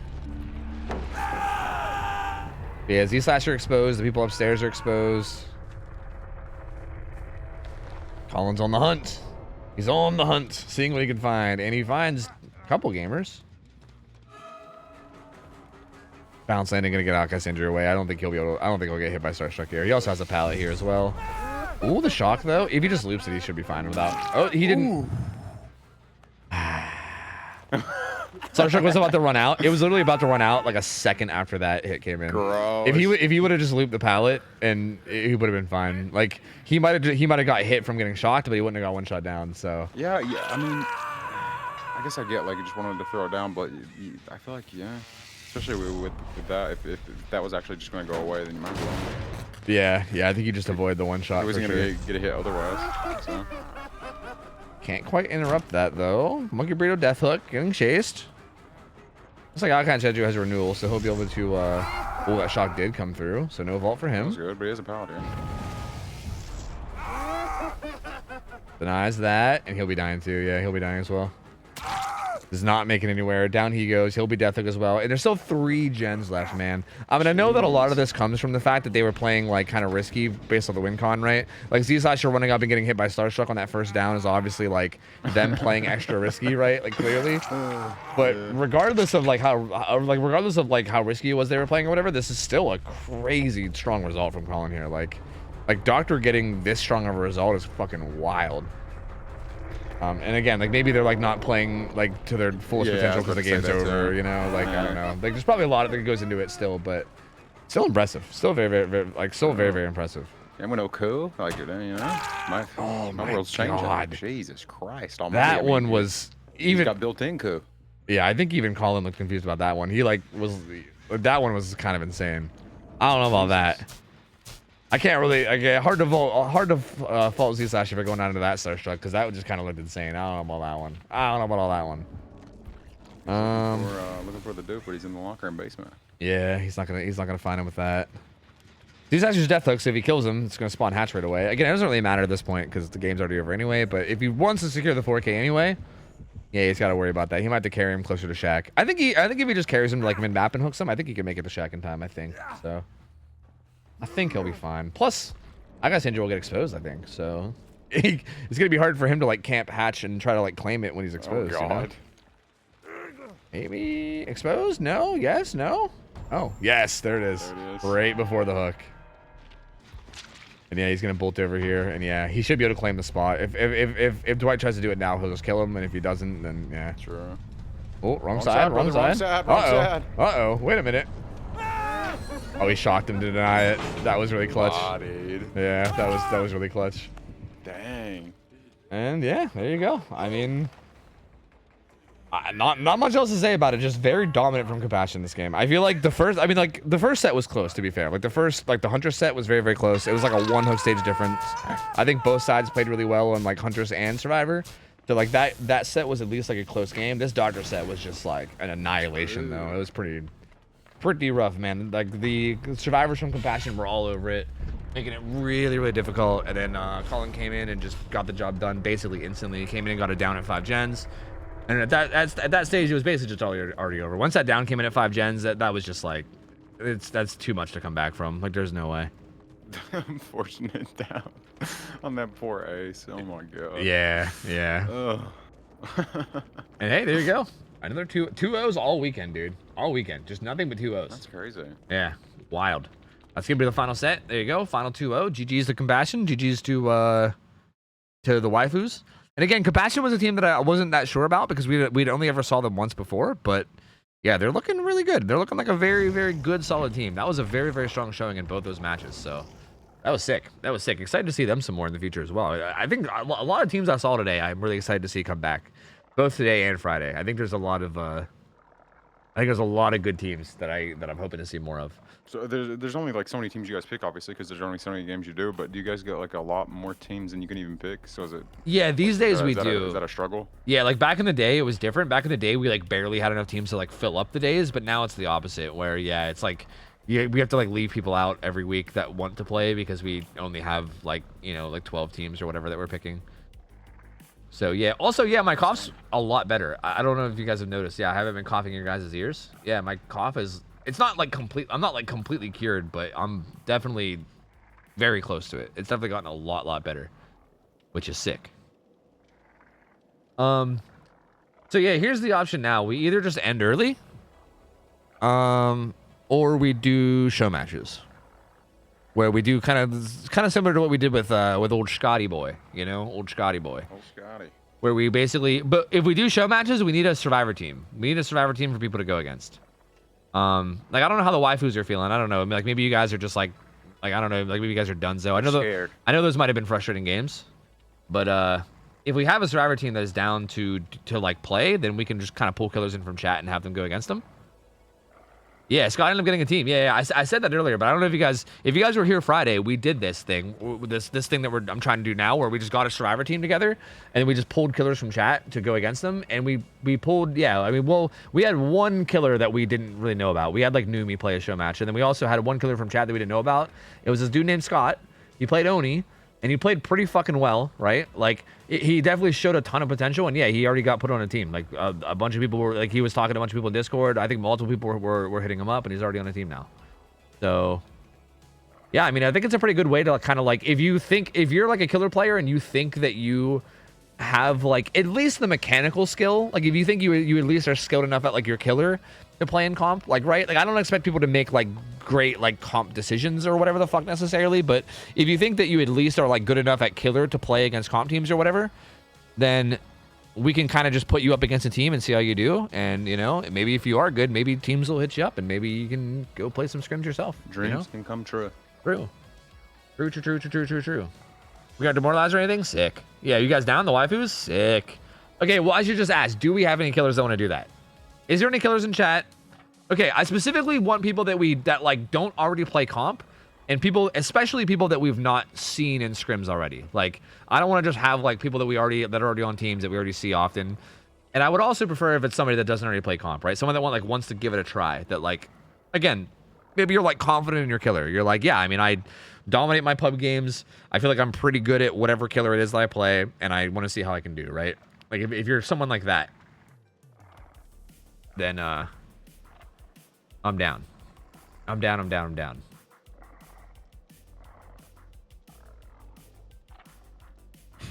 I'll play some Xeno. Oh god, do the waifus want to go against Xenos? I feel like Xeno's one of those killers that everyone hates going against, but I wouldn't be necessarily opposed. Shia, I'm down. Shia, what killer would you play? I'm confident, but my ping would be crazy. Ah, shit. Are you like, did you just have bad internet, or are you just like, do you live like somewhere that we don't, like Australia or something? I'm confident with my skull merchant? Yeah. Fuck you. Oh, UK. Oh, okay. Yeah, that wouldn't be terrible, but it definitely wouldn't be great. Unless like your internet is actually just bad, in which case that would be bad. I'd also do Huntress or Pyramid Head.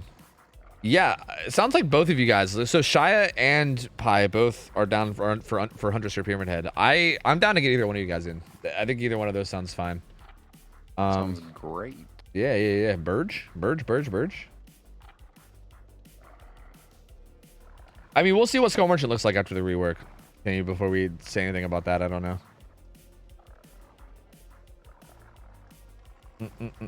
Okay, hey, you guys add my Scrim account. Shia and Pi, add my Scrim account. Here, I'll just link it in chat. Let me know what your name is when you add me so that I know like who I'm accepting. Because I feel like a bunch of people are probably going to send me friend requests, even people that like I'm not saying to, but you know. So, like, let me know what your name is. Okay, let me know what your name is if it's something different. Like, if your name is the same as your Twitch name, it's fine. But like, if your name is some weird shit, let me know. But add me, and we can set this up, and we can get the games going. Yeah. Who are we playing? Whoever adds me and sets up the lobby and invites me first between Pi and Shia. That's who I'm gonna, because I'm down for them both to play, but whoever goes first will just be whoever sets it up first, as far as I'm concerned. And it's gonna be either Pyramid Head or Artist. I don't think I want to do Xeno because I feel like Xeno just doesn't get scrimmed ever, and I feel like it's not like, no one really knows what to expect out of those, so I feel like it wouldn't really tell us much, you know? Like, if you did good or bad, we'd just be like, well, I don't know. Is that how it normally goes? Who knows? I just don't know, you know? Sure. Xenocomp does sound interesting, though. All right. Pi was the first one, so Shia, I'll get you in after, okay? We'll get you in after. There you go. Okay, guys, I gotta play ads. Ads need to play, so I'm gonna let the ads play, and I'm gonna explain everything to Pi and everything. And we'll set everything up, but the game won't start until the ads are done, so don't worry. Don't worry, just be patient. Be patient. Yeah, I don't think we really need scorekeeping, Kurt. You're fine. Yeah, you can go walk your dog and shit. You're fine, buddy. You're fine. Okay, so which killer? Huntress, P-Head, Xeno was what I'm in the mood for. Waifus? Wait, are they like all console? Oh god, waifus. What do you want? Waifus, do you guys want Huntress, Pyramid Head, Xeno? Wait, yeah, Pyramid Head, right? Yeah. Oh, I guess Citrus here.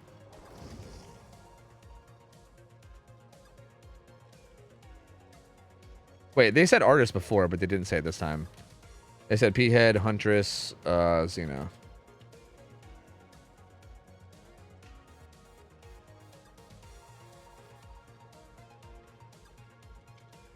Artist was me. Yeah, I thought Pi just said Artist as well, but maybe I was wrong. Hot Mommy Huntress or Buff Daddy Pyramid Head. Nice. You didn't have to do that to us. I read it in my mind and I was pissed. Yeah. No, I do it though. You know, I always read it. You know, if people are gonna say cringy shit, I'm gonna read it out loud. You know, that's how it goes usually. So yeah, Huntress Records. Yeah. Ooh, more Huntress. Can't wait to watch this game of Hot Mommy Huntress. Jesus Christ. Oh man, so yeah, more Huntress. I mean, we've already seen some Huntress, but we're gonna see some more, so I'm down with this. This should be interesting. I mean, we also did just see this team go against Huntress as well, just a little bit ago. So we have like we kind of have something to compare it to as well. So that's interesting. So yeah, this should be good. This should be good. I'm excited. I am excited. Is just DMS Switch, or sorry, DMS Switch. Is Deadman Switch banned on Artist? Deadman Switch is the only additional ban on top of all the other bans. I mean, like, there's all the global bans, right? But on top of the global bans, the only other thing that's banned is Deadman Switch. Well, Deadman Switch and Garden of Rot. That's it. Deadman Switch and Garden of Rot. And I feel like if you do play Artist, we should not have you play on Agile's Resting Place. That map felt a little hard. I feel like we can put you on, like, Suffo Pit or something instead, maybe. Because ARP felt a little tough.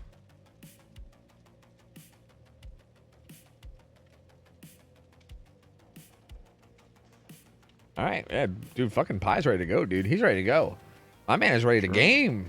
About it. I like it. I respect it.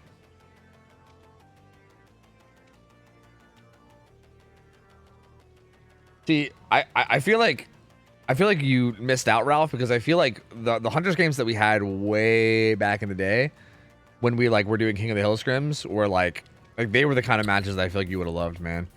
Damn, Because really? yeah, because I feel like back then, I mean, I feel like it had more to do with the fact that like the overall skill level was like lower, right? Like teams were like still learning a lot. Like it was a lot of like very early intro to comp type stuff. Where like I feel like even like our like lowest skilled teams right now are still like pretty solid, right?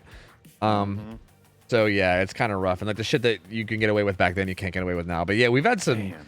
We had some like I remember like Ugly Chicken back in the day would like hit just nasty ass like cross map hatchets and shit. Like we had some shit back in the day, but The king, like King of the Hill style sounds so interesting.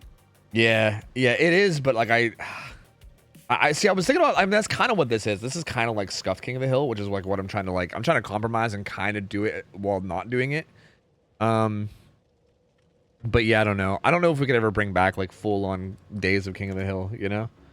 Not yeah. It sounds like not like it was. Like Yeah. limited pool King of the Hill. That sounds like it'd be fine. Yeah.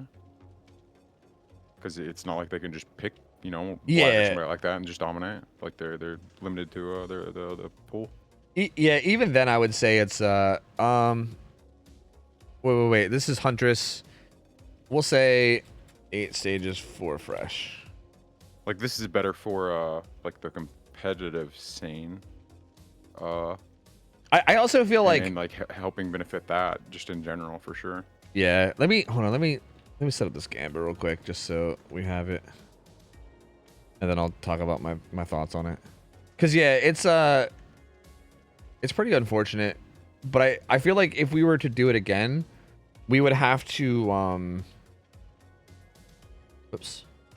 we'd have to like make a win condition for each killer basically, which is like a little bit awkward. You know what I mean? Like we'd have to be like, okay, the win condition for this killer, because before what we did was like the win condition would be 9 stages no matter what. Here you go. I'm giving you guys a Gamba, but it's only going to be up for a minute. So well, Gamba fast. Wouldn't you always just go fast. Like, say it's like a killer pool of 3 killers. Wouldn't you just always put the killers in the pool that have like, you know, the same like similar win conditions? Yeah, I guess. Similar outcomes, like basically, like so you put. Yeah, well, I can't even begin to say who because I'm not sure. It's tough though because like some killers are like, I don't know.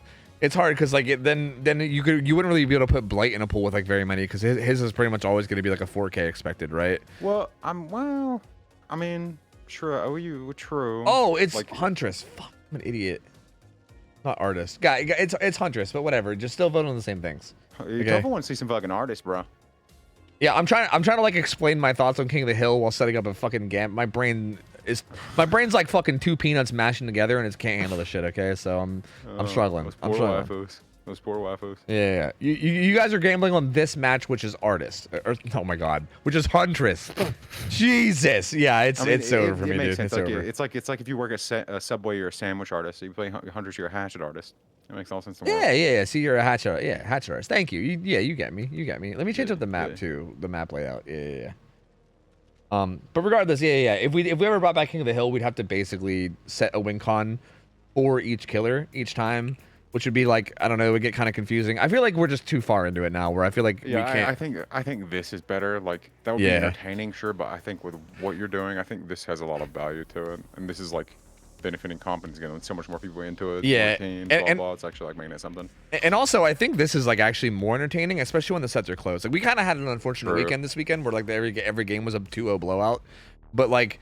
We've had some sets that were like fucking crazy nail biters, man. Where like it comes down to like the 3rd game, and in the 3rd game, it's like the game is like really swingy, where like you think one side's gonna win, and the other side starts coming back, and they start winning, and then the other side and then they throw it, and the other side comes. Like we've had some crazy matches, and like especially when you've already committed so much time to watching the previous games, and you're like invested in the series, it gets like really intense. You know what I mean? You're like, damn, like these guys have been playing for the last hour and a half, like just for like this like final result. Like I don't know, it gets really crazy. How did the King of Hill even work? Because like there was no team aspect to it, was there?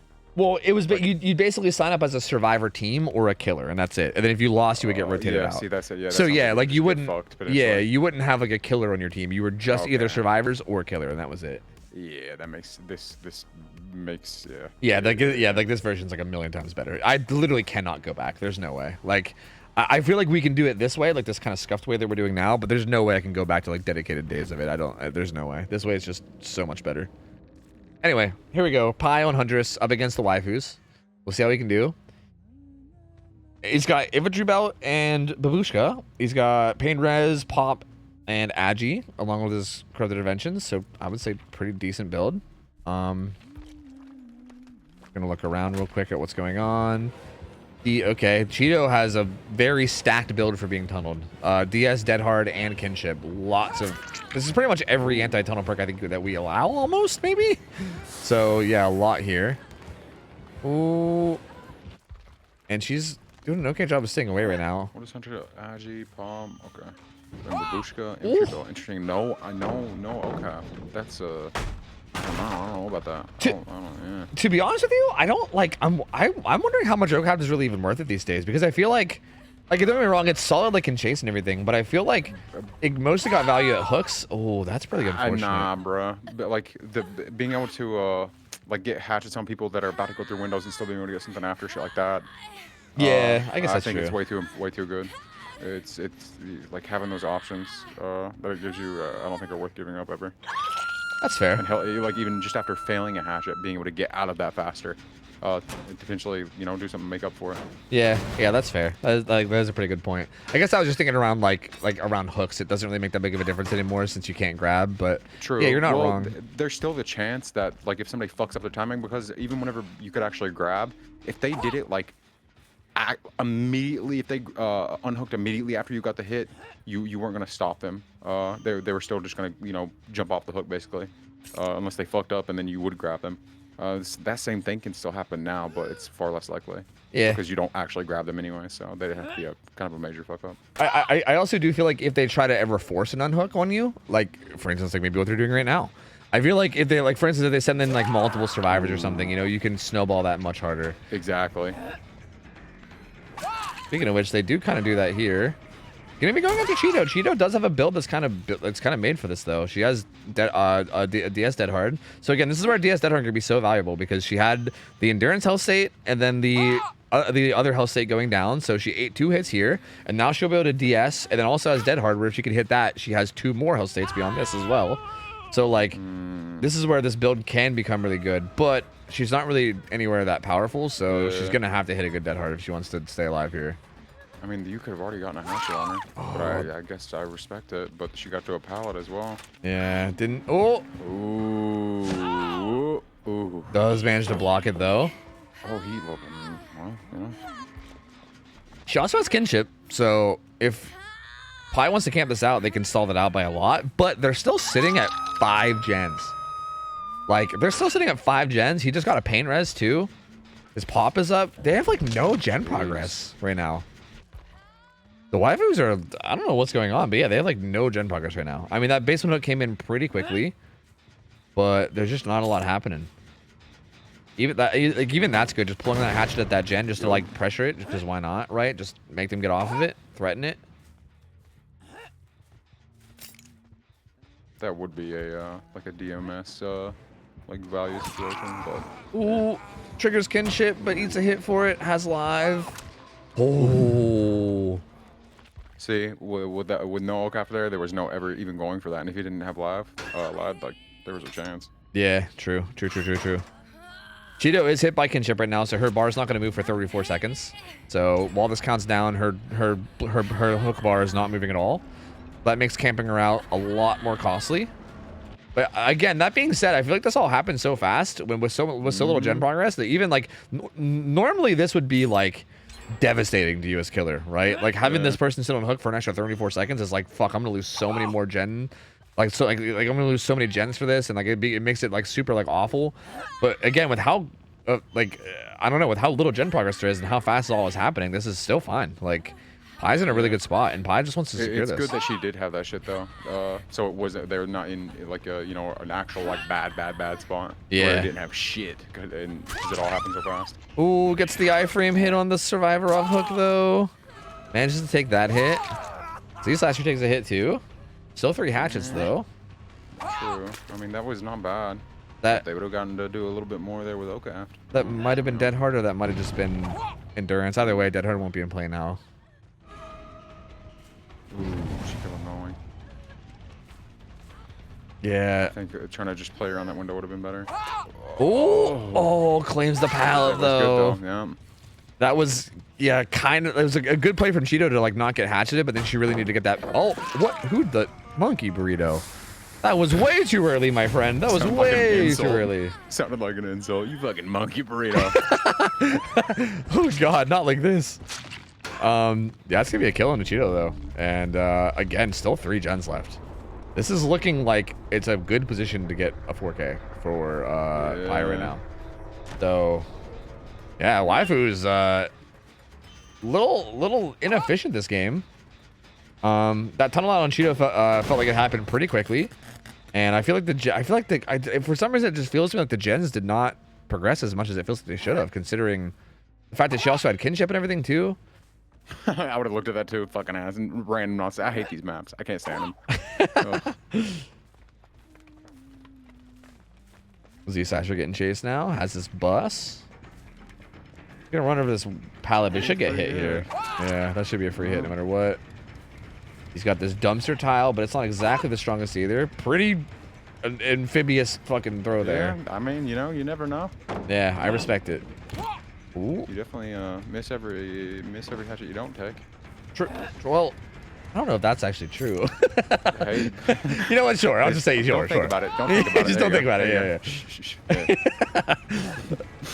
Oh, that was his last hatchet too. Oh. That's pretty big from Z-Slasher there to avoid all those hatchets. But I would also say, I would say a little questionable from Pi. I feel like when you start to hit low on hatchets like that on one of these tiles, especially when it's isolated like that, you might want to start to really take your time and go for a safe one. You know, like look, if you got 5 hatchets, feel free to just chuck them bitches. But like, you get down to 2 or 1 left. It was like try to like mine up, loop them around and position them into vaulting open, it. Maybe giving a hit between like where that tree and the dumpster is with that opening. You can also get a hit over the dumpster if they don't crouch, but you have to kind of be a little bit far back. But you can definitely put yourself into position. Yeah, you also could just opportunity. zone him and kick it too. Like that's also an option, true. right? Like you don't necessarily have to play it. Like it's a pretty. It was like deep in a corner. It was against the wall. Yeah. Yeah. So it was pretty zonable. Waifus though, they're kind of getting together now. No one's gone down yet. Z-Slasher back to full. Alcassinger's gonna get found. Ooh, good hatchet there. That was a good hit. Okay. He's in a bad position. He's up here in the corner, up and bumped up. Yeah, he's got nothing to work with here. Does juke that though. Should have just held that. Yeah, just because you can hit over that car. Even right here, just patience, man. Just zone. Yeah. Just zone him. Like really, I respect just going for it there. Oh, does get the one though. Yeah, I mean, this edge map tile is pretty dog, so there's not really much I can do here. Oh, that's a bright blue-ass Huntress. God damn. True. This is deadly. So, knockout door gun hook, but this is going to get pain res, which is pretty big, because again, this middle gen is so important. It's so easy for the killer to constantly come back and pressure this. And again, even right now, okay, never mind. I was going to say, it might kick it with pop, but actually kicks this hill gen instead. Ooh. Nope. Gonna grab the reload while this is going on. Z-Slasher is doing circles while doing a gen. I don't know where the fuck he is. Monkey Bruno, I think, was maybe setting up for the save. That's why I don't play Survivor, because that's what I'd be doing too. Mentally. Just holding M1 on gens. I guess that's how you entertain yourself, right? By doing this shit. Yep. Oh, he's gone lower. I respect it. He's gone lower to the ground. Maybe Crosswords. He seemed like he might have been getting dizzy, so I don't know. Little Sudoku. Oh. No one's really in a good position to get this save, though. Monkey Burrito is, like, way across the map. Oh, wait, no, they don't need to. What am I talking about? That's Deli. I literally just said that, and I forgot because I'm an idiot. What am I talking about? I was, like, sitting here wondering. I was like, why are they not, like, rotating for this save? Because they don't need to. I literally said that out loud. I'm a dumbass. So there's the Deli. I mean, so he saw that out for a long time because Z-Slasher was just basically getting free gen progress this whole time because the hunters refused to go any further than like mid-map. So that was really smart of them to just hold off on that. Had they delied right away, I think it would have been kind of silly. They get basically a gen for free because of this. So like even though Monkey Burrito wasn't really doing a whole lot there, I mean it was still good, right? They had one person doing gens for free for an entire 60 seconds. Pi does come interrupt this. Seems like he's a little uncertain on what he should be doing here. gens. I mean, this is like a those little 3 gens lined up. I mean, fail or just these 3 gens in that little triangle, just ignoring chat. Yeah. I mean, Yeah, he does have like a little cluster back here of gens, yeah. And even like this main building gen is not like the shack gen is not that far off of him either. Like it's a decent little like 4 gen. 4 gen. Yeah. So it's gonna be pretty hard to tackle as a 3-man, but we'll see. So like right now, this person's being chased here. They should be pressuring the other side, which I think Z-Slasher is going to do. I mean, Algasandra is going to be playing safe until he can heal. But yeah, with Monkey Burrito getting chased on this side, they definitely need to be pressuring the other side. He's already exhausted, so no live. Ooh, got the schmoes. Was a good juke. He is kind of stuck here for now, though. Oh no, that was just patience. Like that's a guaranteed hit. All of these are, man. Yeah, just be patient. Patience. Get hits over that. They get like there's no crouching there. Yeah. Yeah, this is pretty much throwing at this point. Like you really need to get. He's got Urban. I think he's got Urban. Yeah, just crawling around with Urban like a weirdo. Oh shit. This is actually though like kind of sloppy macro from the waifus because if Monkey Burrito goes down here, he's down in the 3 gen, which is definitely not what you want. Like you probably should have been trying to make his way out of it. Out of that situation. Yeah, right. Yeah, and only one hatchet left, so he could avoid if he could avoid this last hatchet, which I probably just jinxed him. Well, actually, he's gonna switch to Z-Slasher. But yeah, I mean, only one hatchet left too. So, oh man, again, the patience. Patience. Yeah, like again, the same thing as what we talked about earlier in like the Absolute Chaos versus Mississippi game, where like just patience, man. You just really need to take your time with it and not rush it, especially in like an open field like that, right? Like, like it's one thing in a situation like that hatchet right there, it makes sense to just send it, right? You have like a very small window where you can land it. Like you gotta just send it. But yeah, these like open field hatchets, man, they just like you really just need to take a second, just hold it, zone it, like keep in mind. It's not as bad where he has inventory, but like having infantry would benefit him even more if he also had patience on top of that. Yeah, but I mean, every time he misses, they're also getting distance away, right? Like it's pretty massive. Because yeah, I mean, you got to keep in mind that like if you're just sitting there holding a hatchet and you have line of sight of them, they're just constantly threatened. They're like, oh god, don't hit me, right? Like you're just in total control of that. You can just sit there and zone them and zone them and zone them, and as long as they can't turn a corner, like you're in total control. There's really no reason to like insta release. Just hold on to it, make sure you land it, you know. Monkey Burrito. People will dodge themselves into really, really bad positions. Yeah. Because they don't want to, like, they just dodge over and over and over and over, and you just catch up to them. You get a hit through that gap there. Yeah, it doesn't go if for he's it. Gonna play that, that's what he has to do. Yeah, you can't play this pallet otherwise, I don't think. Unless Monkey Burrito fucks up a lot here. Oh no! Oh. I think the pathing of the hunters confused him. I think that was one of those. What I was about to say. Yeah, I think that was one of the. I've had that happen to me a lot, where I'm like, I don't even know where the fuck this killer's going, and then they just end up being in some weird spot, and you're like, oh, pain res maybe? Yep, that's a pain res. That's gonna hit. I think Z-Slasher's gen. He's sort of in position to get this unhook. I think he's just gonna let him kick the gen. Actually, he can't kick the gen. It's currently pain res. But he's going to run up and grab the unhook while he kicks main. That is a good bit of regression, though. Pain res on Z-Slasher's gen, and then pop on the mid gen. So both the gens that were being worked get hit by something.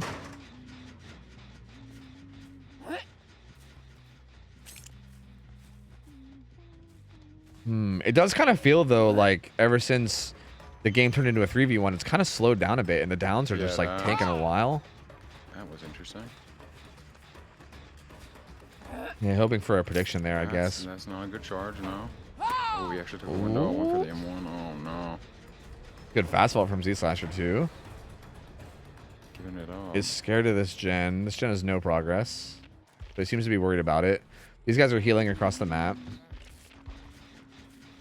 So they're back to full now. Okay.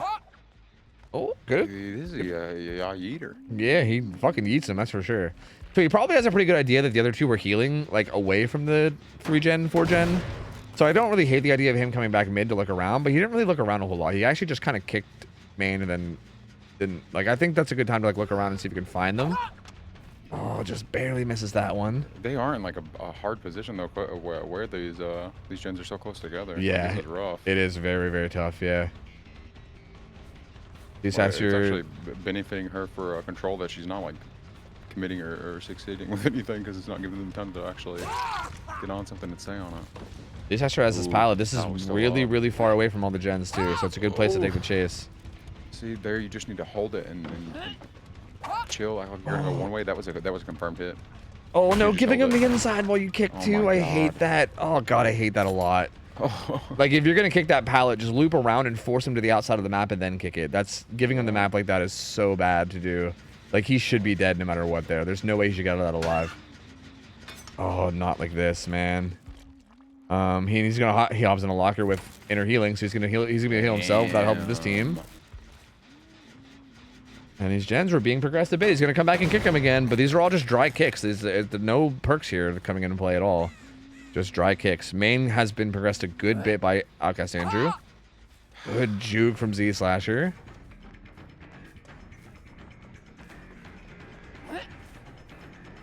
Ooh, almost. He could have just held W there. Yeah. Goes for that one too and doesn't get it. Goes for it again and doesn't get it. Too low. He's gonna go back in. Dang.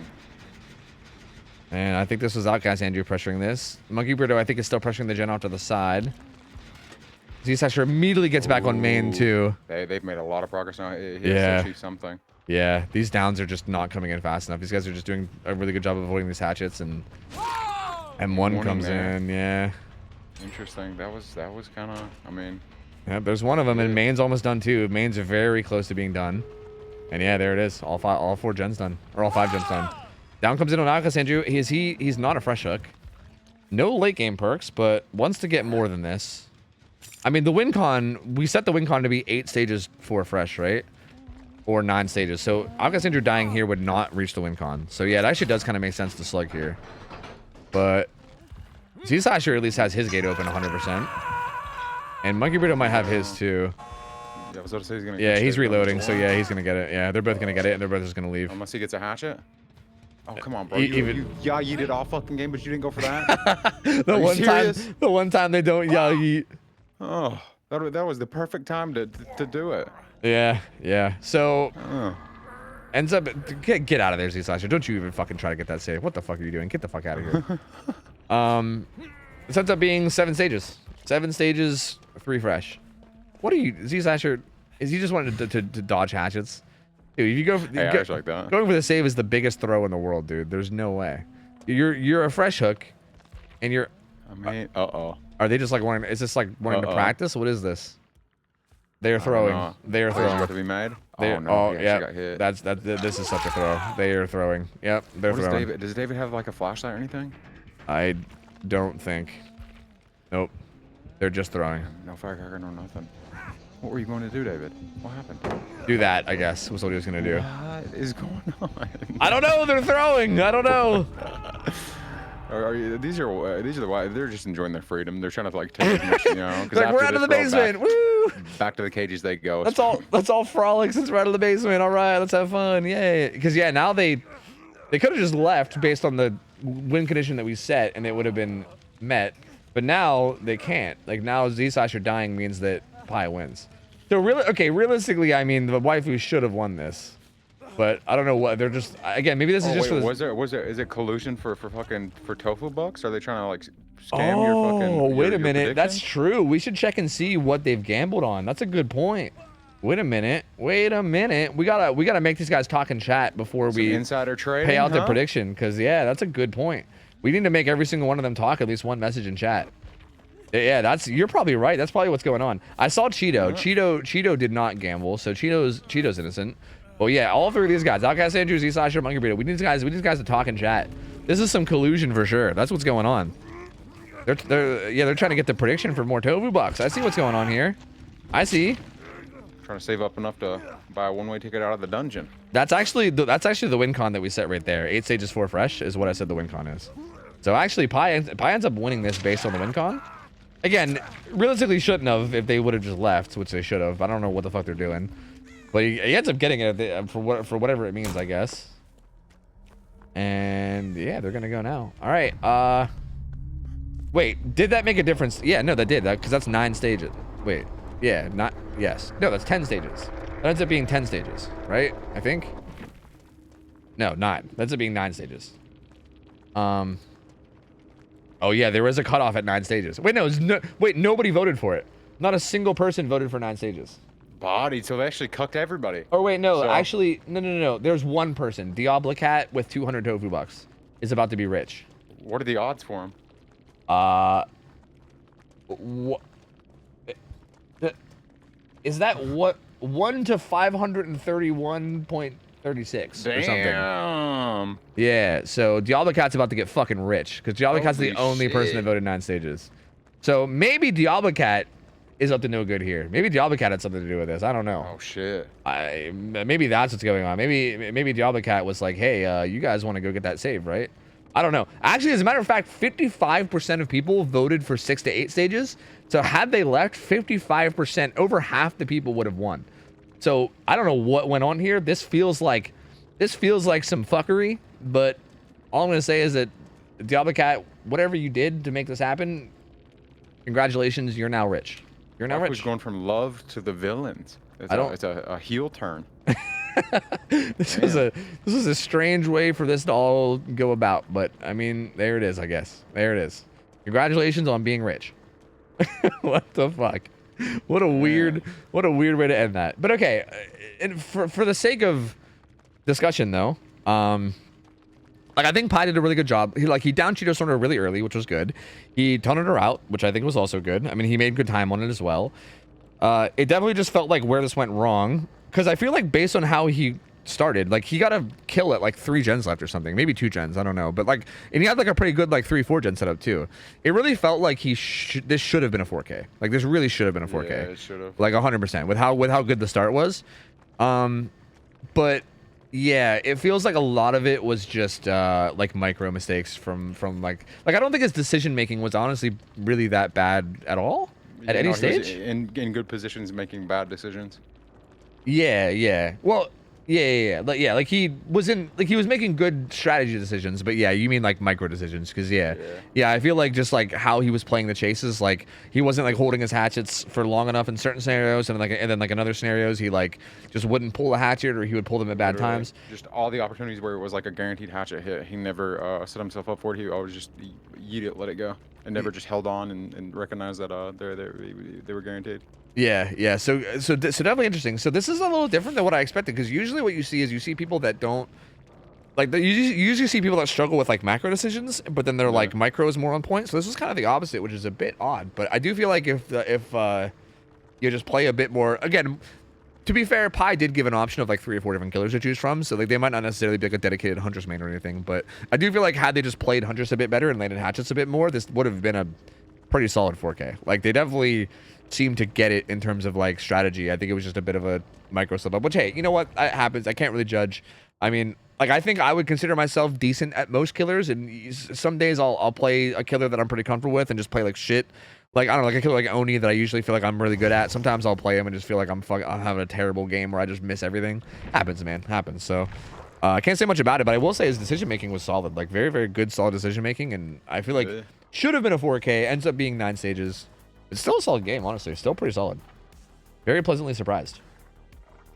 And those are easy mistakes to correct. Yeah, It's exactly. not like you have like a lack of like major like just normal decision making and awareness of the game. Yep. These are just mechanical stuff. Yep. You're clearly capable, and it makes all the sense in the world where you're not like a dedicated Huntress, man.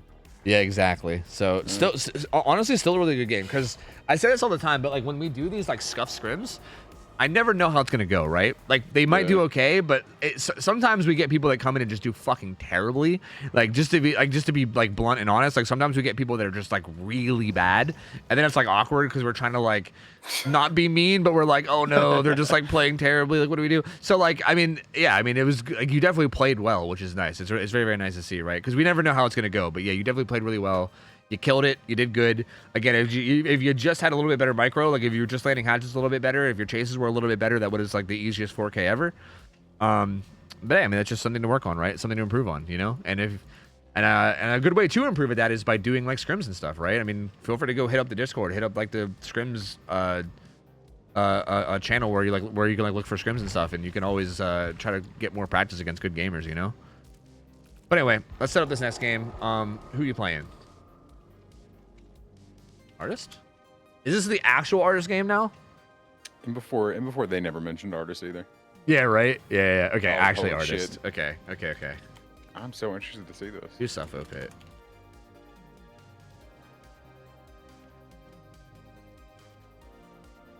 Why do you guys pick those types of maps for? Like you know, the split maps, like Suffo or Albatross? Like, we don't. why not like Records Yard like Untras? We don't have to. It just feels like it kind of fits your kid a little bit better than some others, right? Because of like her like ability to kind of control gens a little bit and everything. It kind of like suits her like her strengths a little.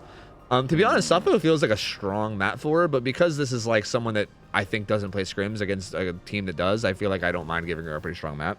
We playing again? Yes. I don't know if we have another team around, to be honest. So like, it might be just you guys. I think we're only doing this for as long as you guys want to play. Maybe. What is like an expected result for artist? On Suffolk Pit? Or Suffo or whatever the other map that you guys use? I'm not 100% sure. Because I feel like Suffolk, like, I think if you just do a good job in chase with like the middle maze tiles, she might struggle a bit. And also, if you can manage to just like have good macro in terms of where you take your chases, I think a good team, like I think if the survivor team plays really really solidly, I don't think it like the expected results of 4K. It would probably be like high stages of some kind, like 8-9 stages maybe. I don't know. But that's a guess. I'm not 100% on that. Like, don't quote me on that. I don't know. That would be my assumption. Like, I know there's some maps where artists can be really like oppressive on because there's just not a lot of like tiles to chain together and stuff. But I think Suffolk is like not terrible for it because of all the chain tiles, especially in the middle. So I think Survivor should be able to do pretty good, like in the micro, right? But like the macro is obviously like really good because it's Suffolk. So I think it's I don't know. It's gonna be very hit or miss. I don't know. It's gonna depend a lot on how the chases go. But okay, let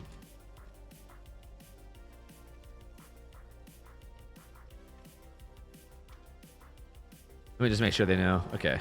Yeah. Okay, sweet. For the love of God, make sure they pick the map. Yeah, I'll just say WinCon can just be 9 stages.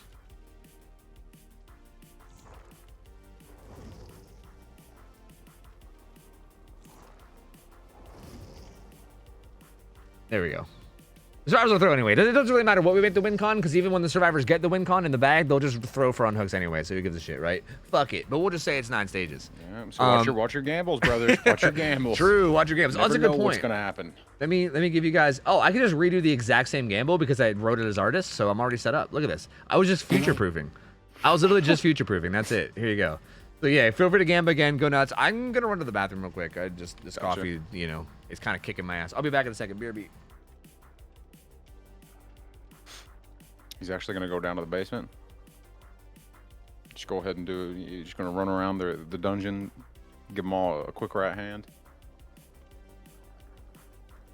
bring some balance back to the universe. Gave the waifus too much power. Look what they did with it. They fucked up the gamble. Fucking making people, Oh.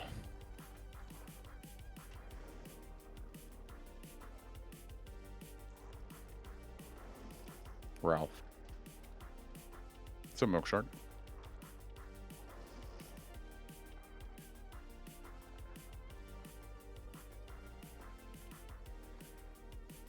You're fine, Z Slasher. I don't think it's that serious. You're fine. Unless it is that serious, then well, guess you're getting punished. What's up, Cope? To give himself the right hand? I mean, I don't know if that. I didn't say that, but that doesn't mean it can't happen. Maybe he enjoys, punishing the waifus.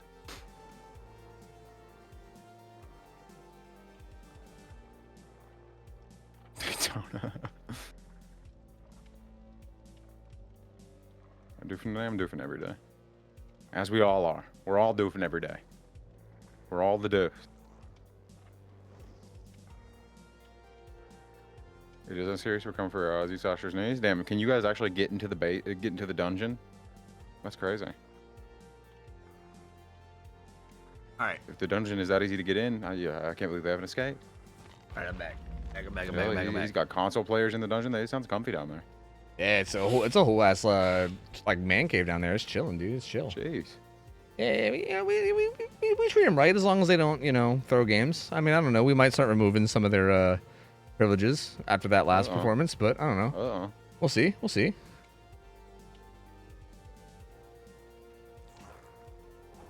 First time in front of as many people, kind of stressful. See, I kind of expect this a lot too. Like, I always feel for people that do this because I feel like it's probably a lot of pressure, right? It's something I forget about often because like, I feel like we're used to this kind of shit. You know what I mean? Yep. So like, I kind of forget that like, yeah, for people that like volunteer for this, they're probably feeling all kinds of nervousness. You know what I mean?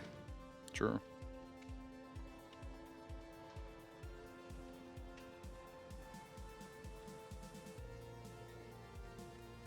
Wait, what is this stupid joke that Slobby's telling? I broke up with my girlfriend Lorraine because I was seeing another girl named Claire Lee. Okay. Claire Lee. The good news is that I can see Claire Lee. Now Lorraine has gone. Okay. Yo, I didn't see. Okay. All right. I thought it was stopping at Claire Lee. No, he's evolving into like two-step 5 fucking part jokes and shit. God like damn it. He's got to. He's got to step it up. Thank God. I mean, I think he's out of all the other ones. I think he's out of one-liners. I mean, how many one-liners are there? You know, like I think he's run out. That one was rough. I don't check the weather. Yeah, that's brutal. That is brutal, man. Fucking Slobby. I'll have you know that like one of the first things Nikki said when I picked her up from the airport, one of the first things she said on the drive home is she said, "Please let me ban Slobby, please." And I was like, no, Nikki, no. Slobby's the homie. I'm not letting you ban him. And she said, "Please, just let me, just one time." And I said, no, that's not happening. I swear that was a conversation because you posted that dumb GIF, Slobby, about her kicking my shins or whatever. It was the first thing, like literally one of the first things she said. Like it was like, "Hey, good to see you again. Hi." Then like we all hopped in the car. Then it was like one of the first things she said to me was, "Please let me ban Slobby." I was like, oh my God, dude. How are your shins feeling? Good. They're good. I'm protected. Don't worry. I got Miro. I just hide behind Miro. I'm fine.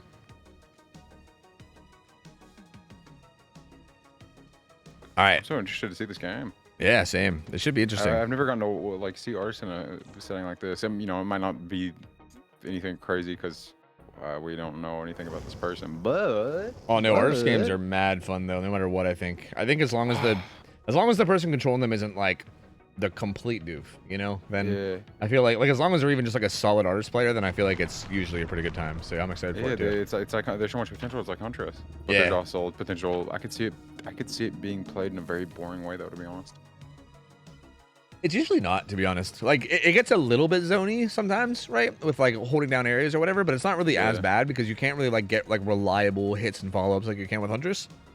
So it's not like as reliable to do. Yeah, I think it seems a bit better in that regard. Like I think they're usually pretty fun the way they get played out. Everybody says GIF like GIF. The fuck? You guys say GIF? Bro, if you guys say GIF, you're just wrong. Like what? GIF for GIF? Yeah, that's just weird. You know, that's just stupid. That guy, that idiot, whoever the creator of like GIFs or whatever the fuck, that guy, they just wanted to be different.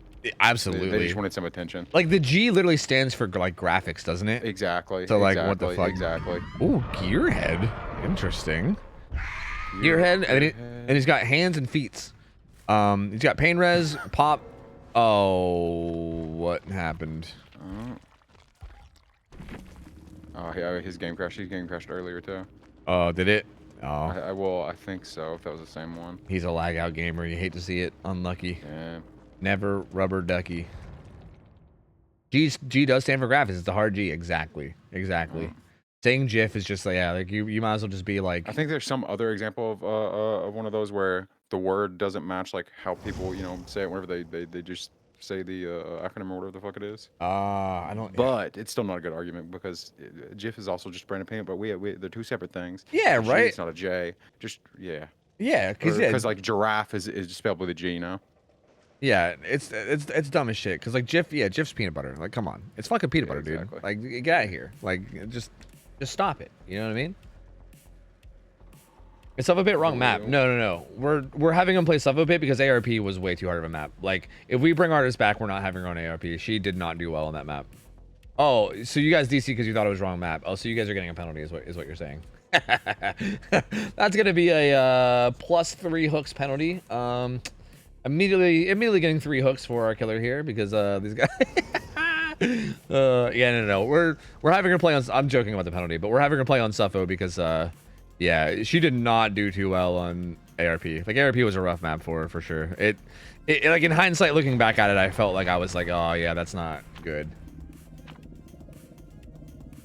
The map's not too bad without OTR, jokes aside. Yeah, I know, but it still felt rough. And I feel like, again, I don't know how much experience Shia has, but I feel like giving him an easier map felt like probably the safe bet here, you know? So, we'll see. We'll see.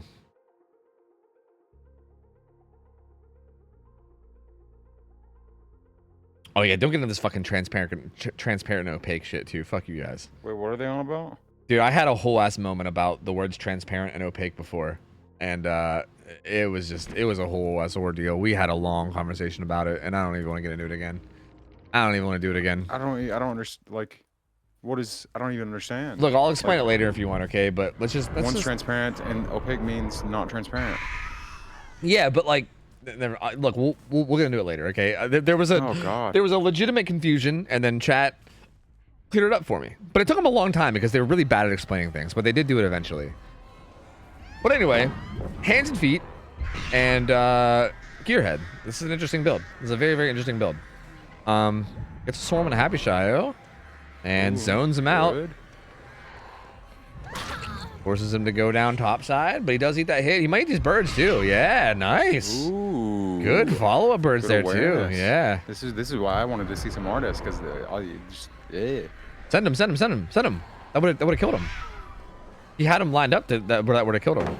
So yeah, he had really good awareness with the first birds, but that one Did he have him lined up? Because he just sent them and you saw where they went? Yeah, he had one kind of left and one kind of right, and then she ran left. Like he had a moment where he could have sent them. I didn't even notice. And he just didn't. So yeah, that was a little bit of a missed opportunity there. Good Ooh, dodge. good. Here it is. That was a really good Here it is. dodge. Oh, that pathing though, that was such a good dodge into just kind of horrible pathing. So. But they're kind of just cut because it was the long wall was on the other side of that. And if the artist would have like had known that it was laid out like that, she could have punished him like much faster. Yeah. Yeah. Let's get the hook though. Not a pain res. Try to follow up with some Burge. So again, these add-ons, just to remind you guys, the hands is basically if you're swarmed and you're near another teammate, the swarm will spread to them. And the feats are if you have like a bird set up somewhere and a survivor comes within like 5 meters of the bird, it shows their aura to you for like 3 seconds or something. So like if you set a bird up here, like behind this wall or something, and the survivor's on the other side, you'll see their aura. Flashlight getting over there. This was 2 birds to set this up, which means it's going to be pretty hard to follow up on unless you force a vault or a pallet. D-Slasher not going to use that pallet because he wants to get the swarm off, and he does. It's gonna like be a little tight to follow up on like all these without any like that one recovery add-on. Yeah, see, and this is also why I mean it's you can't really follow up if it's 2 birds. Like it has to be 1. Yeah, basically. 2 birds in general. Yeah. But even just with a 1 and done, it's still a little bit more difficult.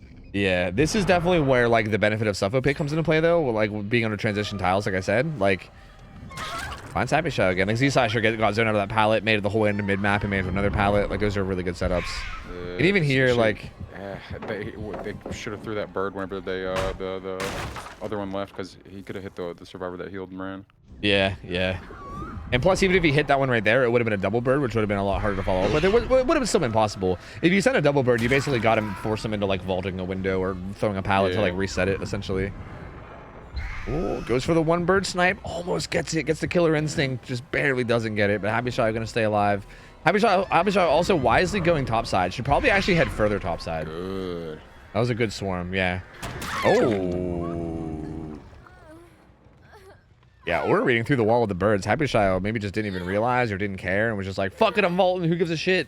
In my opinion, Happy Shot should have gone way deeper topside. Unless maybe, I don't know, maybe they're like still doing gens up there or something. I don't know. But... Oh yeah, well Cheetah Snore is doing a gen there. So I guess maybe they just didn't want to run to the people doing gens. But the only possible 3 gen I believe right now is on bottom side. So I think you should just be taking the chase as far away from that as possible and trying to get it done. But honestly, not really getting tunneled. Oh, wait a minute though. That was a 2 bird setup though. They are gonna get the heal off, but that's a pretty delayed using lockers. Is smart. Z-Slasher though might. No, he's gonna D-bird. Took too long. Took way too long. On top of that, also chasing Z-Slasher now instead of Happy Shio, who's Death Hook. Although Happy Shio right there, not even hiding. Just showing his position. Doesn't really give a fuck. Z-Slasher now birded and... Good snipe. That was a good follow-up. That was good. Yeah, that was a very, very good follow-up. No save. This will be a pain res again. I think Cheeto's gen will most likely get hit. Yeah, definitely before Akash Andrews. So that gen's going to get hit. But still progressing along nicely. Again, the top side's not really that dangerous right now because that's not a 3-gen, whereas the bottom side is. So, like, this is probably where most of the focus is going to be. Good hit.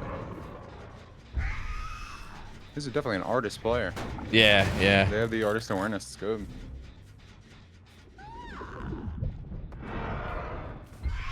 Checking out that gen. No one's on it, though. Another gen top, pops top side.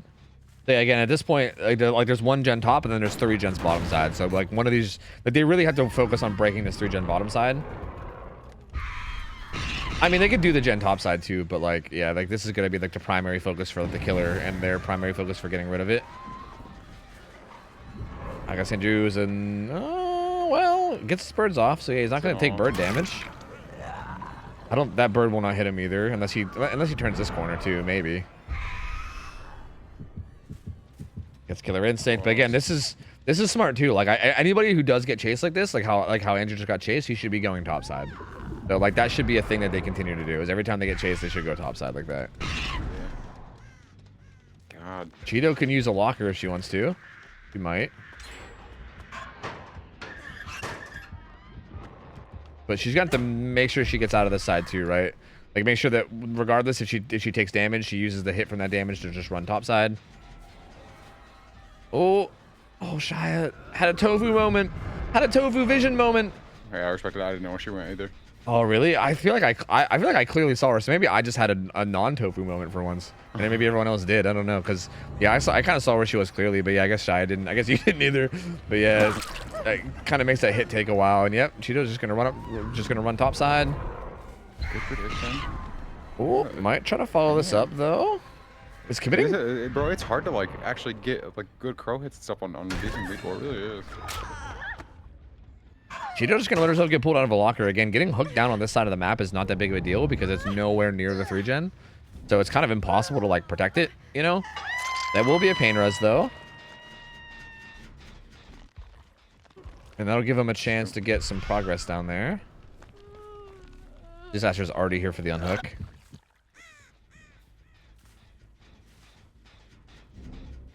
The David's been on that hill, gen. Yeah, Ooh, it's been a long time over here too. It did get gearhead. I was about to say good old gearhead, huh? And they still got pop as well. Yeah, and this gen here got hit by pain res, so it regressed quite a bit. Doesn't get that snipe. Good job from Akash Andrew to avoid it. Yeah, this gen's regressed a lot. It's gonna regress even more. So yeah, we're kind of stuck in like this. We're kind of stuck in like this little 3-gen scenario now, where like it's just gonna be a matter of like how well can the survivors break this. How well can they avoid damage? How safe can they play it? 99 sprint burst from Z-Slasher. Two crows. Yeah, it's two crows though. Oh, that actually makes Akash Andrew a decent target for crows. Oh yeah, because it was lighter, so it should I actually feel like he should have set up one crow towards Akash Andrew and then sent it while M1ing Z-Slasher. Probably would have been the play there. Like try your luck, and maybe if you get lucky, you get two health states at once. You know what I mean? Like that could have been really good. Because he ended up just M1ing or M1ing Z-Slasher anyway. These guys are both on bottom gens. The guy over here is gonna pre-leave. Cheeto's gonna get hit with birds, but she'll start leaving too.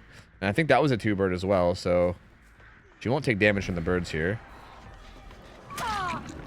Yep, she'll just get hit and head top. Again, it's gonna be a lot of this. It's gonna be a lot of just getting hit and then going topside. And then yeah, Shia will basically get one chance to follow up, right? Like that was like the one. Like maybe we'll take a second chance here, but this is probably not a good idea. Happen makes the maps make much more sense in my brain. Yeah. So I wasn't sure how people would really like to play, but yeah, I say. Yeah, he's gonna lose the gen for this. Like this one over here is gonna be getting progressed for sure. Yeah, it's Hyper Shia was currently cranking it. He actually got far enough away from that bird that I think he didn't even trigger Killer Instinct. So yeah, probably didn't. Yeah, that's actually pretty good for like stealth. Shia's gonna come back, and now it's looking really bad because no one's dead. They're currently resetting Cheeto. And yeah, he's got this 3-gen, but he's got really nothing to help actually pressure it. One of the gens is at like 90. True. So it's that far gen, isn't it? Yeah, it's that one. Yeah, it's that one off in like the little tree area over there. Damn, this is not good. Yep, it's gonna be really hard for him to commit to like any chases here, because yeah, even right here, like right, he's got Z Slasher here. Pop. Yeah, it's gonna pop. Yeah, he's gonna hit Z Slasher, but yeah, if we go to Happy Shire, he's definitely on it. Yep. Does Z Slasher have adrenaline? Nope. Who's the deli? Yeah, that gen pops, and now we're in late game. Z Slasher's worth 2 stages. But that's not going to be enough, right? Like you kill Z Slasher here, and it's only 6 stages. 99 sprint burst again. Damn. Dude, Z Slasher's a fucking juicer, man. He always does some juicer shit. Yeah, 2 crows, so it's gonna be hard to follow up. Got him like in the vault though, so maybe. Yeah, maybe if you send 1, maybe, but it'd have to be like no, it was the exact time that I he got it off. Damn gross. Yeah. Man. Yeah, they're gonna open the gate, and again, unless they want to throw again. Like if they don't want to throw like last time, then they're just gonna open the gate and leave, and this is gonna be 6 stages, maybe less if Z Slasher can either get a body block or if he can just make his way towards hatch. 2 crows again, so. Oh no! I guess Andrew got swarmed. Happy Shadow bailed. He's actually circling back around towards the gates. They might send a body block for him. Looks like Cheeto was heading out towards him. Yeah, Cheeto's heading out. That did swarm him, but as long as Cheeto stays in front of him, it should be okay. I think. Well, actually, if he sends multiple birds, he could. If he had 2 and could set it up, he could have gotten him. Well, but they still had a lot of time to dodge and stuff. Yeah, he bailed and tried to catch someone going for hatch, but there was nobody there. So there you go, 4 stages. 4 stages. I feel like, to me, I think the biggest issue here was that he kind of like let Happy Shadow go very heavily. Like it felt like he kind of had an opportunity to tunnel out Happy Shadow at like a decent pace, right? Like he had Happy Shadow down, and he got like the unhook came in, and then he got him on hook again, and he had him like close to being tunneled out, right? Like he was death hook, and then he kind of just left really heavily and went down like to bottom side to like check on the gens, and he went so far that the unhook came in, and he was like too far away to like really follow up on it, and kind of just like let that, like it feels like he let the tunnel go for the sake of trying to hold down a 3-gen. Which just, again, doesn't really work that well against like a good team of 4 survivors, and it feels like it just didn't really end up paying off that heavily in the end. That being said, it still could have worked okay. Like if he was getting his downs faster and getting his pain reses and pops better, he probably could have gotten a better result. That wasn't terrible decision making wise, but like it just didn't end up paying off. Or I feel like he probably could have stayed closer to Happy Shadow, like stayed a little bit closer to that hook and taken advantage a little more. But yeah, I mean, regardless. Still pretty decent artist play, right? Like, I mean... Yeah, no, they didn't, like, yeah, no, they played rather well, like, Yeah, still a solid overall game. Like obviously lots of potential there. Waifu's definitely played that pretty solidly as well. But, yeah, like, there definitely was some, like, sloppy crows here and there, like, some situations where I think he, like, maybe misplayed how he played around his crows and everything, but not like anything major, right? Like, nothing major. I think it was more... abandoning that tunnel that he kind of invested a lot of time into early. It was probably the major thing that turned that game around. But bro, I'm surprised you guys ever struggle with finding or having like 4 survivors on a team like wanting to do this, because this is actually like such a good experience. Oh dude, it's mad fun. It's like a good team building exercise. Just playing against like random people to where you don't know what, like, especially in this setting. Yeah. Dude, Survivor's mad fun in scrims. It's so fucking fun. I've done scrims a little bit on Survivor, and it's such a good time, man. I like it a lot. I've never tried it, but I could see it. Just the decision making, like, yeah. I can see the appeal to it for sure. Yeah, it sounds much more enjoyable than like playing normal DVD Survivor. Oh yeah, definitely, dude, by miles. Yeah. Okay, if we're gonna keep this going, we need volunteers from chat to play killer. So if anybody in chat is confident that they are a good killer, and you think you want to try your luck in like against like a comp level team, let me know. Let me know, and let me know what killer you're playing. Which region? Oh yeah, you got to be NA. I should have probably mentioned that. You got to be NA. We can't bring in people from like Australia or anything, because then the ping will be awful. You got to be from NA somewhere.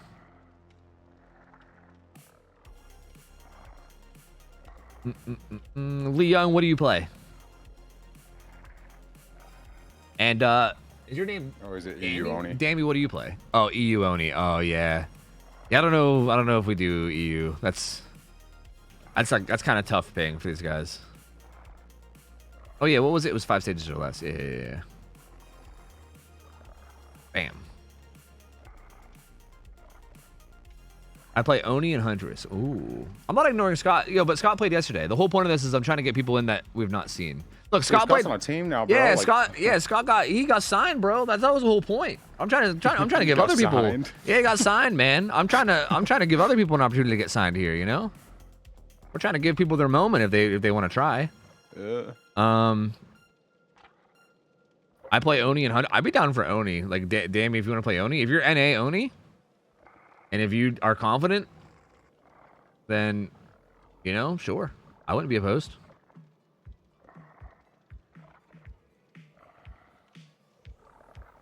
Could we get someone who can play Blight? Yeah, you want to go against Blight Z-Slasher? That's interesting.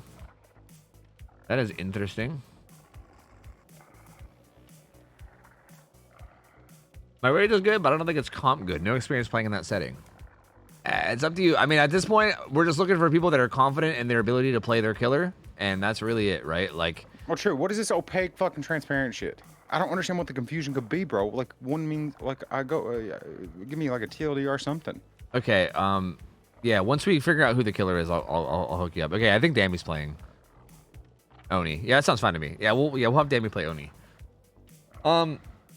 Shit. Well, okay. I'm trying to remember exactly how it went so I can explain it correctly, because I feel like I'm going to explain it wrong. I can't remember exactly how it went, but it was something like... fuck. It was like when you were saying that somebody was being transparent, like when you use it in that term, like saying that somebody is being transparent with you, you know? Like, oh, like I'm being transparent with you about this or whatever. Yeah. Oh god, how did the confusion happen last time? I'm trying to remember how it happened. It was something like that, and then what it could be. Oh. And wait, we were talking about. Wait. Let me. Hold on. Talking about sponsorship money.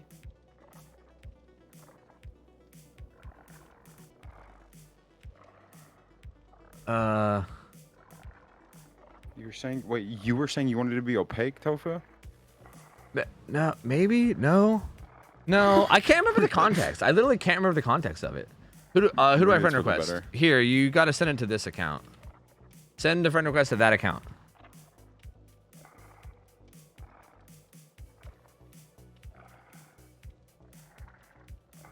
You were talking about male camel toes? What the fuck are you saying?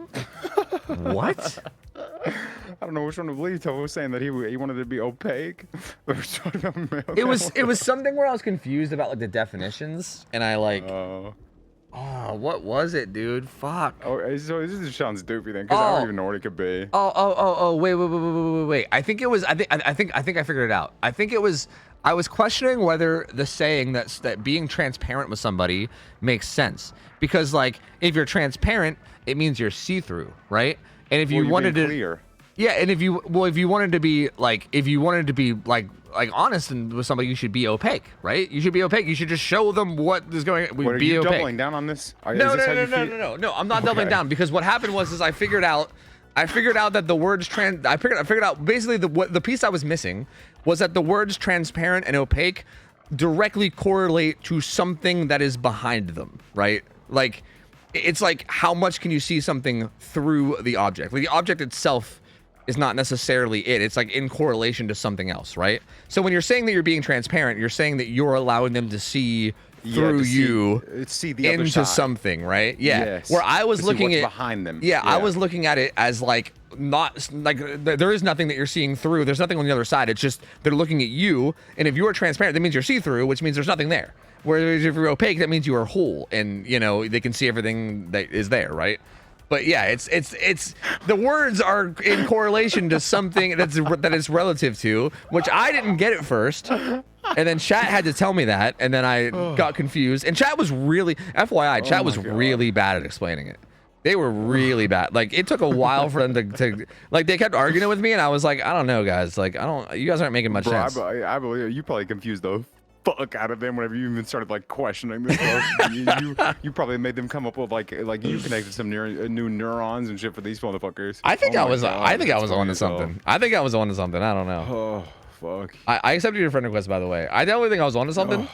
I just, it was just a minor detail that I missed, and caused a little bit of confusion, but it's fine. Just a minor detail, and we're good. It's fine. You got through it.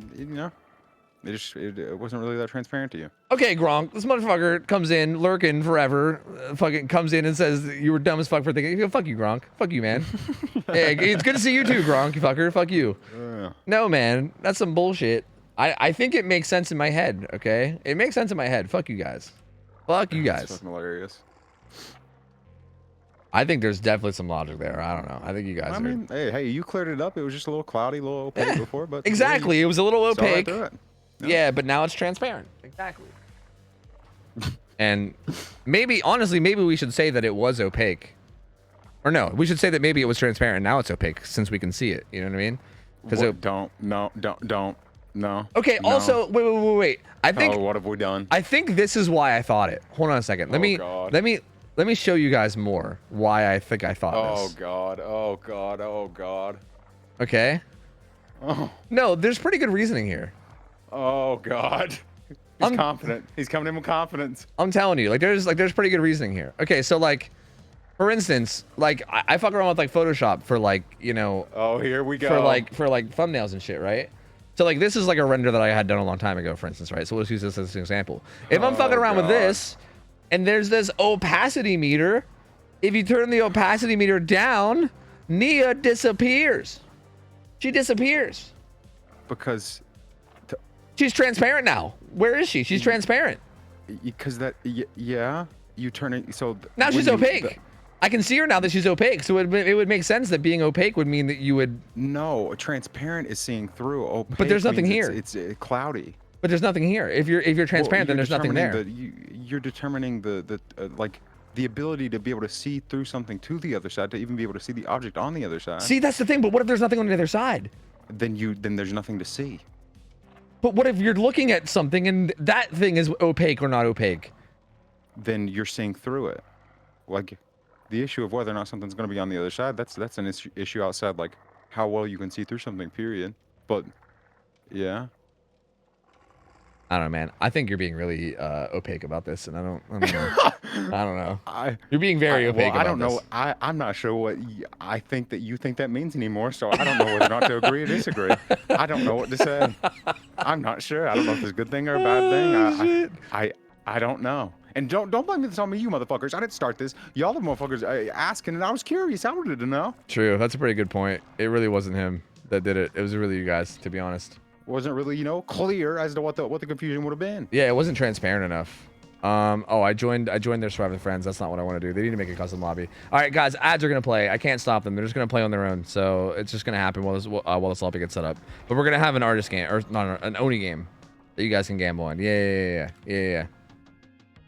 I'm sorry. I think it's dumb. I think the fact that to me, as somebody that fucks around on Photoshop, I never really viewed opacity as something that only exists in correlation to relation to something else, because again, I can sit there and adjust the opacity of a single layer in Photoshop, and to me, that's not you're not adjusting it according to anything else, right? It's just a single layer. You're just deciding whether it exists or not is all. If you turn the opacity down, it no longer exists. You turn the opacity up, it suddenly exists again, and it's not in relation to anything else.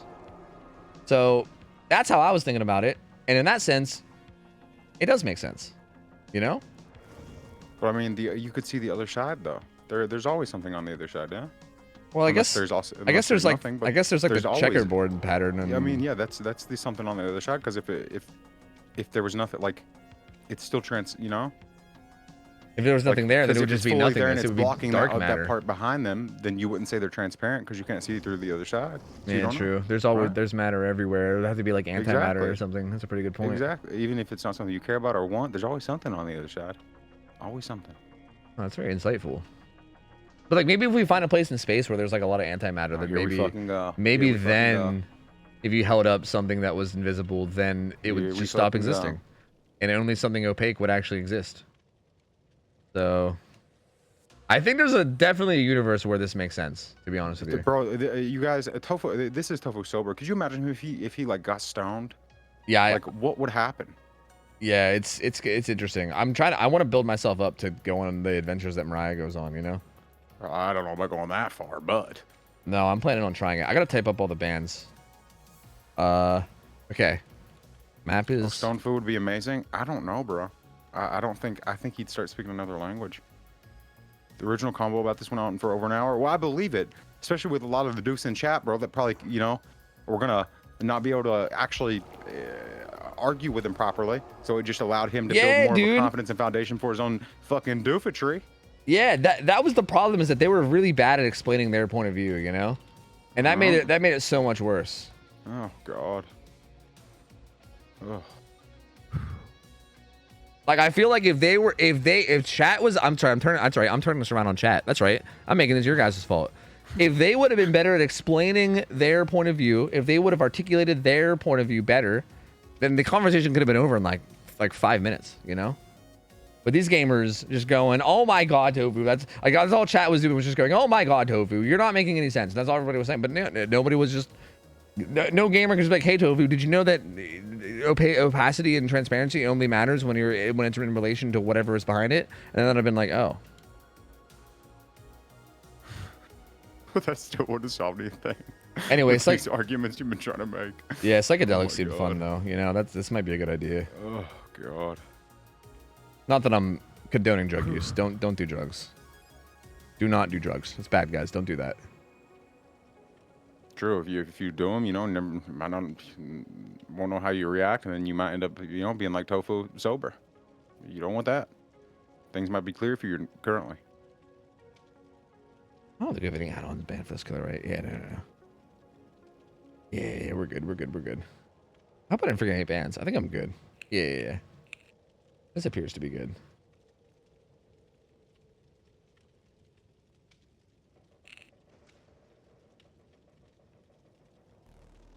Yeah, we're good. There's no additional bans. Sick. Perfect.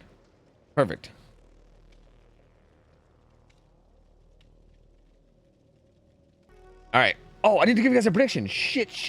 I forgot. Shit. Wait, I never even had the last one. No, there isn't. There is a prediction. Wait, did someone else do this? Oh, King Spectre did this. Oh, thank you. Perfect. Ah, yes, it's perfect. Thank you. Never mind. Good, you're on top of it. Let's go. What killer is this? Oni. This is Oni. Oh, Oni on Cool Tower is what this is. Cool Tower? Cool Tower. That's right. Cool Tower. Don't start on this shit too, man. We've gone through this so many times. Man, I'm sorry. You said goal the other day, and I was looking at your stream, and it sounded like you said ghoul, and I almost said something. Oh yeah, with like goal and ghoul. You know. I probably said it last night when we were playing fucking Party Animals too. Ghoul, score a ghoul. Yeah, I don't know, dude. I can't fucking talk. I don't know, man. It sucks. Like, life is hard. I don't know. I grew up in an area where everyone just talks like fucking idiots, and I picked it up, and now it's just weird. I don't know. Oh yeah, let me change the map. What's funny about that is I literally I unironically I think I've gotten better at it now that I actually kind of know the difference between like cool and coal or whatever the fuck. Like I kind of get the difference. What do you mean just now know the difference? How long did that take? Well, no, that's what I'm saying. Legitimately, for the first few months of people pointing out that I say all the words the same, I legitimately could not hear the difference. Like, I'm not even trolling you. It's actually crazy to think about now, now that I can hear the difference. But legit, I've spent 30 years of my life as. I thought it was something you picked up in fucking Canada, to be honest. No, that's a PA thing. That's a PA thing for sure. Yeah, and it legitimately confused me. I'm not even trolling when I would say things like that. I thought everybody was just trolling me and that it wasn't even a thing. Because people would be like, God. Yeah, one word is cool and another word is coal, and I was like, what? Those are the same words. Like, what the fuck are you saying? Like, I did not, I literally could not even hear the difference. I had to, bro, yeah, that one's at least a bit more reasonable. Have you ever seen the meme with that really it's a really southern person and they're listening to somebody's southern speak in a video or something? They're like, do I sound like that? I don't sound like that. I've had a friend do that in real life. They had the thickest fucking accent. They're like, I don't sound like that, do I? And it's like, ma'am, you don't hear yourself. I've watched videos of that shit of basically southern accents in America that are hard to understand. And there's also the kids from Baltimore that tried to say Aaron earned and iron earn, and they're like earn and earn. Wait, earn and earn. And they get all confused. Yeah. Yeah. And I think and then Lemmy, he's mega Scottish, and he tried to say purple burglar alarm. I love that one because you can like see the reaction on his face when he realizes he can't say it. He's like, "Wait a minute, this is easy." And he's like, "Purple, purple," and then he like takes on, he like calms down. You can see him like reset himself. He's like, "Wait a minute, okay, hold on," and he like tries it again and just still can't do it. Like, no matter how much he focuses, he can't do it. It's wild. Jesus.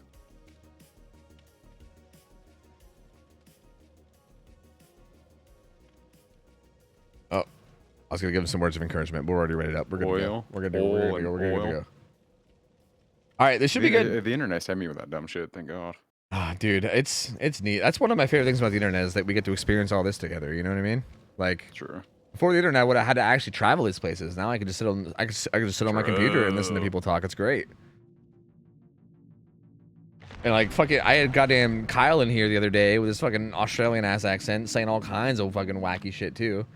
Oh God. Yeah, he kept like sending me words in DMs and getting me to say it, and then he would say them like way different. Like I swear, it's like he talks in their language. It's wild. Yeah, basically. Did you like? Okay, so like for instance, did you know that in the UK and Australia they don't say aluminum? They say aluminium. Yeah, aluminium. Yeah, right. Because they're casting spells. Yeah, they're all. it does kind of sound like a smell. Aluminium. It absolutely is. Aluminium.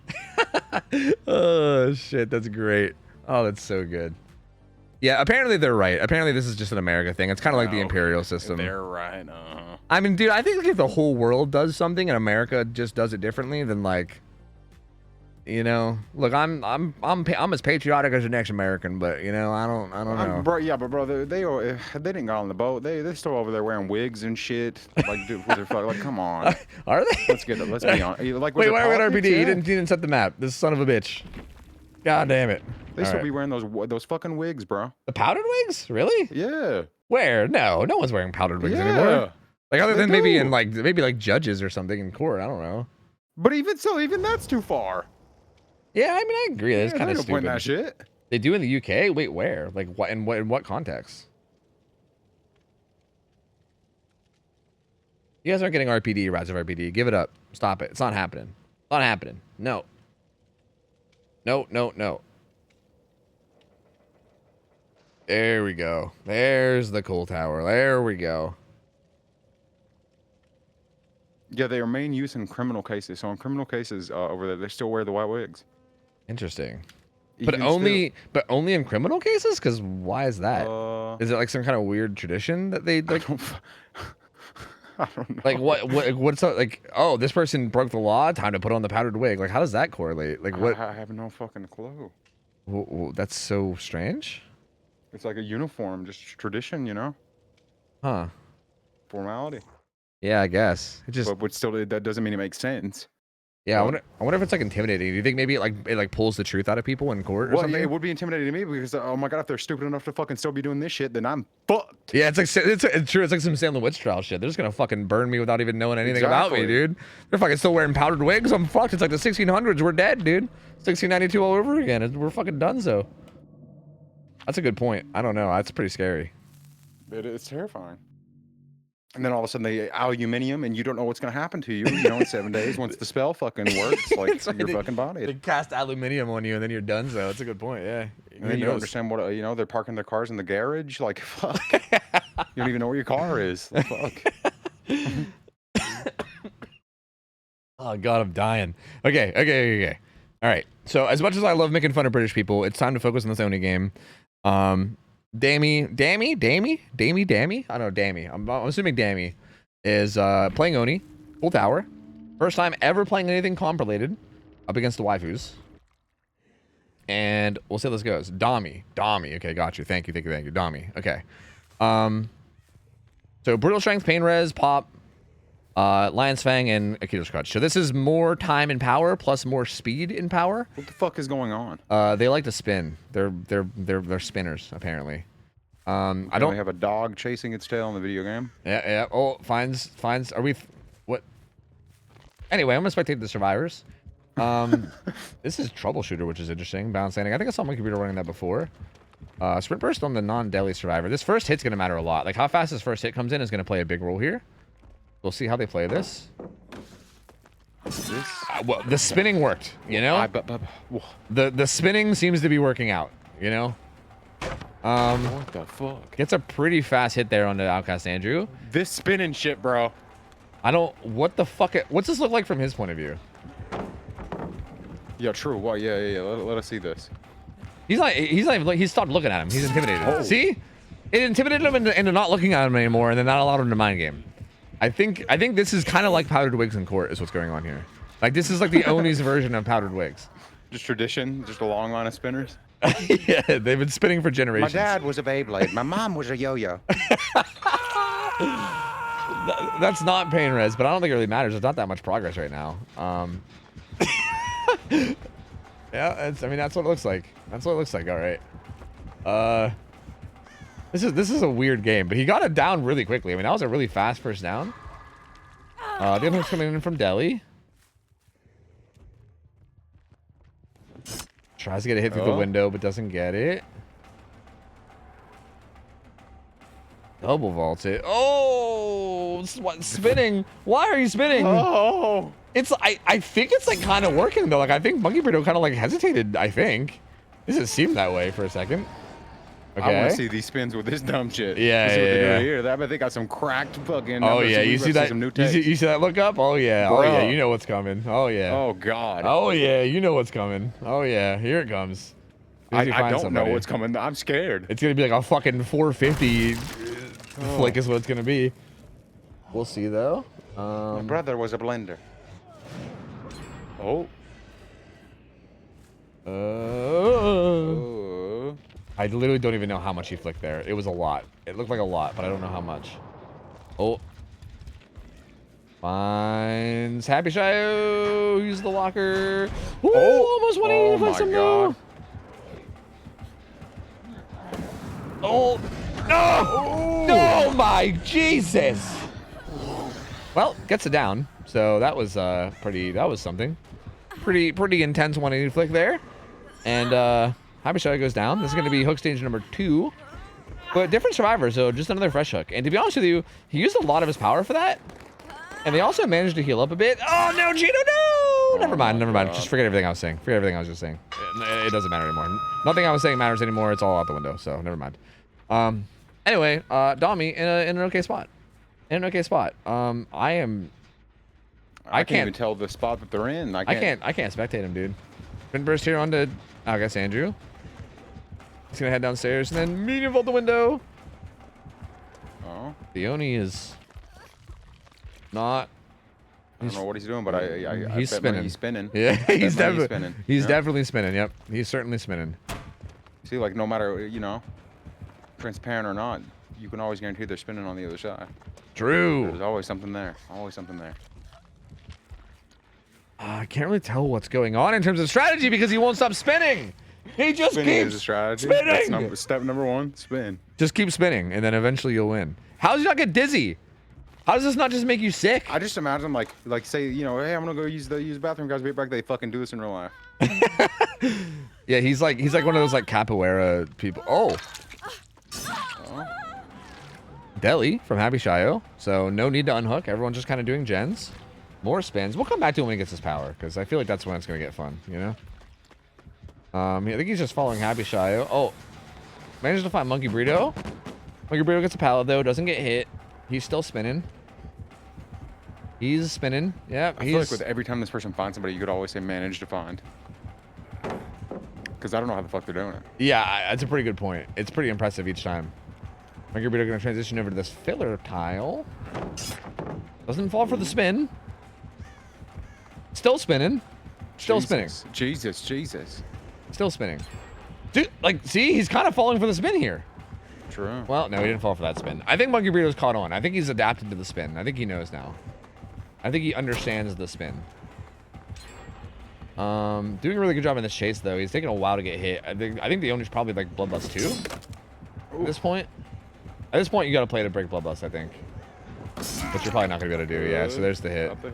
But Monkey Burrito still did do a really good job in that chase, and power gets popped. 2 people are at Shack. And he's heading down that way. I'm so glad he can't like spin during this. So right? We could actually spectate him. This would be terrible. This Yeah. would be a nightmare. I know. I agree. I mean, it would be that would be terrifying to see, like playing against it. Well, I mean, when Russian spinning. I mean, when he flicks, he spins. That's for sure. And we're probably gonna be seeing that. Oh. Be careful, brothers. He can see straight. Yeah. Be careful. So I'm pretty sure what he did is he rammed himself into the wall and slowly turned right there. Because you can just kind of hear him growling on the other side of the wall. So yeah, I'm pretty sure he was just running directly into the wall and like kind of letting himself turn. But again, like it's hard to judge because like all I can really think about is this motherfucker spinning. But realistically, he's actually not playing this very well. Like he's doing good as Oni, but like they're at 1 gen left. Like I feel like with how good like this is one of those matches with like how good his start was. If he would have just not spun and instead just played, then he probably could 4K'd. You know what I mean? But I feel like he's spinning so much that like they're recovering and they're I mean I'm not gonna say there's gonna be death hook, but there's only 1 gen left. He hasn't used a single pain res hook, even though there's been 3 hooks. I mean, he might still win just because he's kind of nuts with the spins and like his actual demon dashes are really strong. Tito's gonna eat another hit. They're currently doubled on a gen. Well, it's that gen over there, so we'll see. Finally. Oh, he's gonna go upstairs. What in the fuck? What in the... Okay, he's securing the kill on Outcast, Andrew. Oh, shit. Gamers are justifiably terrified. Uh-oh. Here he comes. I heard somebody else here, too. Oh, he gets the old falling down. I was trying to get it from the survivor point of view because we can't even tell what the fuck is going on from his point of view. But he gets down on a monkey burrito. He's going to be a fresh hook. And this could be pain res. I mean, everyone could be pain res, but this could be pain res, too. It is. It's finally a pain res. Finally a pain res.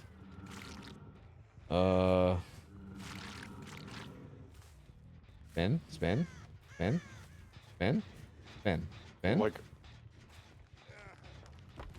the amount of time that's being spent, like going where the fuck they're going, because these spins, they're like giving themselves a handicap. I don't. Literally. It's like it's starting to mesmerize me. Like at this point, I'm like, I'm watching it, and I feel like I become I got a loss of words. Like I just don't even know Like what this to is say. what their dad told them to do whenever they're playing against their little brother. No, give him a chance. You don't have to win all the time. Yeah, just spin constantly. That way he has a chance. I just feel like it's like hypnotizing. Like I feel like I'm falling under a spell of some kind. I don't know. Hey, you see, you can't like. Yeah, I'm resistant. I think this is lucky break on whatever survivor this was. He seems to think that they're still here. I don't know where they are, but he seems to think that they're still here. Always. Oh, I'm about to catch off this survivor. Sounds like it's Yui. Goes for 180, but doesn't get it. I didn't know what was gonna happen. Yeah, he was trying to go past her in 180, but Whoa. might do the same thing here. Good Whoa. juke from Abishayo, seeing the 180 coming and just gives up the pallet. Has this T-wall. Needs to be. He's probably gonna swing back around that left side. Yeah. Oh no, he's going back to the hill. Wait, where is he going? I don't know. What is he doing? Ever? Oh! Doesn't get that one either. He's gonna 180 this, I think. Abishai not there. Again, I feel like once you realize I know he's doing this, you can kind of do what Abishai is doing, right? Like if they're overcommitting to like 180 flicks like this, you just start like predicting it and just doing everything other than giving them the 180.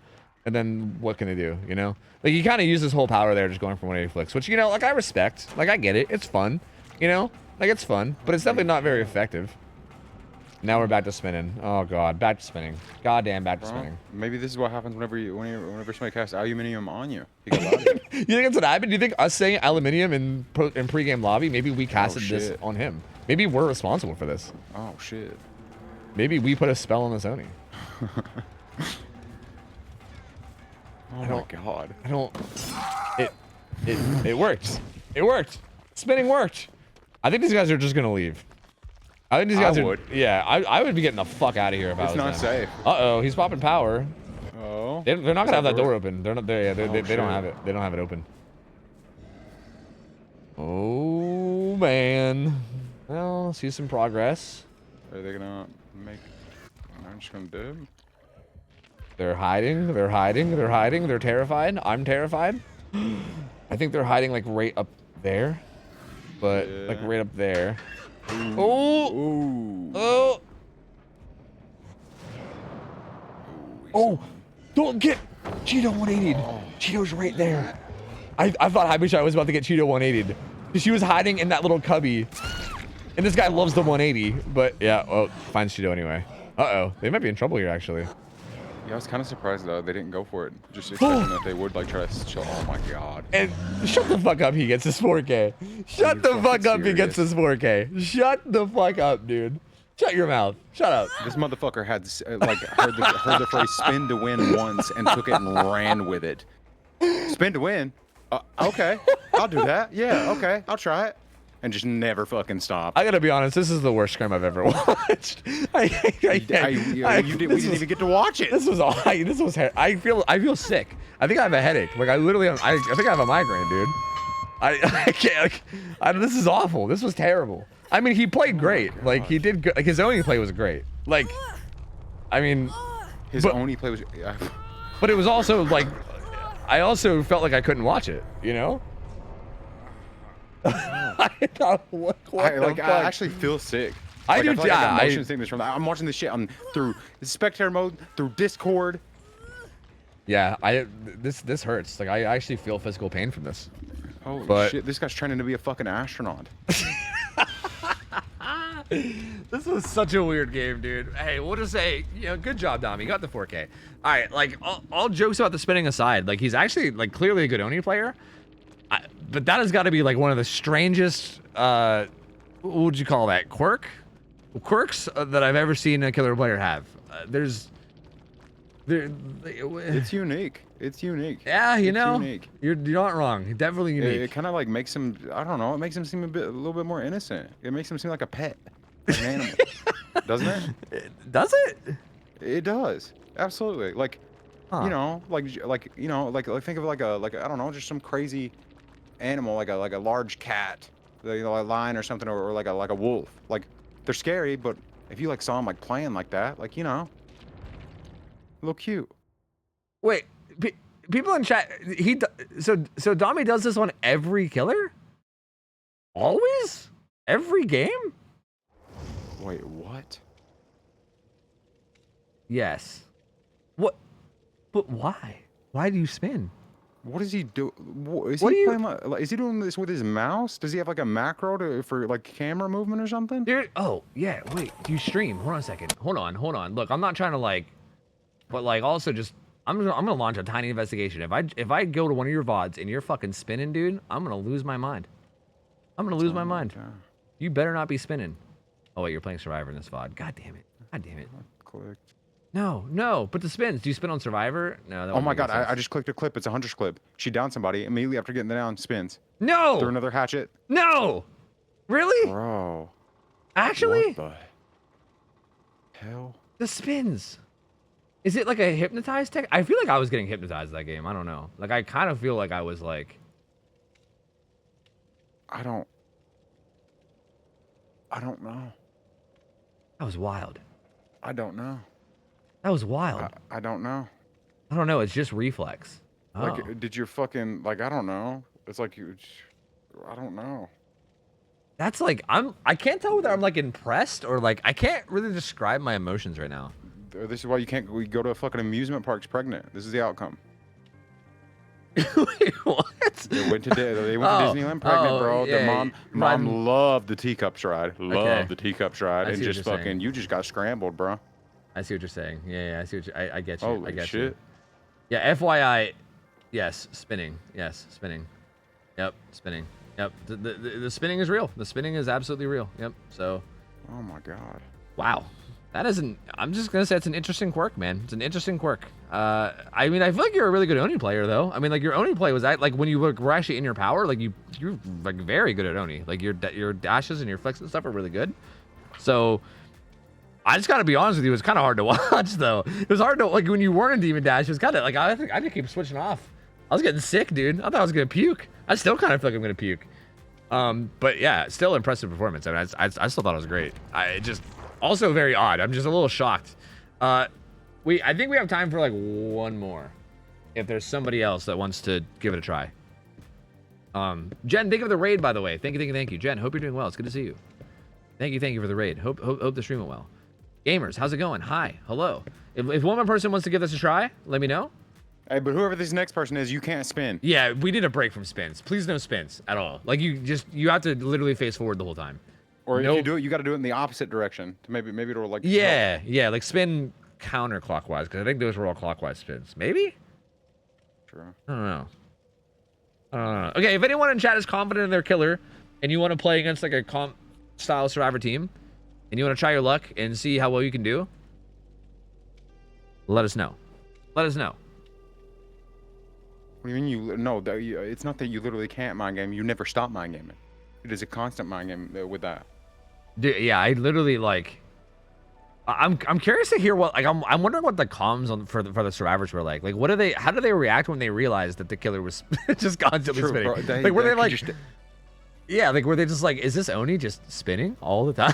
Does he just keep spinning? That could be so effective with just ruining comms. Yeah, right. Yeah. Like it just floods comms with they're spinning. Ah, he won't stop spinning. Yeah, right. Like, that's a pretty good idea. The mental mind game, honestly. Oh my god. Kind of impressive. We were so confused. See?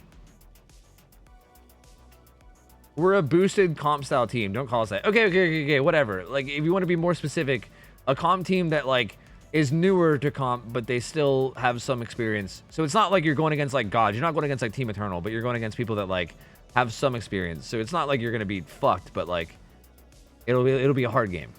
And it'll kind of get a judge of, you know, how good or bad you are, at least. Yeah, I feel like everyone's just talking about the spinning. I don't know. Bro, I'm literally just like looking around my room at like stationary objects. I can't look at my screen. It's gotta go away. Yeah, I feel like I need to go take some meds, you know? N.A. Freddy.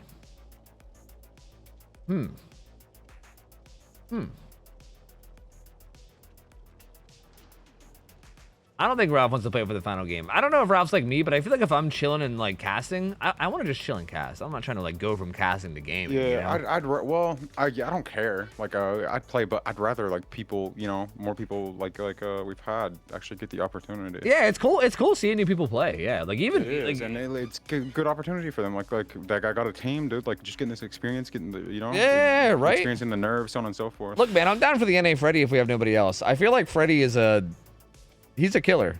Like, he's a killer for sure. But, I mean, if we got no one else, I'm down, you know? Fuck it.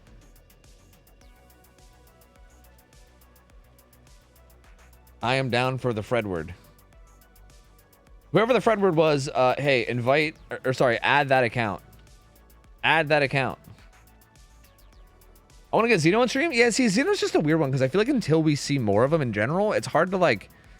Again, we don't have anything to base it off of, you know what I mean? Like we'll see you play Xeno, and then we'll just be like, I don't know, is this good compared to usual? Is this bad compared to usual? Like, is this the norm? Who knows? Like, I don't know. It's just tough.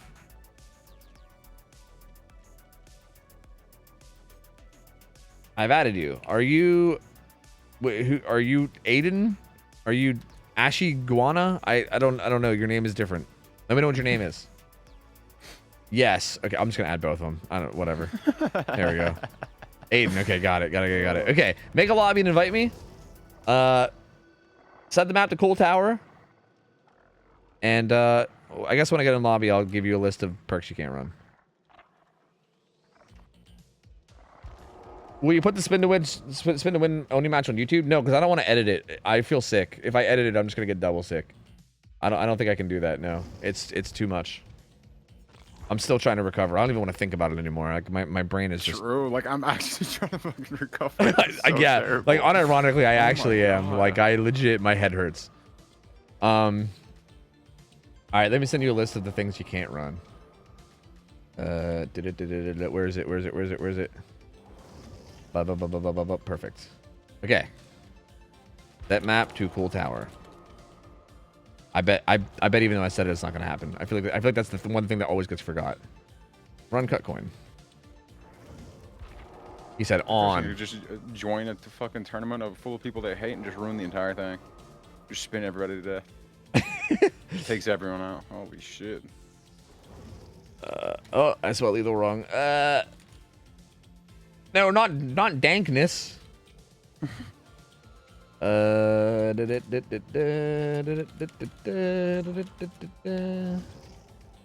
gonna use the bathroom. I'll be right back. Okay.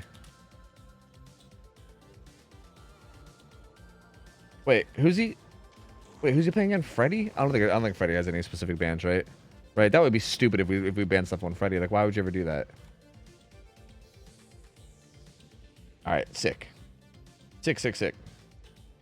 Are we banning ultimate weapon? That perk's so cool. You're trolling, right? Yeah, you're trolling. That's Brownie. You're definitely trolling. Fuck ultimate weapon, dude. That perk is stupid. Nope.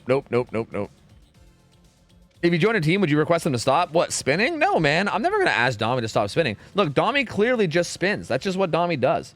I'm not going to ask Dommy to not be the person that they are. That would be silly. But also, if I had to watch Dommy play Killer again, I would probably watch Survivors as often as possible. just gonna be honest. We'd probably be watching from the Survivor point of view as much as possible. Either that, or maybe I'd get used to it. Maybe I would maybe if I watched long enough, I would eventually become immune or something, you know? Like maybe I'd build up a tolerance. I think. Maybe. I don't know. Let me just go see. Oh, wait. You can't run DMS too. I don't even know if that's a necessary ban, but I mean whatever, sure, why not? Like it's fucking Fredward, dude. It's Fredward. You know? Like I feel like you should, but yeah, it's fine. Yeah. Never played comps killer, so I don't know how I'm gonna do, but we'll try to do my best.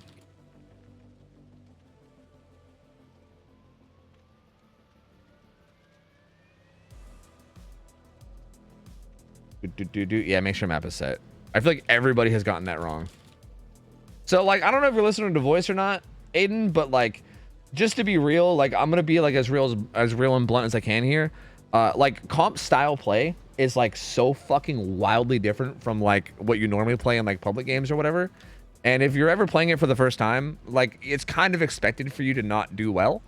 So like if you don't do well, that's kind of just what you expect. You're also playing a weak killer like Freddy. But if you do well, like if you pop off, then everyone's impressed, right? So there's literally no failing, right? Like even if you do terribly, that's just kind of like, that's kind of the expectation for someone that's never done comp. So yeah, it's either you meet expectations or you impress. There's no embarrassing yourself at all. Like it's not even really possible, really. Well, I shouldn't say that. That's maybe it's possible, but it's very unlikely. I think as long as you just go play your game, just do your thing, you'll be fine. And yeah, I said do. Yeah, good one. Yeah, be as sweaty as try hard. Yeah, fucking tunnel gamers if you feel like you need to. Do whatever, man. Don't be shy. Be as sweaty as you want to be. Be sweaty. Well, camping and tunneling is actually not always good with Freddy because he's oftentimes too weak to camp and tunnel. It kind of depends. It depends on the situation. It's definitely not like a camp and tunnel every time type thing. But I mean, yeah, you just do whatever you think is right. Oh, did we not pay out the last prediction? Oh, shit. Do I need to give you guys a new one? Oh, he 4K'd last game, didn't he? Oh, yeah. Here. I got you. 4K 0 is what it was. Yeah, here. Let me give you guys another one. This one's for Fredward. I'm just going to give you guys a minute on it because they're probably going to be readied up soon. Yeah.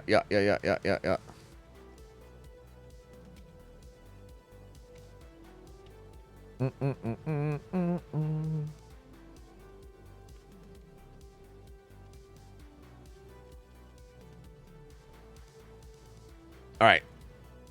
Okay, I reset the map myself. Okay, we should all be good. We should be all good. So this should be okay. Like also, just FYI, the way this should probably go, because he's playing Freddy, is okay, if a team plays properly against Freddy, and like doesn't like fuck up really badly, ideally Freddy really shouldn't be getting that good of a result, right? Like somewhere between like 5 and like 7 stages maybe. But that's also assuming they like don't fuck up at all. But like that's kind of like if the killer plays perfectly as well as the survivor's playing perfectly, right? I mean, I don't expect the survivors to play perfectly, but basically if they play like well, and if they're playing well and you get to like 5 stages, that's honestly like not bad, essentially is what I'm trying to say. So like don't base the result that you get off of like what like the Oni got or like a killer that isn't Freddy got, because that's just not gonna be. That's not gonna make any sense. And if they spin, don't assume you know what's gonna happen. Period. Dude, no, Anything can happen. Nobody better spin. I am so I can't. Oh my god. I can't deal with it anymore. Please no more. Jesus. I know. I agree. It's fucking brutal, dude. All right. So, with Freddy, I would expect to see red paintbrush. He might bring pallets. I don't know. I'm curious. Pallets realistically shouldn't work against a team that is actually like calming well. But that being said, I don't know. Are the waifus calming well? Probably. But like pallets are generally going to be pretty weak against people that like know that they're in play and are kind of like making it a point to try to play around them. So snares, it'll probably be like Nancy's masterpiece and red paintbrush or something like that. And for build, we can see a lot of stuff. But I mean, I would expect like pain res, fucking pop, corrupt. But we'll see. My computer's got Deadly Unbreakable, a little bit of an objective build on Cheeto. Happy Trio's got a pretty aggressive chase build. And a little bit of a mixed bag for Outcast Andrew. He's got Ruin and Undying and Tinkerer and Surveillance. What the fuck? What the? Interesting. He's also got double teleport cooldowns. I'm just gonna say right off the bat, I don't think this is it, Chieftain. I don't think this is it. I'm pretty sure this is not what you want here. This is the, I don't think this is gonna go too hot. I don't know. Like I feel like this is not gonna be the play. They already see one of the hexes. They probably already know about Ruin because of popping off gens. But we'll see. We'll see. Okay, so he has a hex at like 1, and then there's also the other one. Yeah, the other one's like left side at like 9, like 9er. And they're currently cleansing the one at 9er. Was he gonna need a hit for it? No, he's not even gonna get a hit for it. He's fine. Cheeto got found. Is gonna need a hit though. Gonna run towards main. That's gonna get rid of Undying, but Ruin's still up. So, and like once Ruin and Undying get broken, then you're just Tinker Surveillance Freddy. True. Does have snares. These snares around these loops can actually be really good if used correctly. Oh, Cheeto getting kind of greedy here. Probably should have vaulted the pallet. It's gonna go down pretty fast first down though. Honestly, not a bad first chase in terms of like getting the down. Cheeto just kind of misplayed that pallet a bit, but does get the down. They step in some snares. Ruin is still up. Look at all this Ruin value. The hill gen regressing at normal speed. So that's exciting. Normal speed regression. Finds Happy Shy with Shaq. That snare, I don't think will even be enough to slow him down. He'll still be able to get the fast fall.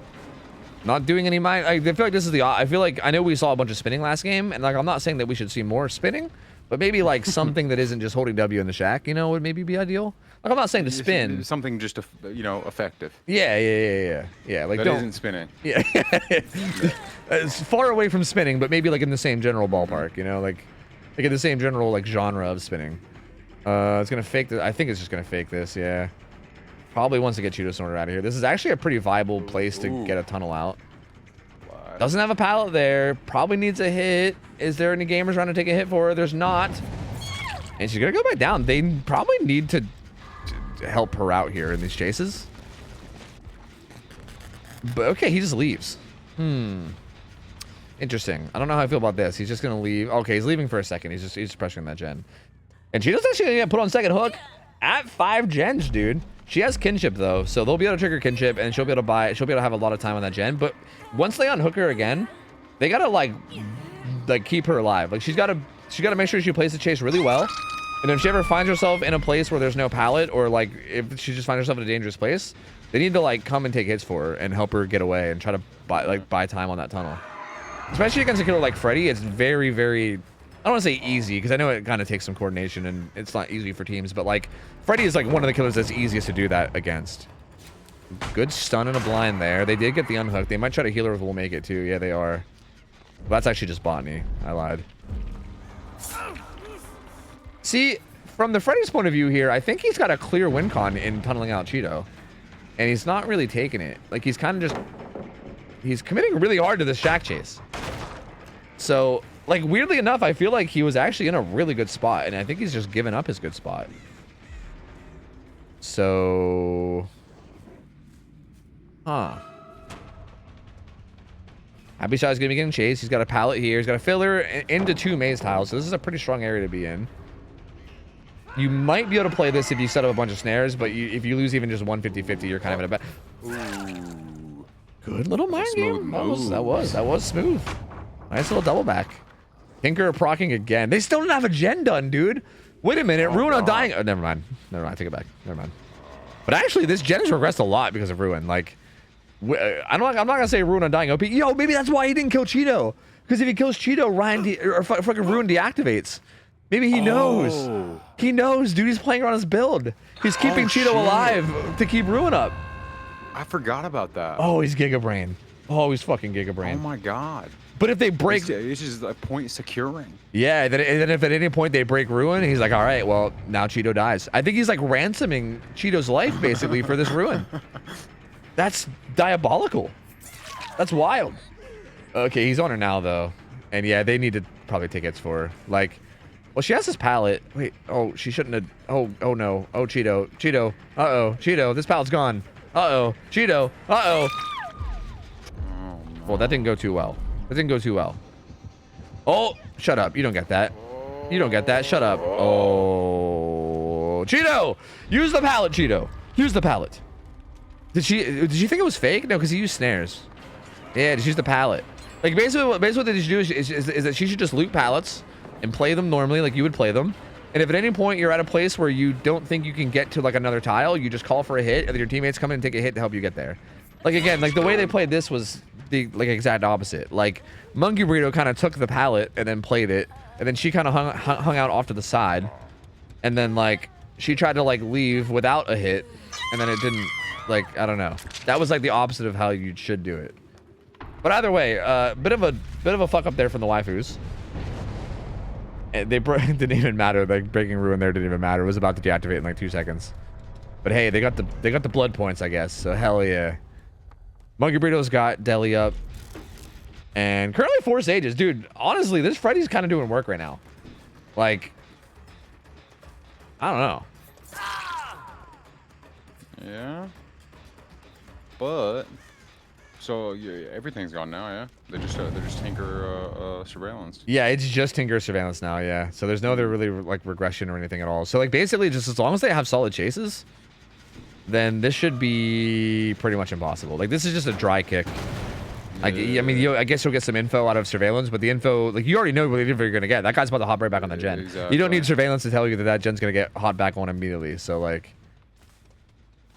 yeah, I don't know. I actually, like, I unironically think that if his build was better, this would have been like the cleanest 4K ever. But I feel like with this build, he might actually not be able to close this out. Like, I think these guys are actually in this 3v1 might be able to like clutch this. They have gens progressed a decent bit. Like, imagine if he even just had pop, like just pop. Yo. That's it. Like nothing else. Just throw pop on there. That's it. Again, just dry kicking, which is not doing a lot. It's like you're not gonna be making them lose more progress than they're gaining, you know? Yep. What is this strange angle I'm seeing? Okay, I thought he was going for a fast vault. He should. Nice. Ooh, kind of get stuck on the rock though. Oh no. Doesn't make that one. He's got dead hard, but Freddy's not. Oh no, maybe he's is he faking it? Yep, he's faking it. Is he gonna stick to Happy Shio? He's got double windows and dead hard and resilience. Oh, he's gonna need the dead hard. Oh, he window tagged him. Ooh. But he's still gonna need the dead hard. Oh shit! Oh damn. That felt like a long Freddy. swing. God damn. Good old Freddy. See, but again, like if he had pop, then like this down would be like huge because like okay, you get a hook, and then also you go to one of these gens and progress it by a fuck ton. But like it almost just feels like these downs like don't matter nearly as much. You know what I mean? Yeah. Taking fuck. Literally like damn near anything else other than this like surveillance thing. Yeah, man, I know it's Literally anything else would have been great. yeah. Like just having that value, he was if he was actually like thinking that far ahead and playing around Ruin in the beginning too, just having like no way out. Yeah, Just to get some time at the end, like that's not as crazy as just pop alone would have been. The survivors are misplaying a lot though. Like Outcast Andrew staying that close to the gen in like a dead spot and just getting M1 for free there is like To be honest, it's like, okay, the server team might also be getting kind of fatigued. Like, this is what they're like 7th game in a row or something. Yeah, 7th game with a spin game too. Yeah, and the spin game. That's a good point. I think all of us are a little bit fatigued after that spin game. But yeah, like the way they're playing these chases are like that was pretty sloppy for Alexander too. Like I feel like, I don't know, maybe it's the fatigue kicking in or what, but I feel like they're definitely misplaying like a lot from the waifus here. So that'll be him getting hooked. Happy Shy has death hook, so he's got to be at least a little concerned about what's going on. He does have DS up, but I think it's going to run out before it even kicks in. Oh yeah, I didn't even realize that Z-Slasher wasn't even on the squad anymore. He said that they sounded tired apparently, so I think that might be playing a role here too. True. I think faking that teleport. No, he actually went. He has, okay, so he actually has a 3-gen topside. I mean, it's not a good 3-gen really, because like the top gen is like the main gen is not really the best, but it's better than nothing. But again, with no like other perks to really help with it, I doubt it's gonna be much. Yeah. But he has Happy Shot here, who's Death Hook. Ooh.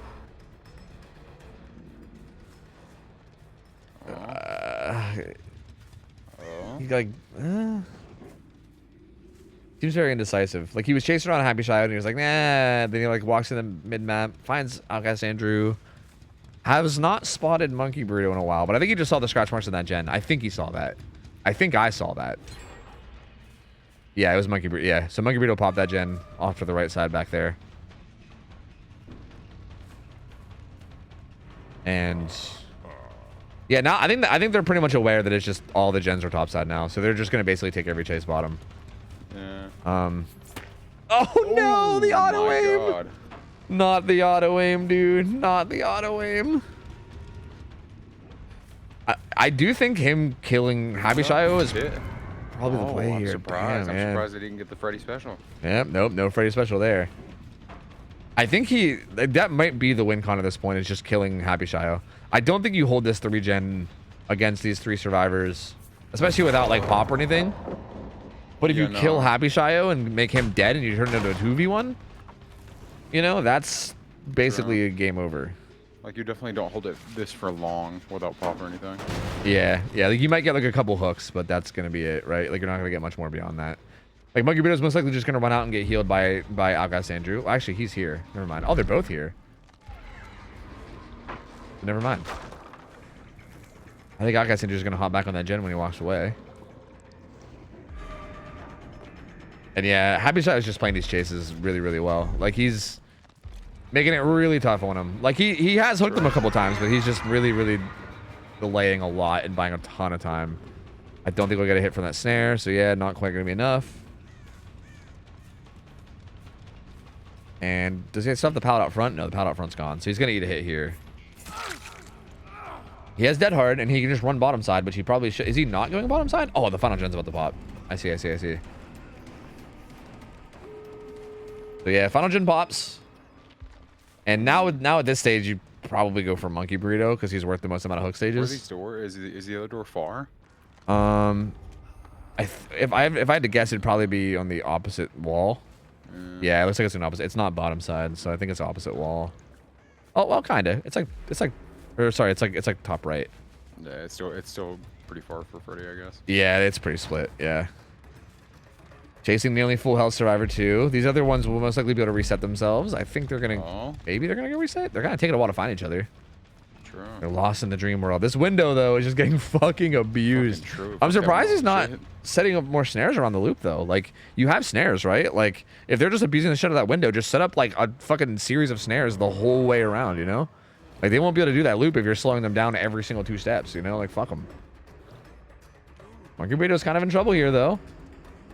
So yeah, what you want to do is he's kind of doing this right. You want to set up the snare like 1/3 of the way around, force them into it, and then immediately double back. Or that, I guess, if they play it the way he played it. But yeah, typically you want to put it like 1/3 of the way around-ish.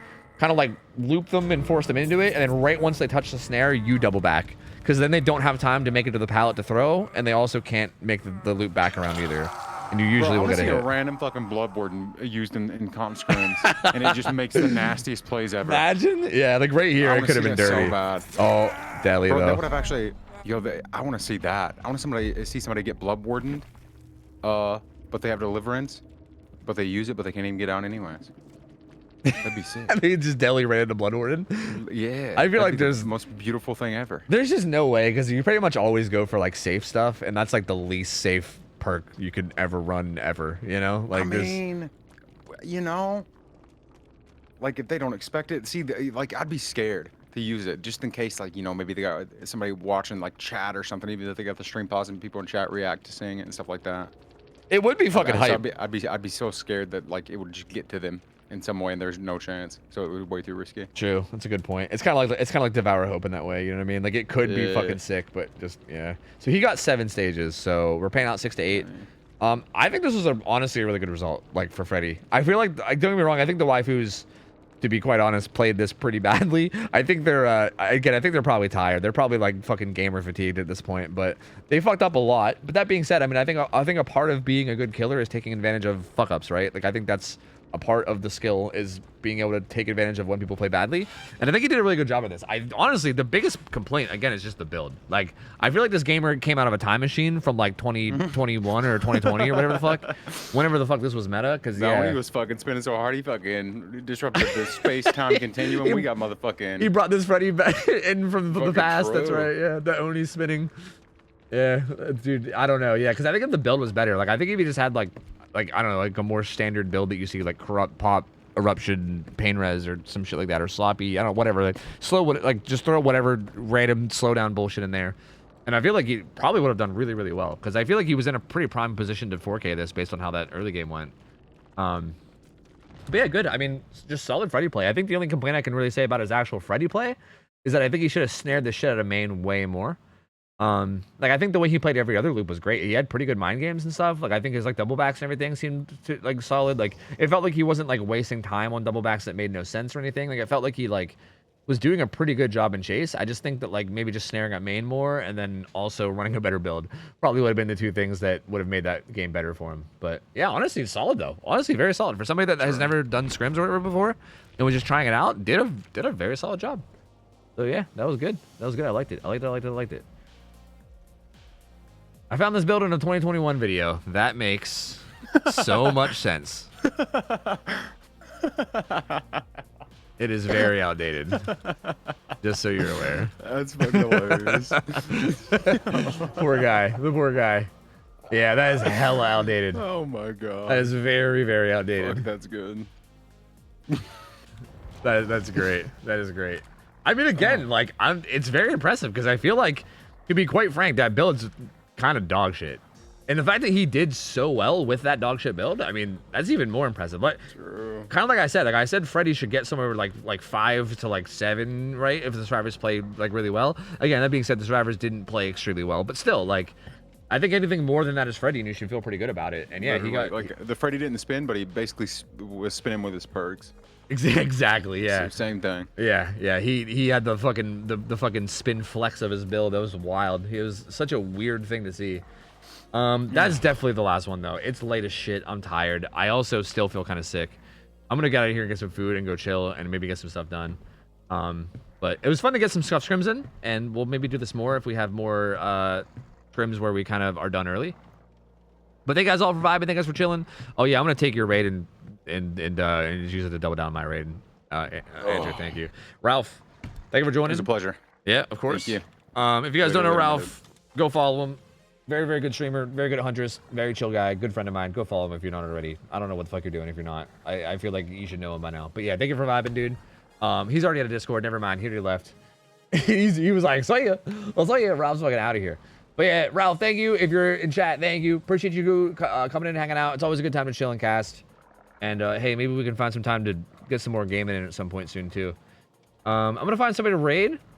So don't get anywhere just yet. But thank you guys for chilling. Thank you guys for vibing. Thank you guys all for the subs and everything. I know I missed a ton of subs and everything today. We have alerts off during scrims, so I missed a ton of shit. But thank you guys all for the subs and everything, and for vibing and just hanging out. It's always a good time. I'm gonna find somebody to raid. Again, I say this all the time, but like it's worth saying that the scrim mods, like the scrim admins that run all this behind the scenes, I always say this. I know I sound like a broken record, but they're volunteering their time every weekend, dude. Every like Friday and Sunday, well, Monday today, but every Friday and Sunday or Monday or whatever, they volunteer like 6 hours of their time to like run everything and make sure everything goes smoothly. And it's massively appreciated. We wouldn't be able to do this without them. So major shout out to those guys.